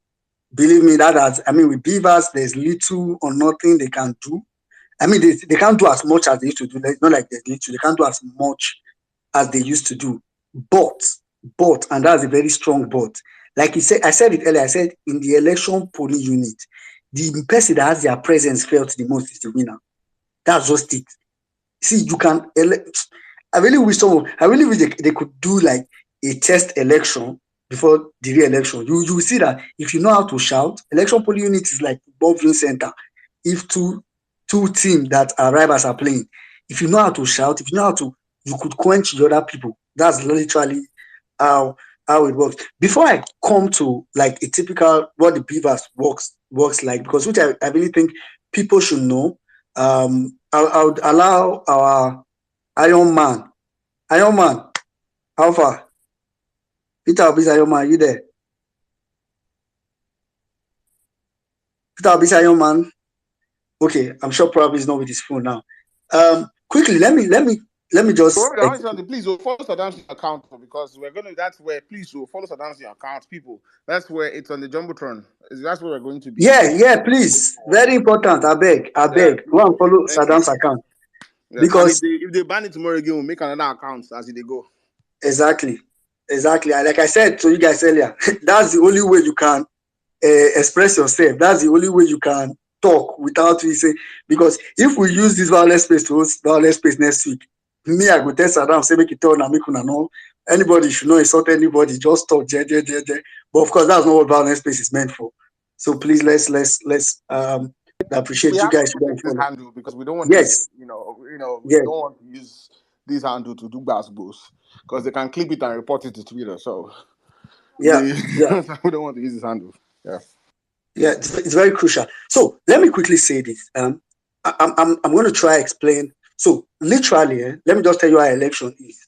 Remember where I stopped the last time? I said you have gotten to the polling unit, they've arrived, you confirm that the beavers is reading 0, you confirm that the ballot paper is empty, you confirm that the result sheet is empty. Now they've set up, election is about to start. Of course, some people are going to stay in the queue, right? Typically, the way INEC has arranged the polling unit, I have an image somewhere in my profile, I've tweeted it before, is in such a way that there's usually one presiding officer, right? Which would bring me, let me quickly clarify on that thing Kalumenge said. Because Kalumenge said a lot of things that I know, and I didn't want to put it out there because it's really based on what was happening before, and a lot of those things have changed, to be honest, a lot. Normally, like he said, it's actually true. Most of these parties, normally in a polling unit, there is one person they call the presiding officer, who is more like the head of the polling unit. And under him, there's a security officer like a police or NSCDC. Most times they don't carry guns. That's to be honest. Most times they don't. I don't think I've seen the ones that carry guns, but I don't want to assume. I've not seen all of them. So then there's like 3 people they call assistant presiding officer. They have abbreviation. The abbreviation for presiding officer is PO, not Peter Obi like I usually tell people, but it's PO, right? The one for assistant is APO. So they usually have like 3 assistant presiding officer: assistant presiding officer 1, assistant presiding officer 2, assistant presiding officer 3. The presiding officer, the way INEC has done it, especially during general elections, are usually core members. That's NYC core members, right? Those ones, parties, there's no way party can, it's difficult for parties to change that one. So the only one they have access to maybe introduce their people is around the assistant presiding officer 2 and 3, because INEC, the way INEC does it, after they fill all the APOs with core members, if there are still more core members, they will fill assistant APO 1 with core members before where it's now left. That's when they will now start putting university students, which some of the parties, like the election I did, I get people will get beer like Jimmy for my polling unit as APO. They'll be strong people come as APO, like say they'll be students. But what is important is that why we need to come out, and this is very, very strategic, why we need to come out in mass, like he was saying just now, if the presiding officer senses that he's alone, like nobody's backing him up, nobody's supporting him, like there are no people giving him mind, the way we say it in Nigeria, believe me, he's going to succumb. But if he sees people giving him mind, I told people, I said, when I did the election, when the PDP agent was disturbing me, it was in Delta State, when he was telling me, how many people remain? We could just complete that. We could just, I was angry. I was moving up and down. So because I wanted leverage, because I wanted someone to be on my side, I called the APC agent and the PDP agent, like, the way referee calls 2 captain. That's how I did it. I called the both of them. They were standing in my front. I told the APC agent, I was like, this lady is disturbing me. The PDP agent was a lady. I was like, this lady is disturbing me. I don't understand what's going on here. I was speaking English. Only for the APC agent to tell me, Copper, no worry, we are together, we are together, we are together. I mean, that literally blew my mind. So it literally meant I was alone. Literally, it means they are together, I'm alone. So please, obedient, if you come out in mass and whoever is a presiding officer sees that there are people backing him up, it will be easier for him to say, oh, I'm not doing, because you know that if they try to force him, people are seeing it, people are going to come for, like, come and rescue him and all that, like, at least try to be on his side. And that is very important. But literally, the way election process works now is that when you get to the polling unit, you'll be on the queue. The APO1 typically sharp, but of course it doesn't really work like this. The APO3 will come to the queue and tell you, okay, you are the next person or something. All of you will be in one place. Not as if it's a very far place, but you first go to the first person, to the first APO, the APO1, who has the beavers. And please listen to I've said it so many times before election, but please listen. You go to the first person who has the beavers. You present your PVC. I know people have said, oh, you don't really need PVC to vote. Please go to the polling unit with your PVC. As of now, they say it's still PVC. So don't go and say, oh, I heard that you don't need PVC. You now say, I forgot I will not carry my PVC. Or, I mean, people are saying different things, but I'm only interested in those that have PVC. PVC. You present to him your PVC. He's going to try to scan it or maybe take your VIN. But there are two processes of accreditation. He's going to try to bring out your details with your PVC. When he sees your details will come out like your picture and some of your details. You touch it, then there will be two options for him to verify if you are really the owner of that PVC. This is why whatever was talked about earlier is different from this current election. Because this is the point where normally they used to rig election. Before now, if your fingerprint works, fine. If it doesn't work, you just fill incident form, which political parties took advantage of. Even if 200 people come and vote, they will say it's 1 million people. They will pack stuff into ballot paper, but now they can't do it. So you try with your fingerprint. If it doesn't work, you use your facial recognition. But there's a point here that is really important, and it's important for me, and I want us to listen. See, if you try maybe your fingerprint and it fails, or rather the copper tells you, the core member or the APO1 tells you, it failed, tell him or her that you want to see it. Don't just say, you say it failed, then you go. Or you say it passed, then you move forward. Do you know why? And this is very critical. If he told you it failed, and meanwhile it passed, it means he's going to give your ballot paper to somebody else to use it to vote. He has accredited you, he has used your accreditation, he wants to give your ballot paper to somebody else to vote. So that's why you have to see it. Make sure you look at it like failed before you try again. If he also told you it passed, meanwhile it failed, you will go and vote, but you were not accredited. Automatically, if LP wins that polling unit, that vote will be cancelled. I don't know if everybody understands what I'm saying, but please, this is very important. This is very important. Make sure you see it. After you see it, and when it's successful, you leave him, you go to the next officer that will just only tick your name on the register. That's not really an important point, but it's not crucial, but it's important. Like, just do it. You have to do it anyway. It's like after this, the next. Then after that, the last place you will go to before you go and vote is the presiding officer. Together in one place, so it's not as if it's one office to another office. They are sitting all together literally. Most of the time, they will just sit down next to each other. It's the presiding officer. The presiding officer is the person that will issue ballot paper to you. The presiding officer is the person that will issue ballot paper to you. Before he issues that ballot paper, make sure that he signs and stamp it. He's supposed to sign and stamp it. That's why when they're even saying that, parties will come and do voting and all that, it's almost literally, like, technically it's not possible because they can't find, of course, there's a loophole for it to be possible, but I'm just saying it's a long shot. So make sure he signs and stamp it, because if he does not sign and stamp it, automatically he did not vote. He will sign it, he will stamp it and tier one and give to you. And here's another critical point. I've said it so many times. I know there are many zealous obedience that if by mistake he tears two and give to you by mistake, please return one. I'm begging you in the name of God. Return one. Don't say, I don't get 2 ballot paper, 2 votes for Peter Obi, just happy, you just go vote the 2 of them. If you do that, believe me, you spoiled the election in that polling unit. And if it's a Peter Obi stronghold, you've automatically cancelled the vote of that polling unit. Please, if he gives you more than one for maybe so he's supposed to give you one for presidency, one for Senate, one for House of Rep for the election that is on 25th.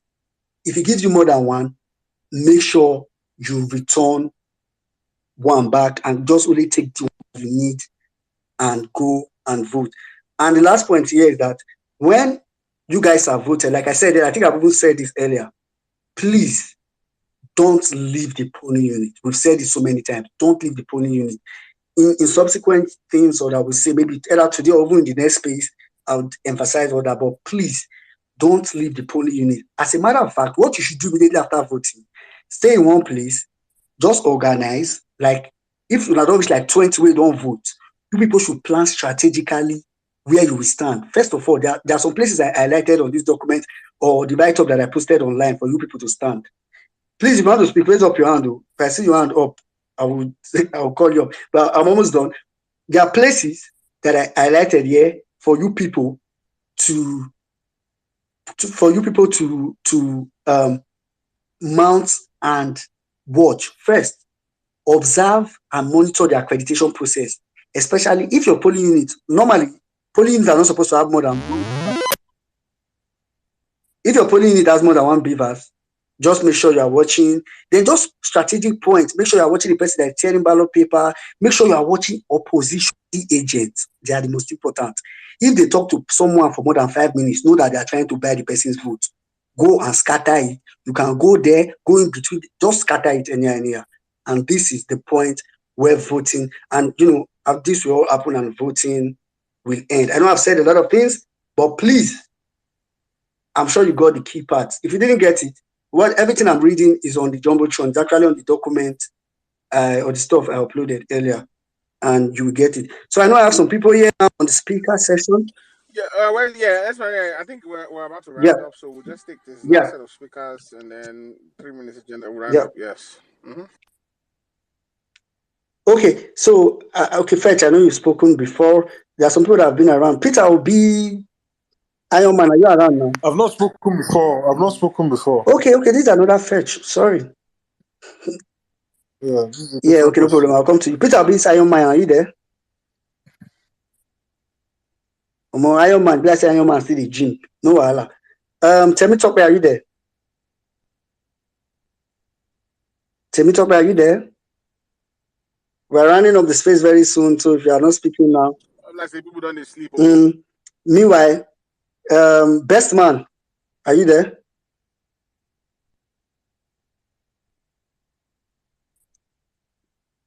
Can anyone hear us? Or are we just? No, I'm sure they can hear me. Can everyone hear me? Yeah, I can hear you.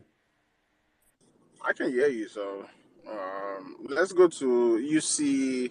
Is UC Majesty there? Can I say something briefly? I want to head out. Yeah, because I'm here.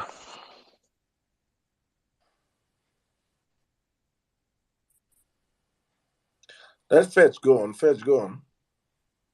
Thank you. So the major obstacle we have in this election is the Southeast. So, and the problem with the Southeast is Simon Ekpa. I was thinking, is there a way we could trend? Sorry, is someone talking, or is it me? Yeah, Fetch is talking. Yeah, Fetch, go ahead. I'm sure. Just try to round up like very fast, as much as possible. Yeah, the major problem we have in this election is the Southeast, and that's Simon Ekpa. So if there's a way we can make a trend, try to psych Simon Ekpa, begging him to call off any election this thing. Did you say beg? Beg who? Now beg you talk. Now beg who go. What do you want to do now? Beg who is Simon Ekpa? He's threatening people. Please.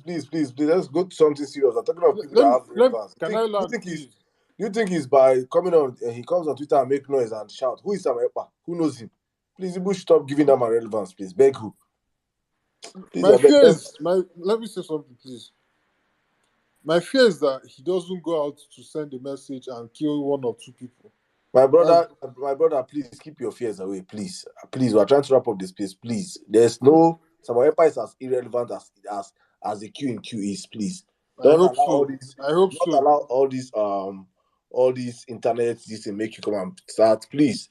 So No whatever is problem. irrelevant, I please. hope so. He is. He is. Let him put it that day, he will collect. Okay. Thank All you. right, thank you, Fed. Thank you, Fed. Please disregard Simon Ekpan. Don't take him serious. If you take him serious, he thinks it's something. All right, you see, Majesty, go ahead. Okay, yeah, thank you for the opportunity. I've been here for quite a long time, but I will just manage the 3 minutes. But I think I just saw a post from Vanguard where Is they someone are. talking or I can't hear? Maybe it's just me. Otumba, it's Okay. just you. I think drop and come back. Maybe you should drop and come back here. Go ahead. Can you hear me? Yes, we can hear you. Okay, thank you. So I was just saying that I saw a post from Vanguard like a few minutes ago where they responded to the issue of MC Olomi. INEC is saying no, that they are not using him, that they are not contracting him, that they are speaking to back owners and other trusted companies. So I think that issue has raised enough awareness. Though I have a lot of things I need to say, but then I would just have to summarize it that the bottom point of this whole thing is let there be so many obedient as possible in every polling unit. Because when you have your people in a polling unit, that is what matters. So strength lies in numbers. So manipulation stop when there are more supporters around. But with the issue of whether party agents talking about like taking ballot papers to thumbprint and thumbprint, all those issues has been taken care of by beavers. I know before the incident form enables them to do those manipulation. As long as beavers does not have accreditation of the number of persons that vote. So even if you manipulate to put completed ballot papers inside the box, it is automatically going to invalidate the whole thing. So I am sure that opposition parties know this and many people know this. But what we need to do is to keep creating awareness that we have many obedience in various local governments across various polling units to be there in their numbers as much as possible. Transportation logistics, however, it is good that we're creating this awareness, and I appreciate the fact that whatever we are doing, that we are sending our messages strong and they are making impact. Lagos shouldn't also be an issue. There are places in Rivers, in Bayelsa, that they have to travel with local canoe and they carry election materials. So when we begin to think about logistics and transportation, it's not something that we could just center only on Lagos. INEC is aware of these things and they make their logistics, but regardless of their plan, we just keep creating awareness. And the summary is let there be as many obedient supporters in various polling units. With that, the strength of us winning this election is there. I will drop the mic for now. Thank you. All right, thank you very much. Quickly, let's just go to Uncle Guyemi. Let's quickly have you. Well done, sir. Thank you, bro. How are you? Fine, sir. Emir Saddam, how are you? Fine, sir. Don't mind me. How's everything? Thank God, size family, sir. The Welcome, babies sir. are fine. Please, what I just want to encourage us is there's nothing INEC can do. This one, we've won this election. This election, we've won it. By God's grace, we've won it. Beavers, it has not won this. The only thing I want to encourage us is that we should be confident enough to go out and vote. We should ignore what the protests they are doing all around. It's APC sponsored protests. In 2 days, it will go down. So we should not bother. This election is going to happen. And we are winning it landslide. And also, I don't want anybody to, because people who are coming, telling me, some people defected in labor. Please, no, leave anybody that defected in labor.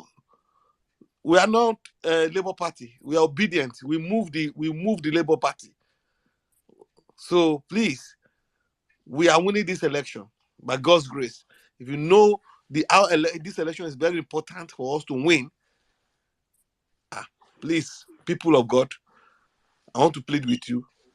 Go out that day with full chest.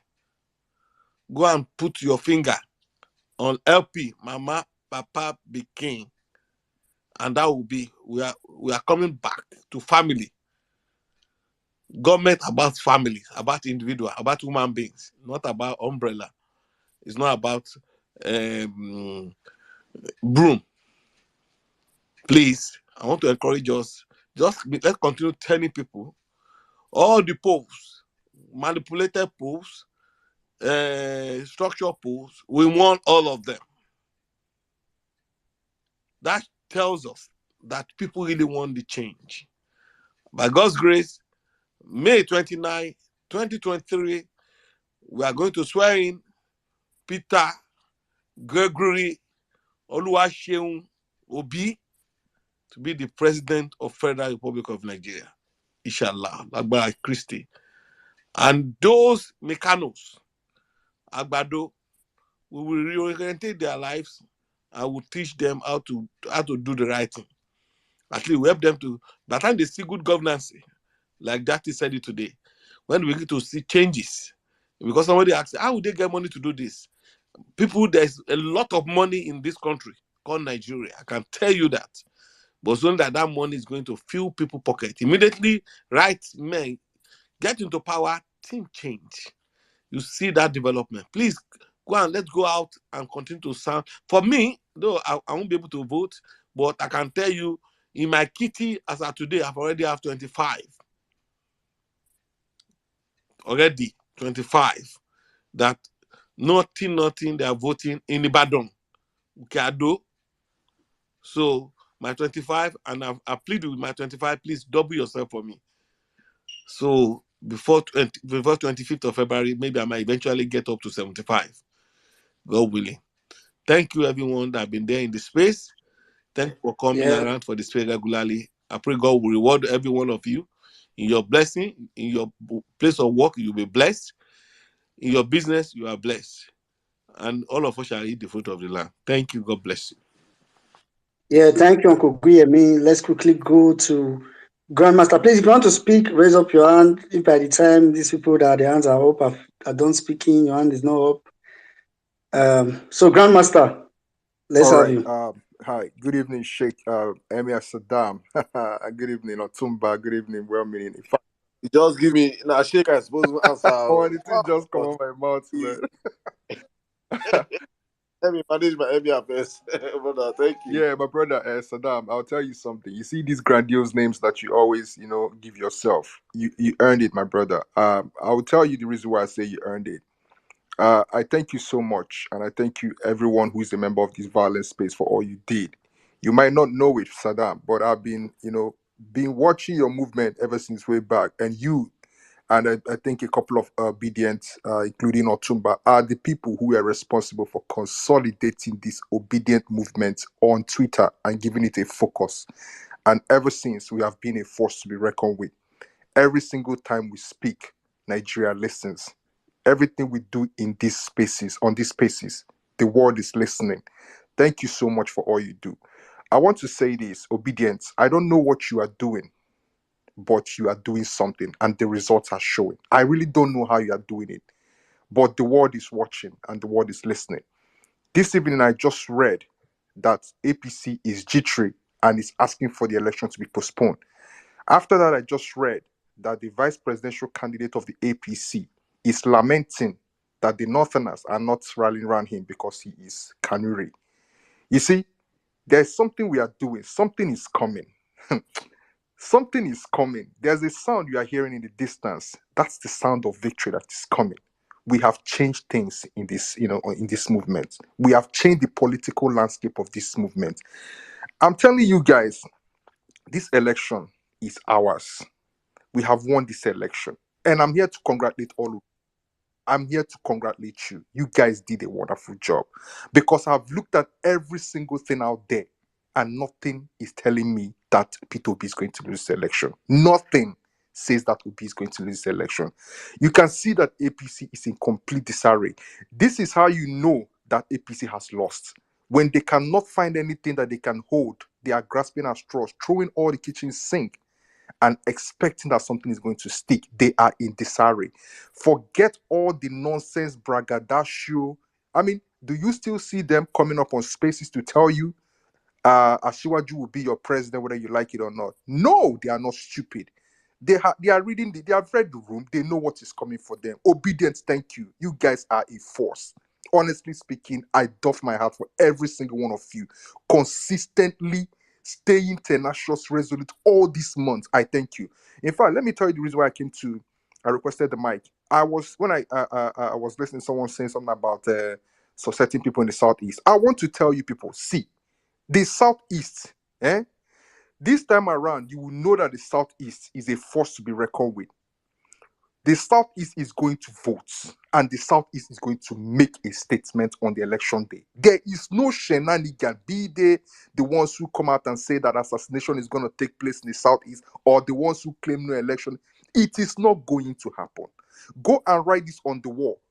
You will realize that in this election, the Southeast is a force to be reckoned with in Nigeria. For so long, they have become complacent, become apathetic to elections and politics simply because they never saw any option in this country. But today, just like every single Nigerian has seen in the person of Peter Obi, the Southeast has seen the same thing. And you should not worry yourself. I am telling you, you people should not bother yourself. The Southeast will make a statement. And I know likewise, every single region in this country is going to make that statement on the 25th. And we are going to retire APC and PDP for good. A new Nigeria is going to be built starting from 25th. And I'm very, very glad that each and every one of you here in this room is going to be the people who actually ushered in that new Nigeria. Thank you so much, Obedience. You guys are a force. Honestly speaking, I want to give you guys your flower. You have done so much. God bless you all. Thank you, Saddam. Thank you, Otumba. Thank you, Wemini. Thank you, every Thank one of you, you, man. God Grandmaster. bless you all, man. Thank you, man. Thank you, Grandmaster. Thank Thank you you. so much. I want to Saddam, I want to assure you there's someone people. I thought. South, Oh, go ahead. yeah, I just want to tell people that I'm assuring you, if you have money, come and bet with me. Southeast will have the most peaceful election. If you have money, just come and bet. Southeast election is going to be too peace. It will be so peaceful. Anyway, if you have money, shall enter my DM, I beg. If you want bet, make you enter my DM. All right. We have okay. Wait, there's someone I said I don't know. I only see on spaces. This is Shirley Low. I've seen her on every violent space, but the person never says anything. I just wanna appreciate you for listening in. So thank you. Go ahead, Woman Nigeria. Yes, so Yeah, Shello, I mean, Shello, now your order, now your bonnet be that. Shell, I don't know. Shelly Low. I don't know if you're an agent. I don't know if you're an observer. I don't know if you are a fan. We don't know who you are, but you're always on our violent space coming to listen. Whatever your agenda is, this we appreciate you. Hopefully, you are learning that this generation is a generation that are not taking things easy. Also, please, thank you for always coming to our platform. God bless you. You're always welcome. Please, we're not going to pursue you. We don't know your agenda here, but you're always welcome. Thank you for always coming. Thank you. Tuma, I think let's just do a wrap up, please. I think Yeah, I think we're almost done. PO23, you quickly want to say something at this point. Let's not 2 minutes, come remain safe. 2 minutes. PO23, are you there? Okay, PO23 is not there. D Noble. nobody's hand is up now. Let's just wrap up, my brother. Just Yeah, before I talk, let's wrap up, please. yeah. We'll So meet on quickly. Dr. Vince don't come. Now we want to close up. Now Dr. Vince is coming, eh?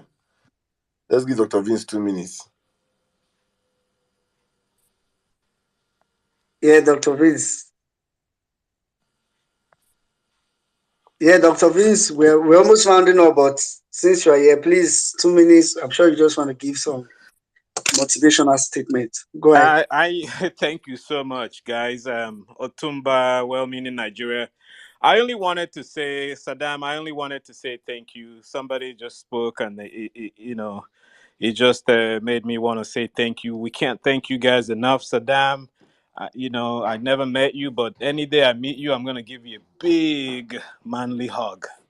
You guys don't know what you have done. You especially. This what you're doing is not easy. So I want to say thank you. I know you've been here long enough. I just joined not too long ago. So thank you to all of you. Obedience, I'm so proud of you. We are making history. Thank you all. Have a good night. Thank you, Dr. Vince. Andy, there is of now 1 minute. Andy, quickly, Dino, we called you already, but Andy, are you there? Yeah, I'm here. Good evening, good morning. Okay, just Yeah, a quick quickly. one. Yeah. I'd wanted to. I don't know if you guys talked about the stairs poll and the misinterpretation of that poll. You know, people are Yeah, reporting. we didn't really talk about it, so I Okay, mean, well, we people can't are start talking reporting about that it. at more obedience would tilt the scale. No, that's not what the poll said. What the poll actually said is most people who are silent are for Agbado, but that whatever the outcome of the election will be, if 43% of the silent people don't even vote for Peter Obi, Peter Obi will still be the winner. And that poll is so significant. I even rate it higher than ANAP. It's so significant that it's the first predictive poll that any organization will do for Nigeria. And I just want to give it to the obedience, the right timing, the right kind of minds, the right kind of people coming after the NSAS and having the person of Peter Obi in the ring, because there's nothing you can say. The APC is in total disarray. Sanwo-Olu has suspended his campaign indefinitely. The man in Ogun State suspended his a day before the riots in Ogun State, which was sponsored, and it's a total mess. There's no messaging. There's no way to counter Obi. There's no way. There's nothing to committed to this movement, and there's a lot of work Thank you, coming. too, sir. There's a lot of work coming after Obi wins. I hope we're all ready and we're building our structures better and stronger. Thanks a lot. Yeah, thank you. Dinobu, can you go in 1 minute? I see your hand is up. Dinobu. Good evening, everyone. What I want to say quickly is, for those of us who will be traveling to rural areas to, please, your mommies and daddies, those who does not know who cannot identify labor, those illiterates, you can help them, because if you come on that day on the polling, if you come on the day of election, if you come early, I'm just people and help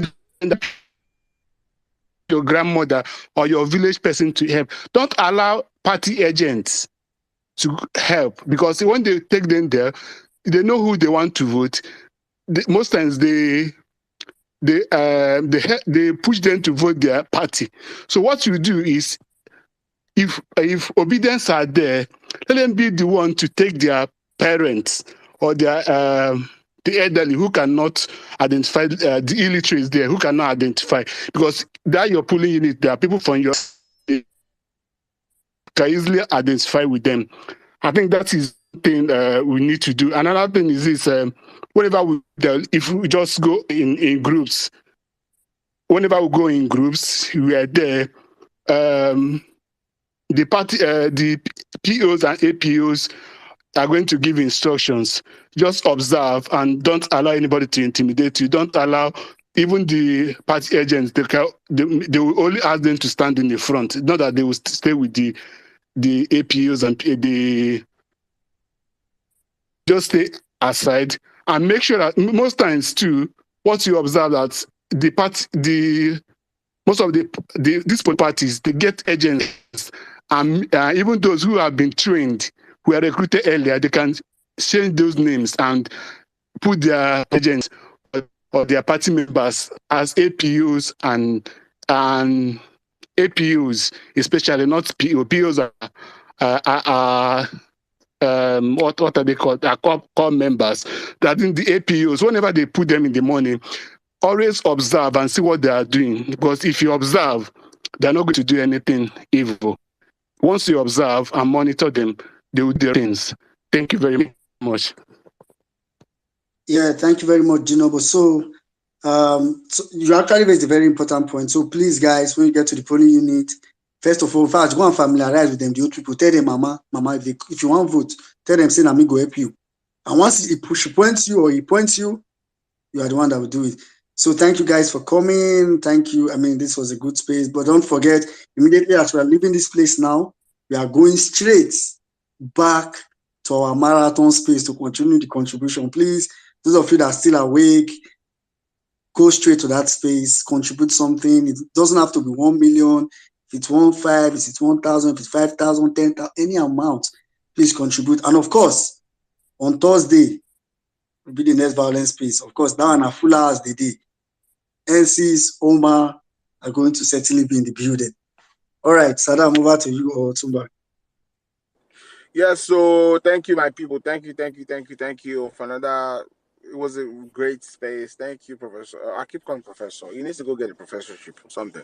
Mr. Akian Shutokun, and then the rest of the billions. One went Nigeria. It was a pleasure hosting alongside you, everyone. And I think Grandmaster, I'm glad you said what you said, and I think it's everyone in this movement, even you also. I mean, everyone in this movement. I keep saying that this is the most. I think this is the proudest I've been to call myself a Nigerian in a very long time. This is the proudest moment I have. So please stay away from any stupid protest. Stay away from it. It's not your business. Let PDP, APC fight themselves to the death. We're going to win. They can't stop what's coming. And I think the last thing I'll touch on is the stairs poll. I've always said this, and I think someone's already said this also, even N6. This election is down to turnout. We get X amount of turnout. No one is coming close. Whether Supreme Court seated in the seventh realm cannot stop what is coming. It's turnout. Everybody must come out to vote. So thank you so much. Thank you, Saddam. And please, we'll follow Saddam's account because that's where Emir Saddam. That's where the next violence space will be on because we need to protect this handle. That way they don't report it and block it. So, because I think what it is, clips of some certain things you see and send it over to people, part of evidence. So, please follow Saddam's account and thank you for following because I've seen from this morning to when Saddam had this account up. Right now is at 1,200 followers. So we can make it 5,000 before the end of the weekend. So, thank you, everyone. Thank you very much, my brother Otumba. Thank you, Wellbeing Nigeria. Thank you, guys. Thank you, all of you that came out today.